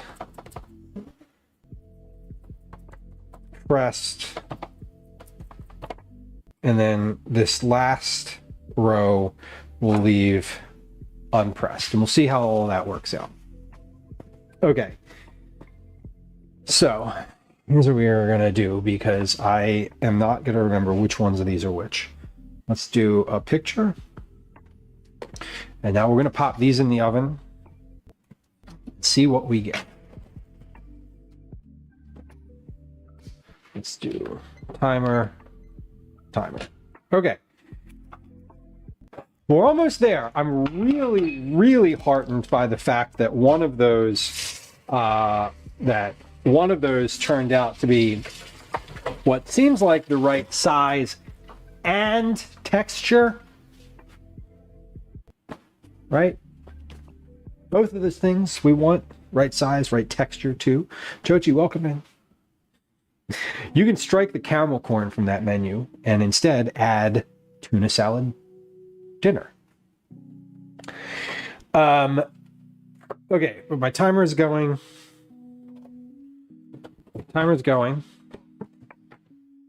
And we're going to continue working on the dinner portion of things.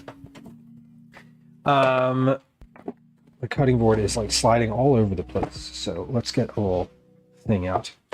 Never heard of garlic cookie, but I'm intrigued. Well, these are a recipe that I've been working on for a while. This is probably my fifth time making these on stream. And they've turned out with varying levels of success. So I think that this tray, these two cookies, this one in the middle and this one, these two are as close to what I'm actually looking for as I have gotten yet. Period. Like, so far. Physically, I mean, just like visually is what I mean. Taste-wise, I have not tasted these yet, so TBD. I'm going to take these. I'm going to put these on. Okay, so these are like my standouts. These are the two that I think are sort of the best.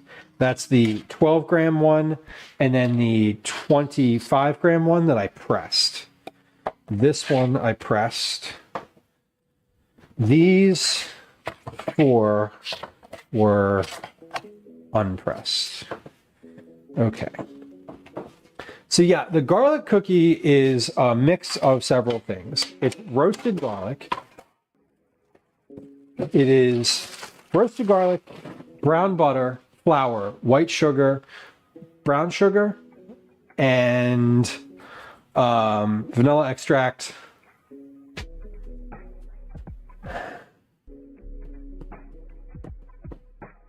Salt.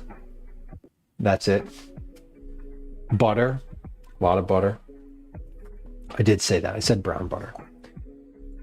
Anyway. Oh, and cayenne pepper. Cayenne pepper. There's heat. There's heat in these. Provided by the pepper. And they're pretty good. Twinderella, we are almost there. I think after today, I may have a recipe that's usable. I have a recipe that's usable.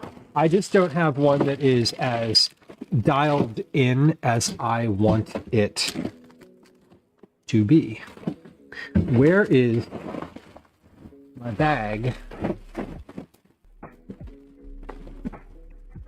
Oh, of stock. There it is.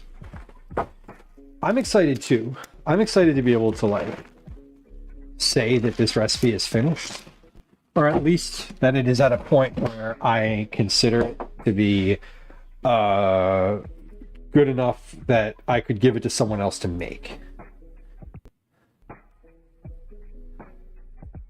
The thing is that I've never made it the same way twice. So I would like to get to a point where I make it and then I make it again and it turns out the same. You know, that's usually a prerequisite for a finished recipe. They're like, hey, this worked twice in a row. We did not hear about the ube cookies yet. We heard about the ube spread, but not the cookies.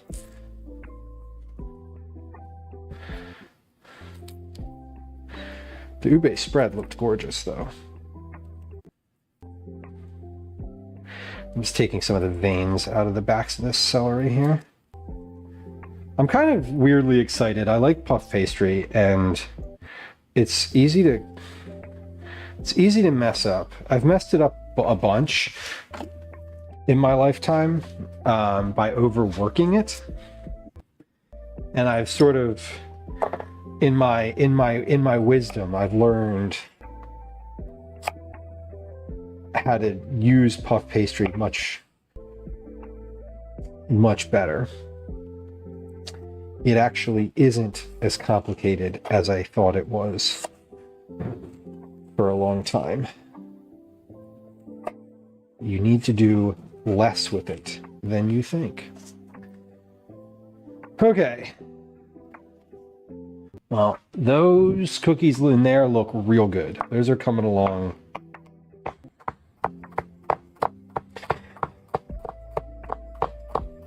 This tuna salad's coming along. I just had it in my head today. I wanted to make some snacks because I have the mug cake, the banana thing. I've had these cookies sort of like on my radar for a long time. And I'm sure that some of y'all within the sound of my voice are bored watching me make garlic cookies over and over and over and complaining about them. But you know, I just want it to work. I really do. I just want them to like work and be done with this one. We're almost there. I can feel it. I'm so much closer than I was when I started. And let me just be like open that like if you don't like it and you're like, this is boring, like, yeah, fair. Sorry for the boredom. That doesn't mean I'm not going to do it, but it does mean that I'm at least self-aware. R&D is part of the fun. I hope so. It is for me.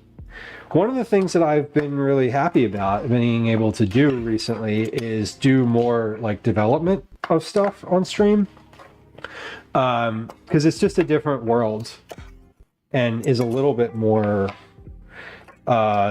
recipe development in general is like quite up my alley because of the precision and having to do things and like track them and replicate them. I'm always I like that part of the process. That part is super fun for me. Okay. So we're just adding, I'd love to do more than 3 cans of tuna, but I think 3 cans of tuna for 3 people is plenty when I'm going to add a bunch of stuff to it. And 2, I only have 3 cans of tuna. So that's all that we're going to get today. I have some anchovies in there I could probably use, maybe a sardine or 2, but we're not going to do that today. Did I start the timer? Please tell me. Okay, I did. Good. Oh yeah, these are looking fucking great.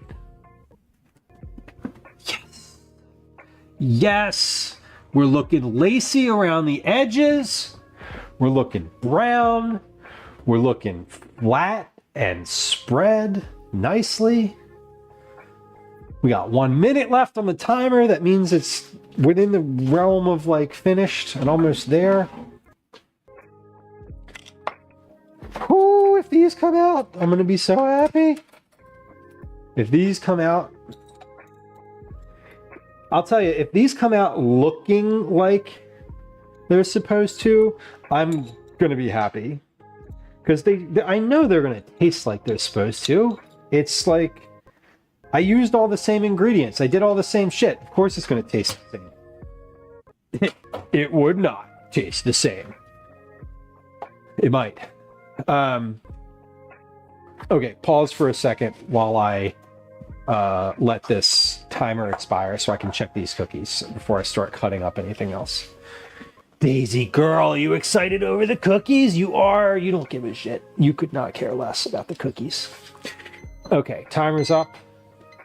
Got 2 minutes left. Yeah. Oh, these are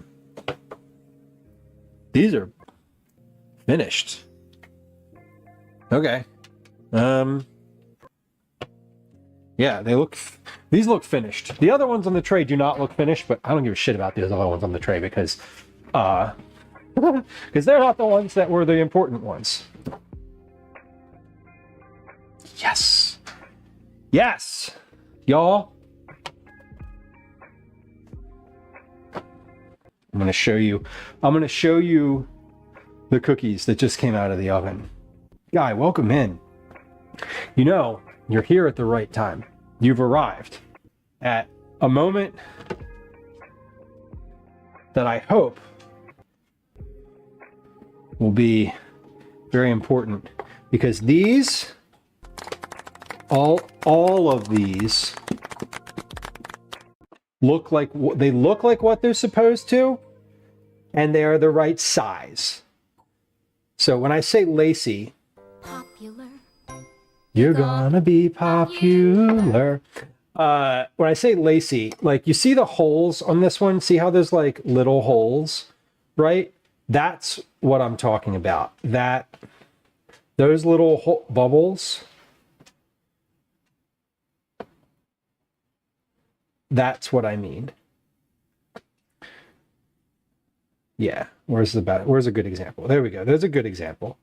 So there's little bubbles. And by the way, I'm holding this tray like this. Like, no lie. These cookies are stuck to this tray. Close enough. Let's let these cool for a few minutes, and then we're gonna take them off the tray and let them come down to temp. Let them cool down. Because as I said, these are really best when they are at room temperature. Really, these cookies are good like the next day or two, once they've like completely dried out. Because you want them to be crunchy. Don't worry, I know what I'm doing. I did what I'm doing. I do know what I'm doing. It only took a year. We'll see. We'll see. Choji says, describe the flavor of these cookies. Okay, I'm happy to do that. Let me eat one. Like, let me eat one, because like I feel like I have a good sense for what these taste like, because I've had them a bunch, but like, let's try one. Okay, so this is the one that I said, this is the 12 gram cookie. So when I say Lacey, this is what I mean. See how there's little holes that you can see through? That's what I'm talking about. So the entire cookie should have those. It should not just be around the very edge. They should be sort of everywhere. They are dry. They're a very dry cookie, so they snap. They have a ginger snap texture, and the interior is chewy and also quite dry. And they're very thin. That's a cookie broken in half and doubled. So the flavor of these starts with butter. Very buttery. Then you get sugar. You're like, oh, that's a sugar cookie.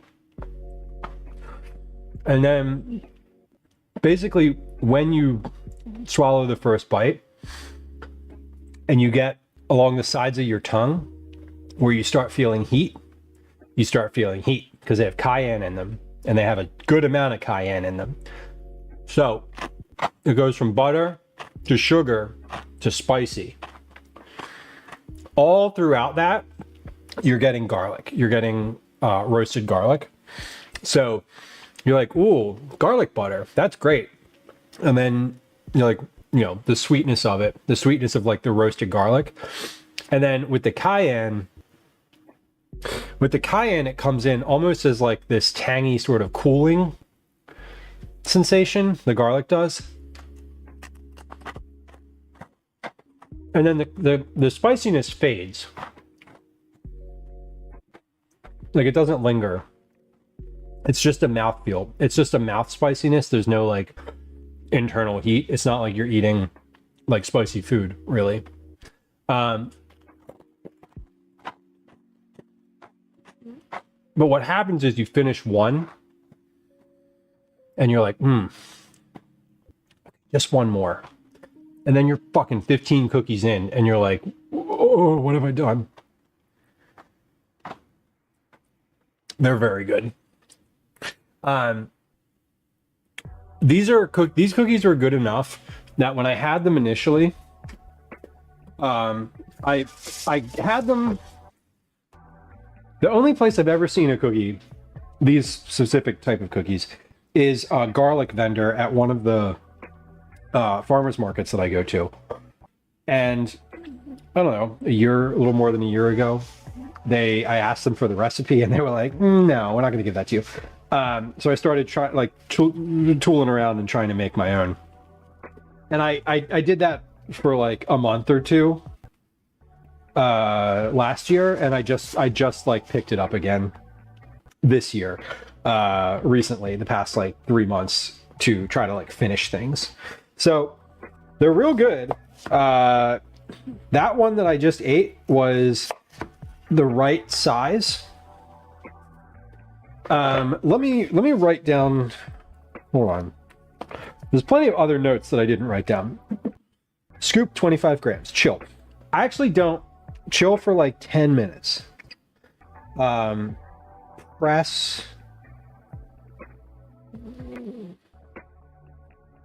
Press down into rounds. It was really the pressing down. I don't think it's the temperature, honestly, because I didn't press any of those first cookies down. And the second batch, I pressed some of them, and it made more of a difference. The ones that I pressed were cooked more like they're supposed to be than the other ones. So I do think like chilling them a little bit, but pressing them is the answer. So maybe we chill them for like 10 minutes in the fridge and then press them. I think that's probably the right move. I love not so sweet cookies. It's a different experience. Yeah. Did you ever have the ones that were popular a few years ago that were the caramel gochujang cookies that were like sweet and spicy? Because these have a very, very similar appeal as those. They are a little bit spicy, they're a little sweet, and they're a little crispy. I'm pretty honestly, like, I was really happy with the one that I just ate. And I'm really looking forward to the few that are on that tray, because that tray seems to represent the sort of final product. Hopefully.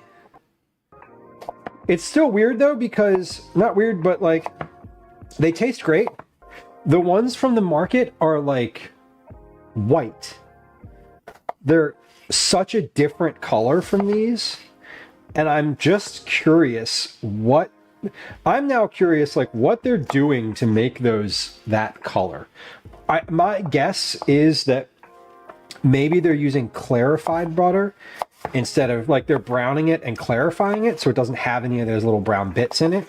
And they're probably, if I'm making other assumptions, they're probably not using brown sugar. They're probably just using like granulated sugar. So that would be my suspicion. I don't think it's actually that relevant to just in general. I don't think that the coloration of these, I was a little worried. I was like, that was what I was trying to solve for the last time, but I sort of think, I'm over it. I think I don't care about what color they are anymore. I want them to taste right. As long as they taste fine, I don't care how they look. I mean, I do care how they look. They need to look a certain way, but the look is part of the texture. Like, if they don't look a certain way, they're not going to have the texture that you need, so they're not going to taste right. So, like, you know, appearances aren't that important, but like, if it doesn't look right, it's also not going to feel right in your mouth. Yes. Okay. So those are cooling, and in just a few, we will transfer those to the wire rack and finish cooling them. And then in a little bit, we're going to try one of them. I turned the oven off. I did not need to turn the oven off because I'm going to use this puff pastry. How do I bake this? What does it say? 400.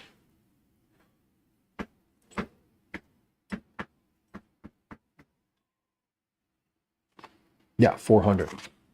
Okay. We'll go with that. We are cruising in here. Darlene on YouTube asks, what are you having for dinner? Good question. And the answer is a little clearer now. We're going to do a tuna salad. So I'm making the tuna salad right now. Once that's finished, I'm going to pop that onto some puff pastry squares, and I'm going to bake that in the oven until they are puffed and ready.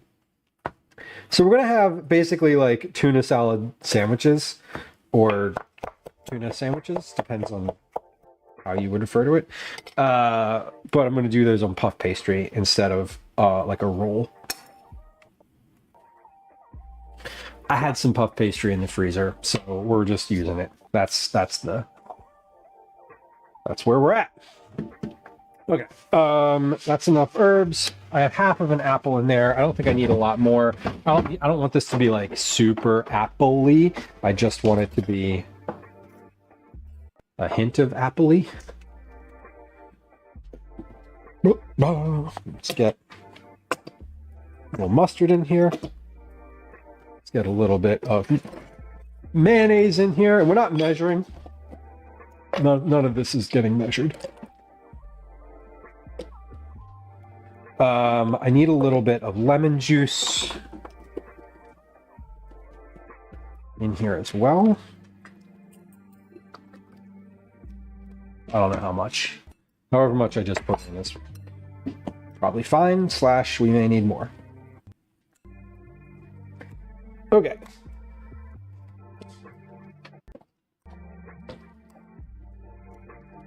So my oven is back on, still on. I turned it off, and I just turned it back on. Salt. Oh yeah, salt and pepper. Definitely gonna need to put that in here too. Okay, these look good.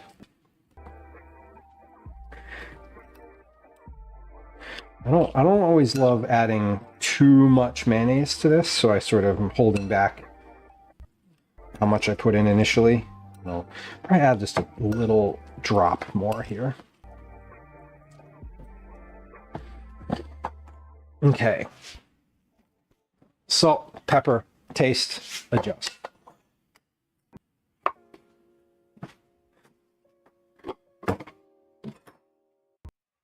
I'm really excited about these cookies, y'all. I've been working at these for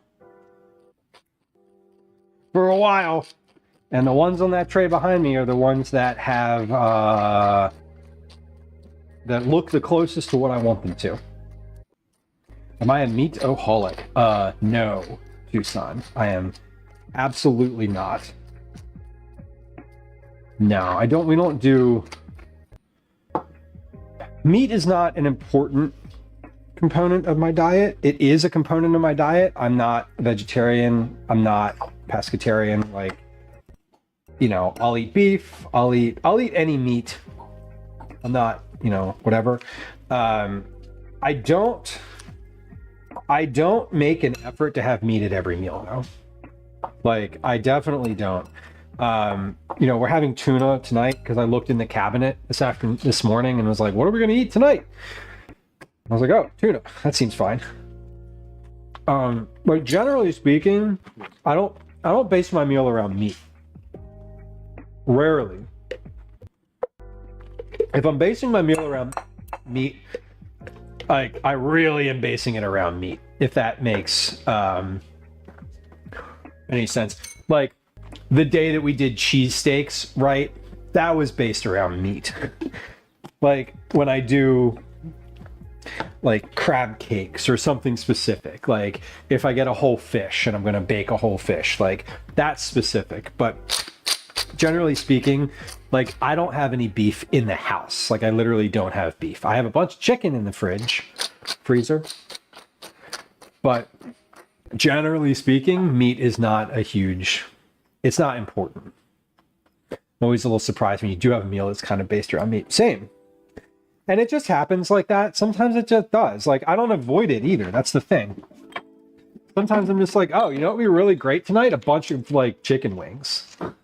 Like, what am I feeling? Like, chicken wings. And then I'll just make, you know, I'll just have wings that night. That's just like what dinner will be. Okay, tuna looks good. Nope. Goes here. Oven is on. Back up to where it was supposed to be. This looks great. We're gonna give one more little try here. Uncommon, welcome in.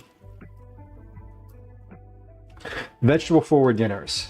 Yeah, Baker, and that is where my head goes. Often when I think about making dinner, it is extremely rare that the first thing that I think about is a meat. Usually, when I start thinking about dinner, I open my crisper drawer and I'm like, what vegetables do I have that need to get used up? From there, if there's going to be meat, it's often chicken, usually chicken thighs, which are just like, I get out of the freezer and we, you know, make a couple chicken thighs. Sometimes it's fish. Often it's beans though. So vegetable forward is how I approach most meal planning. Just like, use the vegetable first, whatever that is, and build the meal around that. This looks good. This is great. I would eat this just as a sandwich for sure. A little tuna salad. We're not going to do that. We're going to turn it on this. We're going to turn it loose on a puff pastry. No. And we're going to make some real dinner out of this. Yeah. But yeah, vegetable forward is how I would describe my generalized approach to meals. Okay, so I love the idea of making rounded puff pastry, like puff pastry cups, right? The problem that I have with doing that is it is wasteful, because then what do you do with the rest of the stuff? So we're not going to do rounded cups. We're going to do squares. And I know from experience that the more I roll this out and work it, the less it puffs up. So we're going to take a pause for a second and fix the stuff that just fell out of my cabinet.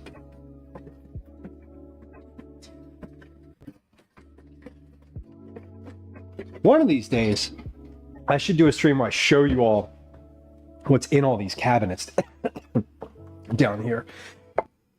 Excuse me. So I'm just going to give this like a very little roll, a very little stretch. I'm not trying to roll this out a ton. I'm just giving it a little bit more space than it has to start. Okay. And now I'm going to cut this into thirds. The other thing with puff pastry is you want to keep the edges clean. When I say clean, I mean once you've made a cut, you don't want to roll over that cut again. Because if you roll over it again, it won't puff in that spot. So I've definitely learned that the more you work with it after you get it out of the box, the less puffy it is. So don't. Okay, we're just going to pop these on a tray.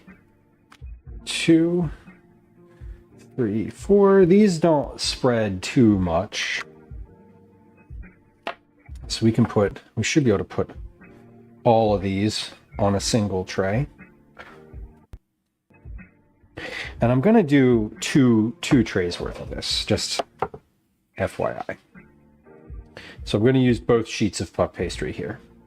All right, what I'm doing, sorry for beating up the microphone there. What I'm doing with these now is I'm going to take a little scoop of my tuna and I'm going to just pile that in the center. I'm not spreading it around to the outside. I want it to stay in the center, and I want the pastry to puff up on the edges around it. It won't puff up right underneath of it, but that's okay. So we're just basically making an appetizer. But you know, I'm gonna eat 6 of them, so it'll be for a real meal. So I'm gonna make these, pop these in the oven. We'll do tray number 1, and we'll get tray number 2 ready. And these end up baking, I actually don't know how long these are gonna end up baking for. Let me look at the directions in the box and see what there's always a recipe on the box that I just use for what the temperature of the oven should be. I guess for this one I can use it for the timing too. Because it's just puff pastry. It's, you know, it's basically like fill it and puff it. So kind of like other things in life. All right, but this looks ready to go. Rinse my hands here. Once these are all in the oven, we'll take a better look at our cookies. So let's get this in.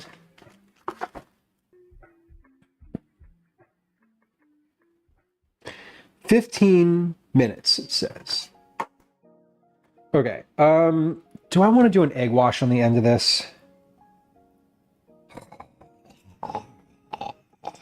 Yes.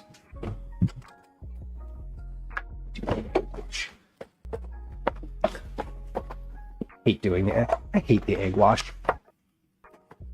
I don't know why. The egg wash feels so fussy at the end, but it really genuinely makes some small difference. Yeah, no, it's just like the moment that you think it, it's like, yeah, I'm gonna do that. It's not that hard. Not that hard. It's just one of those fussy things where it's like, oh, now I gotta get out like 4 more things. I gotta get out this, and a fork, and a bowl, and an egg, and like,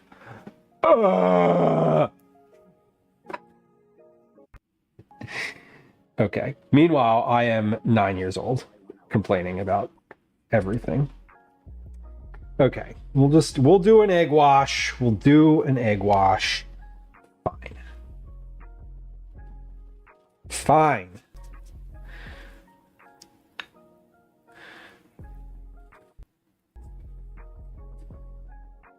Just keeps me from getting it in the oven for a few more minutes after I'm like ready to put it in, right? An egg wash feels like a waste of an egg. No, it's true. It's true. I mean, y'all, I'm still happily getting my eggs at the farmers market, and they have yet to change price. They have been the same price since 5 years before COVID. They are locked in. The funny thing is, they were a little bit expensive before, and now they're cheap, but they're still the same price. So, I don't know. It's kind of funny. I used to buy them before and think like, ugh, these are more than the store, but at least I don't have to make a second stop. Now I'm like, give me 6 dozen, please. I actually had not been to the farmer's market in like a month based on travel and just the schedule. And I miss it. I just literally haven't been able to go.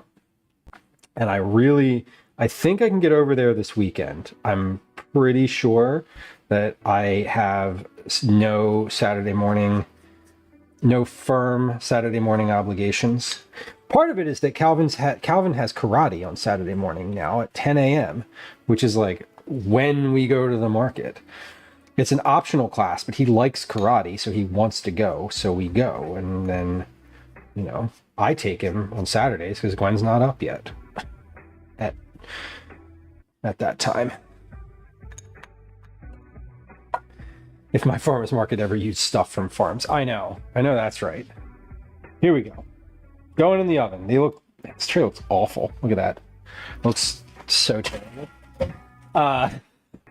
It's fine. It is what it is. It's a timer of 15 minutes. Okay, we're going to do this next round here. Ready? And once these are ready, I will I'm just going to pop them right in the oven alongside the other ones because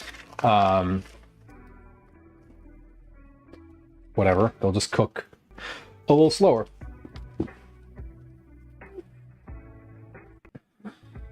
So we're just going to roll this out, but barely. Not a ton of rolling, just enough to spread it out a very, very, very little bit. And then we do, oh, you know what worked way better for this knife? The pizza cutter. Beautiful. Yes. That's right.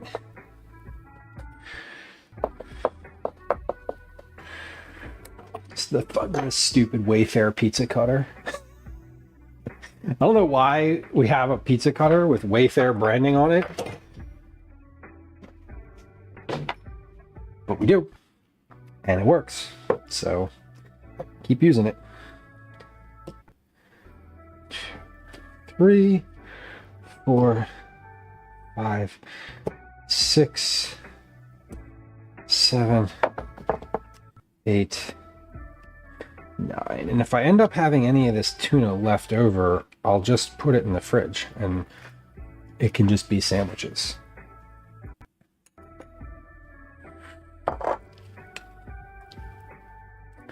So, 1, 2, 3,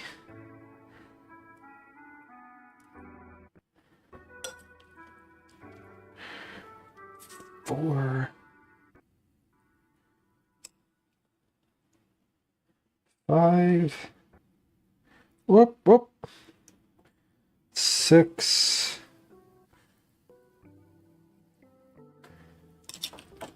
7. We were going to have a little bit left over. That's okay. Have a tuna sandwich tomorrow. 7, 8, 9. All right.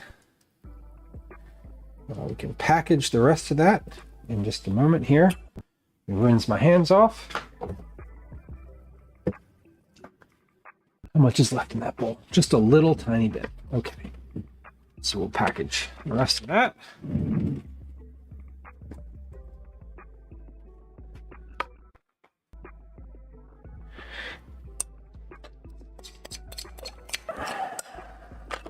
Okay, that's done.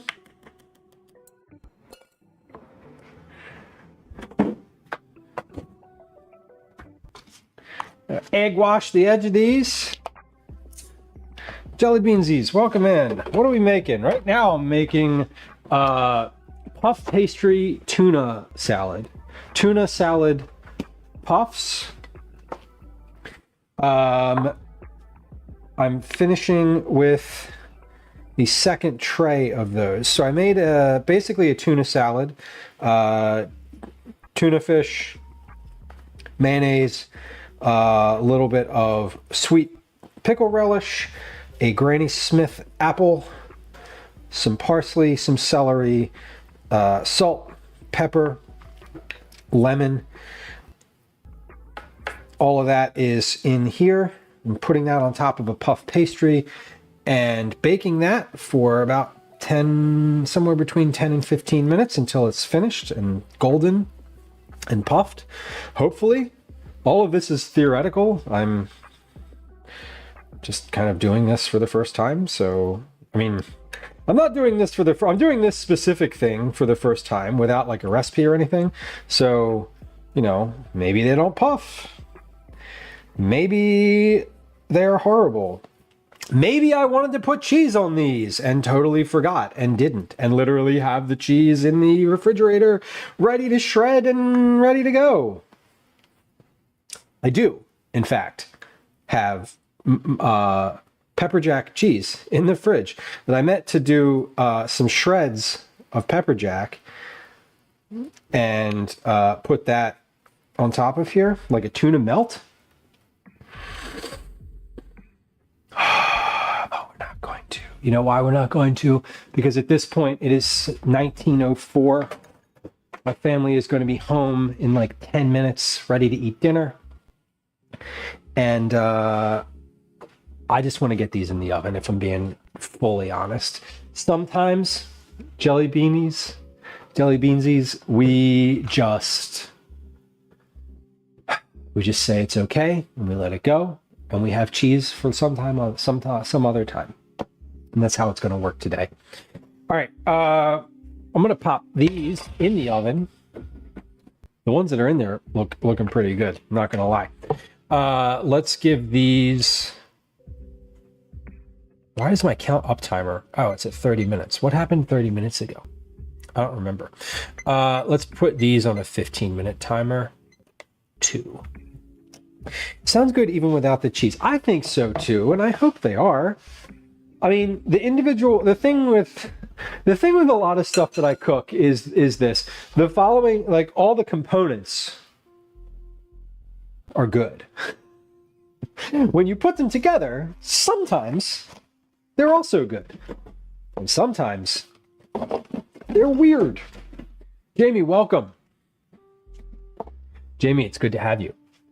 Jamie, you're just in time to play a game of Words on Stream. We're going to do that now. When we come back from Words on Stream, we're going to do a couple things. 1, this will be our last Words on Stream game of the stream today, so enjoy it.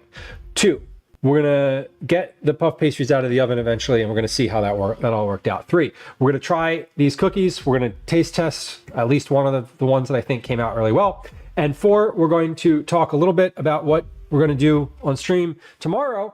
But first, we're going to have a quick ad. It's going to be 30 seconds long on Twitch. We're going to play a game of Words on Stream, and then we'll be right back. So here comes an ad. Here comes a game of Words on Stream. I'm going to go handle the dishes, and we'll be back in just a moment. Hi. Okay, bye. Welcome to Commercials I Hate. All right, let's file again. Let's just keep moving with the dish. Keep moving with the dishes. Get the stuff in the dishwasher. Get the stuff in the dishwasher. That's the name of the ad break game. Get it in the dishwasher. Or the dish pan. Either way, just get it cleared up and ready for its next step.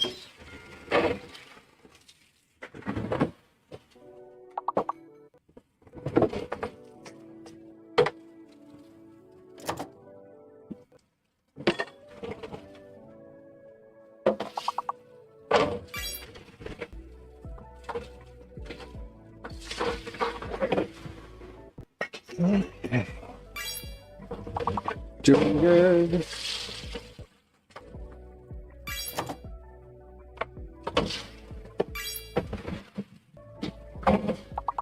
Doing good. All right, sink is clear. Nothing's clean, but there's nothing in it. It's all in the dish pan or the dishwasher. So that's a win. That's a big win, actually. Having a completely clear sink at the end of stream is like unheard of.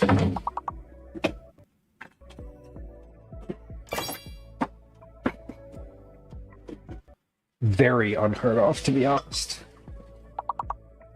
All right, last guesses for this round.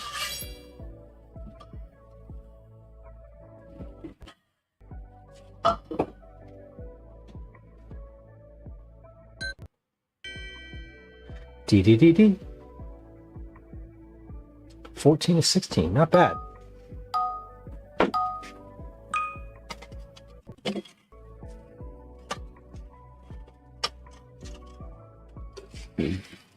When there's more than 15 words, I feel like it's pretty good if you can get most of them.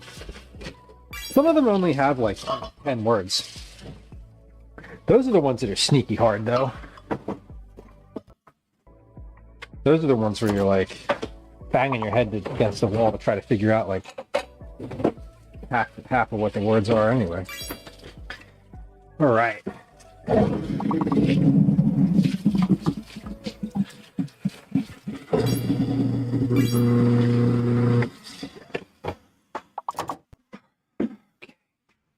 How are these puff pastries in here looking?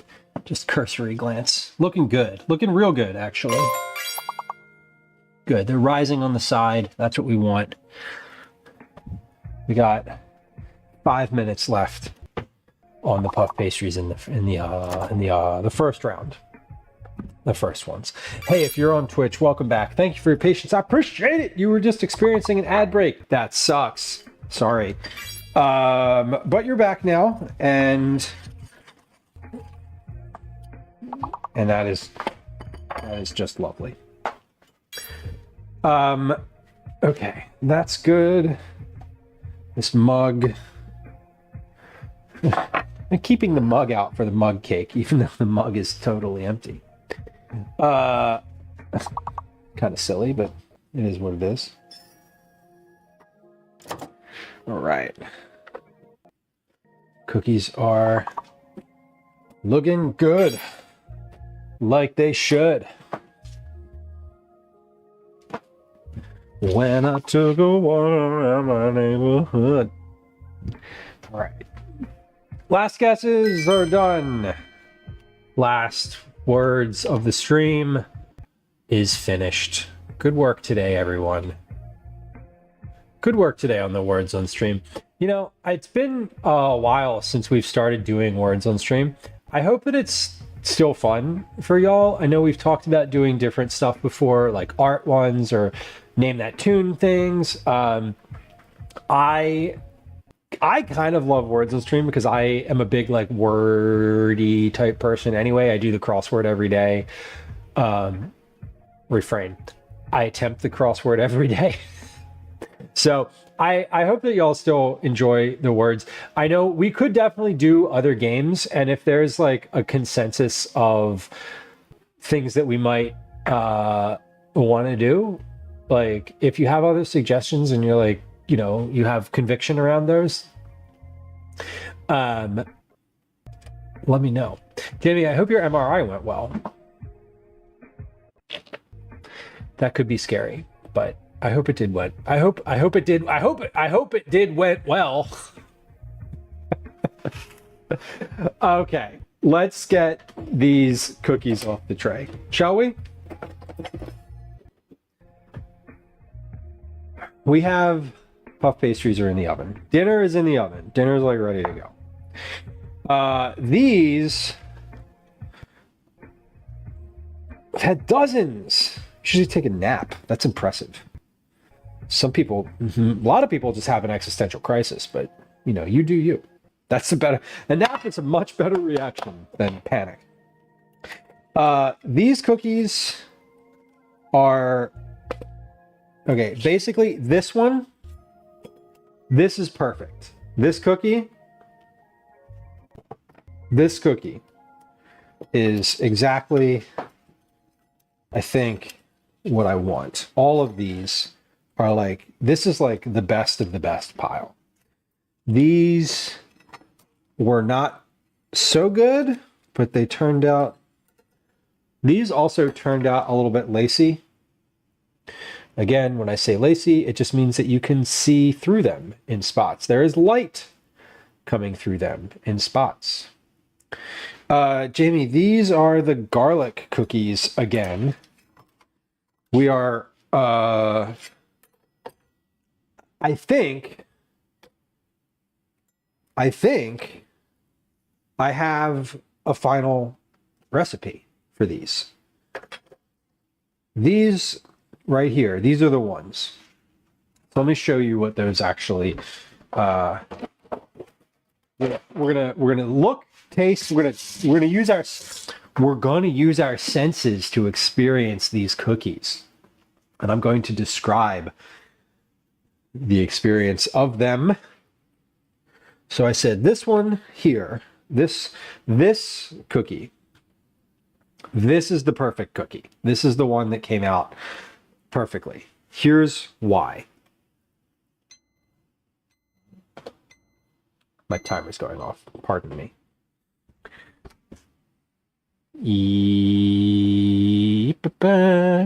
I'll give those another 2 minutes.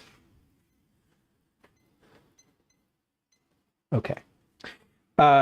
Here's why. So this is the perfect cookie.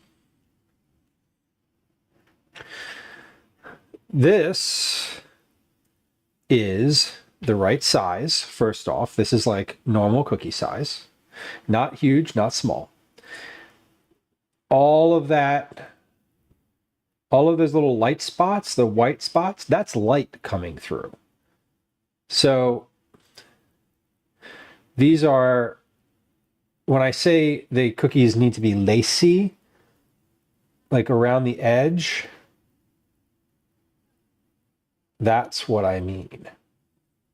So they have a nice crisp texture.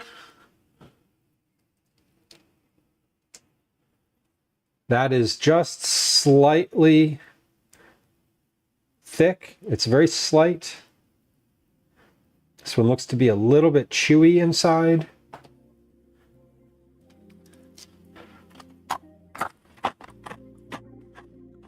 Crunch. Flavor's the same as the other ones.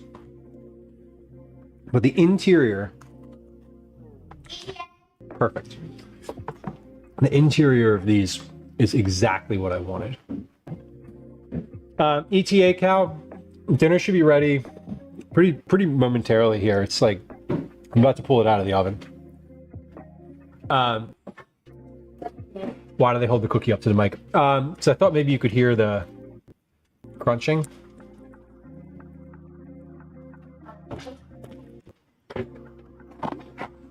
But these are a little crunchy in the middle.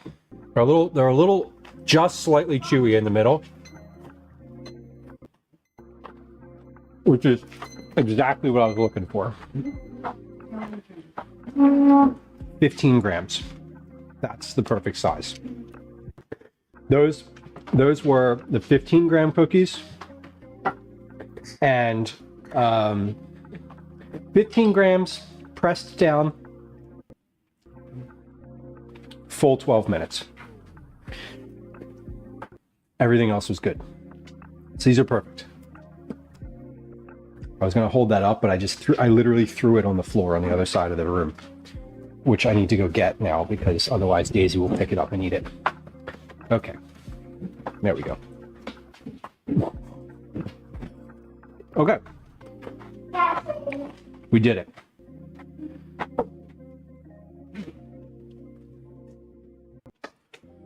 Well, I do think I have. I have not. The thing is, I don't have a full, complete recipe yet. I have all sorts of notes. So what I need to do is actually write a real recipe with steps. The steps are important. Okay. I just pulled these out. These are ready. At least I think they're ready. They look ready. This is...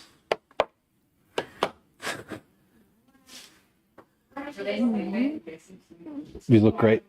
They are golden. They're puffed and golden around the edge and still full in the center. So can't really complain.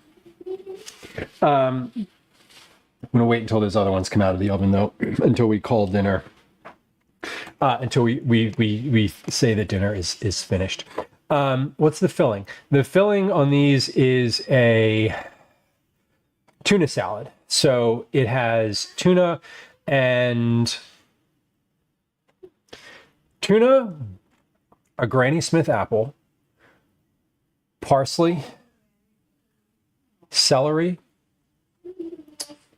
salt, pepper, mayonnaise, yellow mustard, and anything else? Lemon juice. So these are, I mean, it's basically like a tuna fish sandwich, like you would get at, like you would get at the deli. But it's not. It is a puff pastry. So hopefully, I think it'll be pretty good. We're going to try one of these in just a moment. Grew up with okay. my... Yeah, we're going to try one of these in just a moment. What did I want to do? What else did I want to do? Phoenix, welcome in.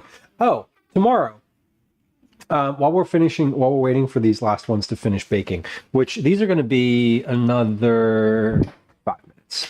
It says 20 seconds, but that's inaccurate. Okay.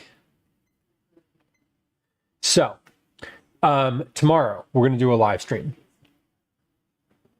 Any questions? Just kidding. Tomorrow we're going to do an IRL stream. It's going to be from about 11 a.m. until about 3, sometime between 3 p.m. and 4 p.m. I have 2 things in mind.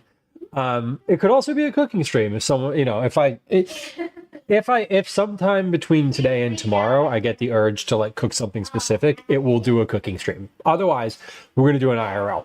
I have 2 options that I considered tomorrow. Both of them are quite a bit of walking. Where are my notes? There it is. So I wanted to get some feedback because we have options. We can do a more urban stream. So we can do West Philadelphia. My thought was West Philadelphia is Baltimore Avenue. It is Cobbs Creek and Market Street through the University of Pennsylvania campus. So we could do that. I still have not tried these yet. I just pulled these out of the oven. They're ready to go. I'm waiting for the other round to come out. So they're almost there. We'll get there momentarily. So West Philly is an easier one for me logistically because I can like get to a starting point easier. That's more urban. It's more like we're gonna walk through like some city streets. We're gonna see Baltimore Avenue, which is like a big thoroughfare all through West Philly, and we'll see either Market Street or Walnut Street, which again are like major arterial thoroughfares through West Philadelphia, a large part of a big section in the city. So that's option number 1. Option number 2 is we go into the Wissahickon. The Wissahickon is a city park. It is part of the Fairmount Park system. It is a very large wooded park. It's in the middle of it's in the city. And so the idea there would be to go hiking because it is functionally woods. There's hiking trails there. There's all sorts of different like monuments. But we would basically like go hiking in the city. Both are going to take about the same amount of time. I haven't really decided which one I want to do yet. I need to look at the logistics of if we did the Wissahickon, how I would get there and like where I would kind of put in to the park. My thought is it's a very narrow sort of long park, so I would probably just start at the northern end of it and walk to the southern end of it. Take public transit, etc. So, Hairless Kit Kat, welcome. Our allergy friendly friend, Hairless Kit Kat. Welcome. But we're gonna do one of those two things. So Fluff, I do love nature, but the city is fascinating. Yeah, and that's part of where my consideration was, is that a lot of folks, not a lot, but I feel like some folks watch the IRL stuff because I'm like in the city, and it's different than just like the woods and being out in nature. So I'm probably leaning towards the West Philly one also because it's just logistically easier for me. I think it's, if I'm being real honest, it's going to come down to where my energy is tomorrow morning when I get up. If I'm into a hike, then I will probably do that. And if I'm into just like walking around, I will probably do the West Philly one. But those are the two options tomorrow. We're going to start around 11 a.m. I do have a pretty hard stop sometime between 3 and 4, depending on outside factors. So my sense is that West Philly might be easier. I don't like cities IRL so it's nice to get to experience them in some way.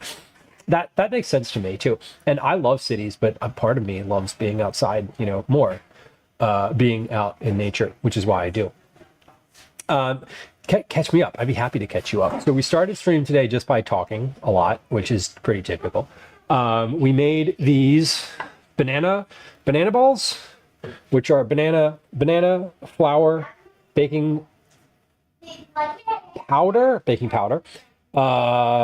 cinnamon, sugar on the outside, a little bit of icing. They get baked. These are pretty good. They're like little dumplings. We also then figured out, we did a bunch of like sciencing around a recipe that I'm working on, which is these garlic cookies. They turned out really great.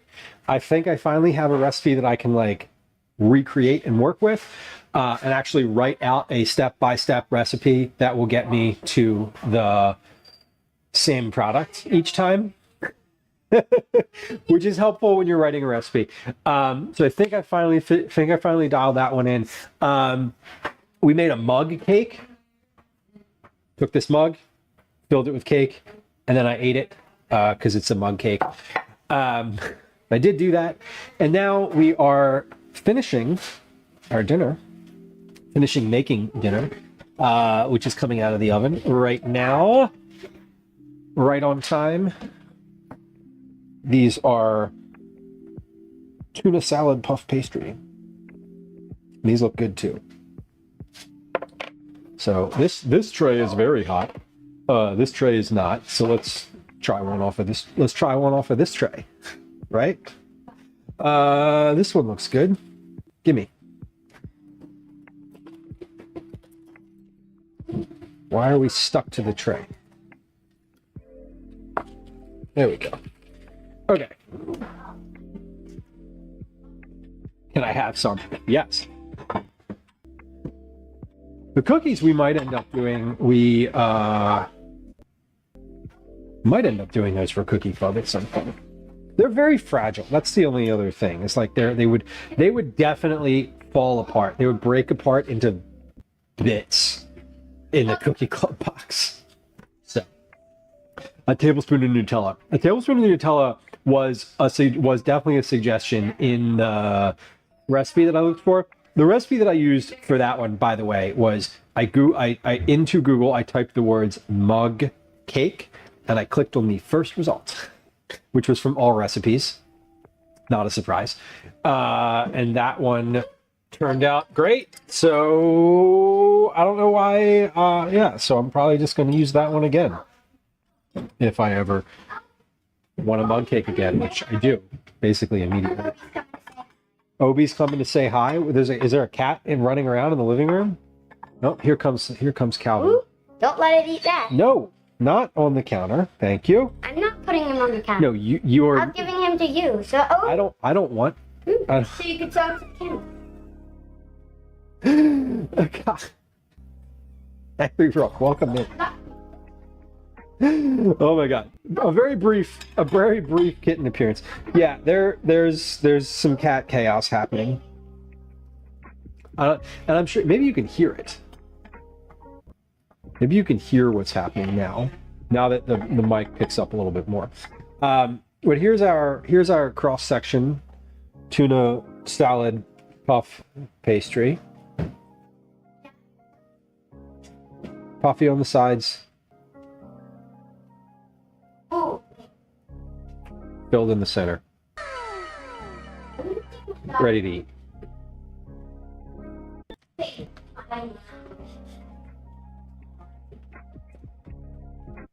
Yeah, that's pretty good. I mean, yeah, that's a tuna melt in puff pastry. Yeah, I'm gonna eat probably 4 of those. Just how it goes. Okay, well that was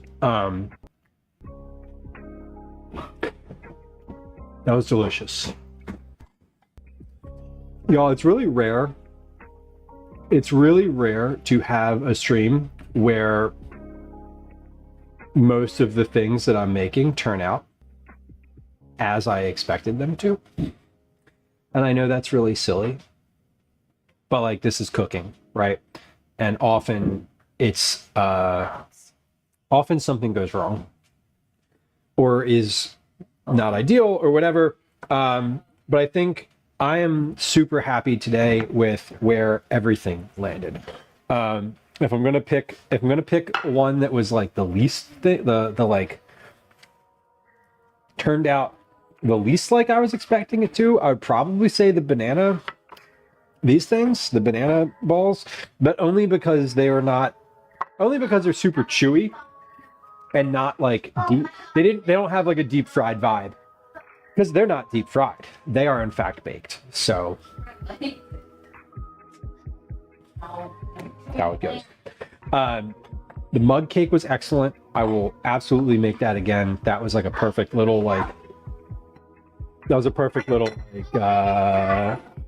stone snack / just need some cake in your life. And then the garlic cookies are fantastic. After several different varieties of I was gonna say presentation, but after several varieties of like wait, cool, pressing or not pressing, I think we reached a point that if I was going to do this again, I know exactly what I would do, like each step. So that is a huge success. For me, the most successful thing that happened today was these turning out the way that I wanted them to. So very happy with them.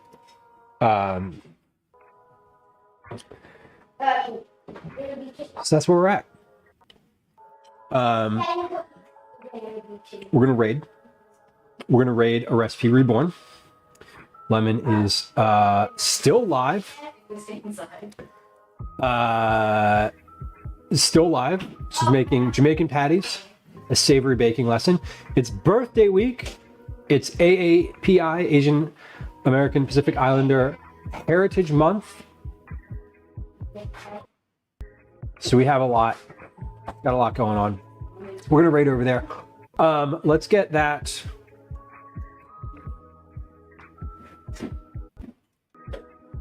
Let's get that started. Both your streams ran long today. Good. Is she finishing? We're gonna raid it.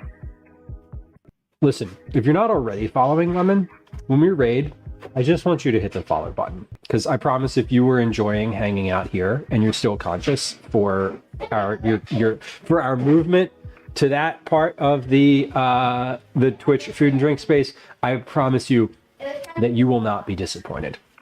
We'll be back tomorrow. Tomorrow we're gonna do 11 a.m. So a little bit earlier than usual, just like FYI.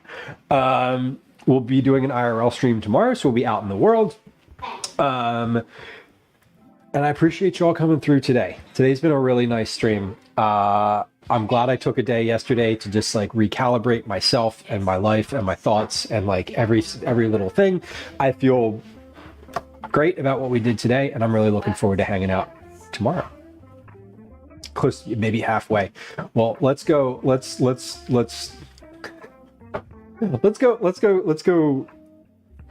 I was gonna say let's go hurry things up, but like that's not the right solution. I hope you all have a really lovely rest of your day. And we'll see you tomorrow.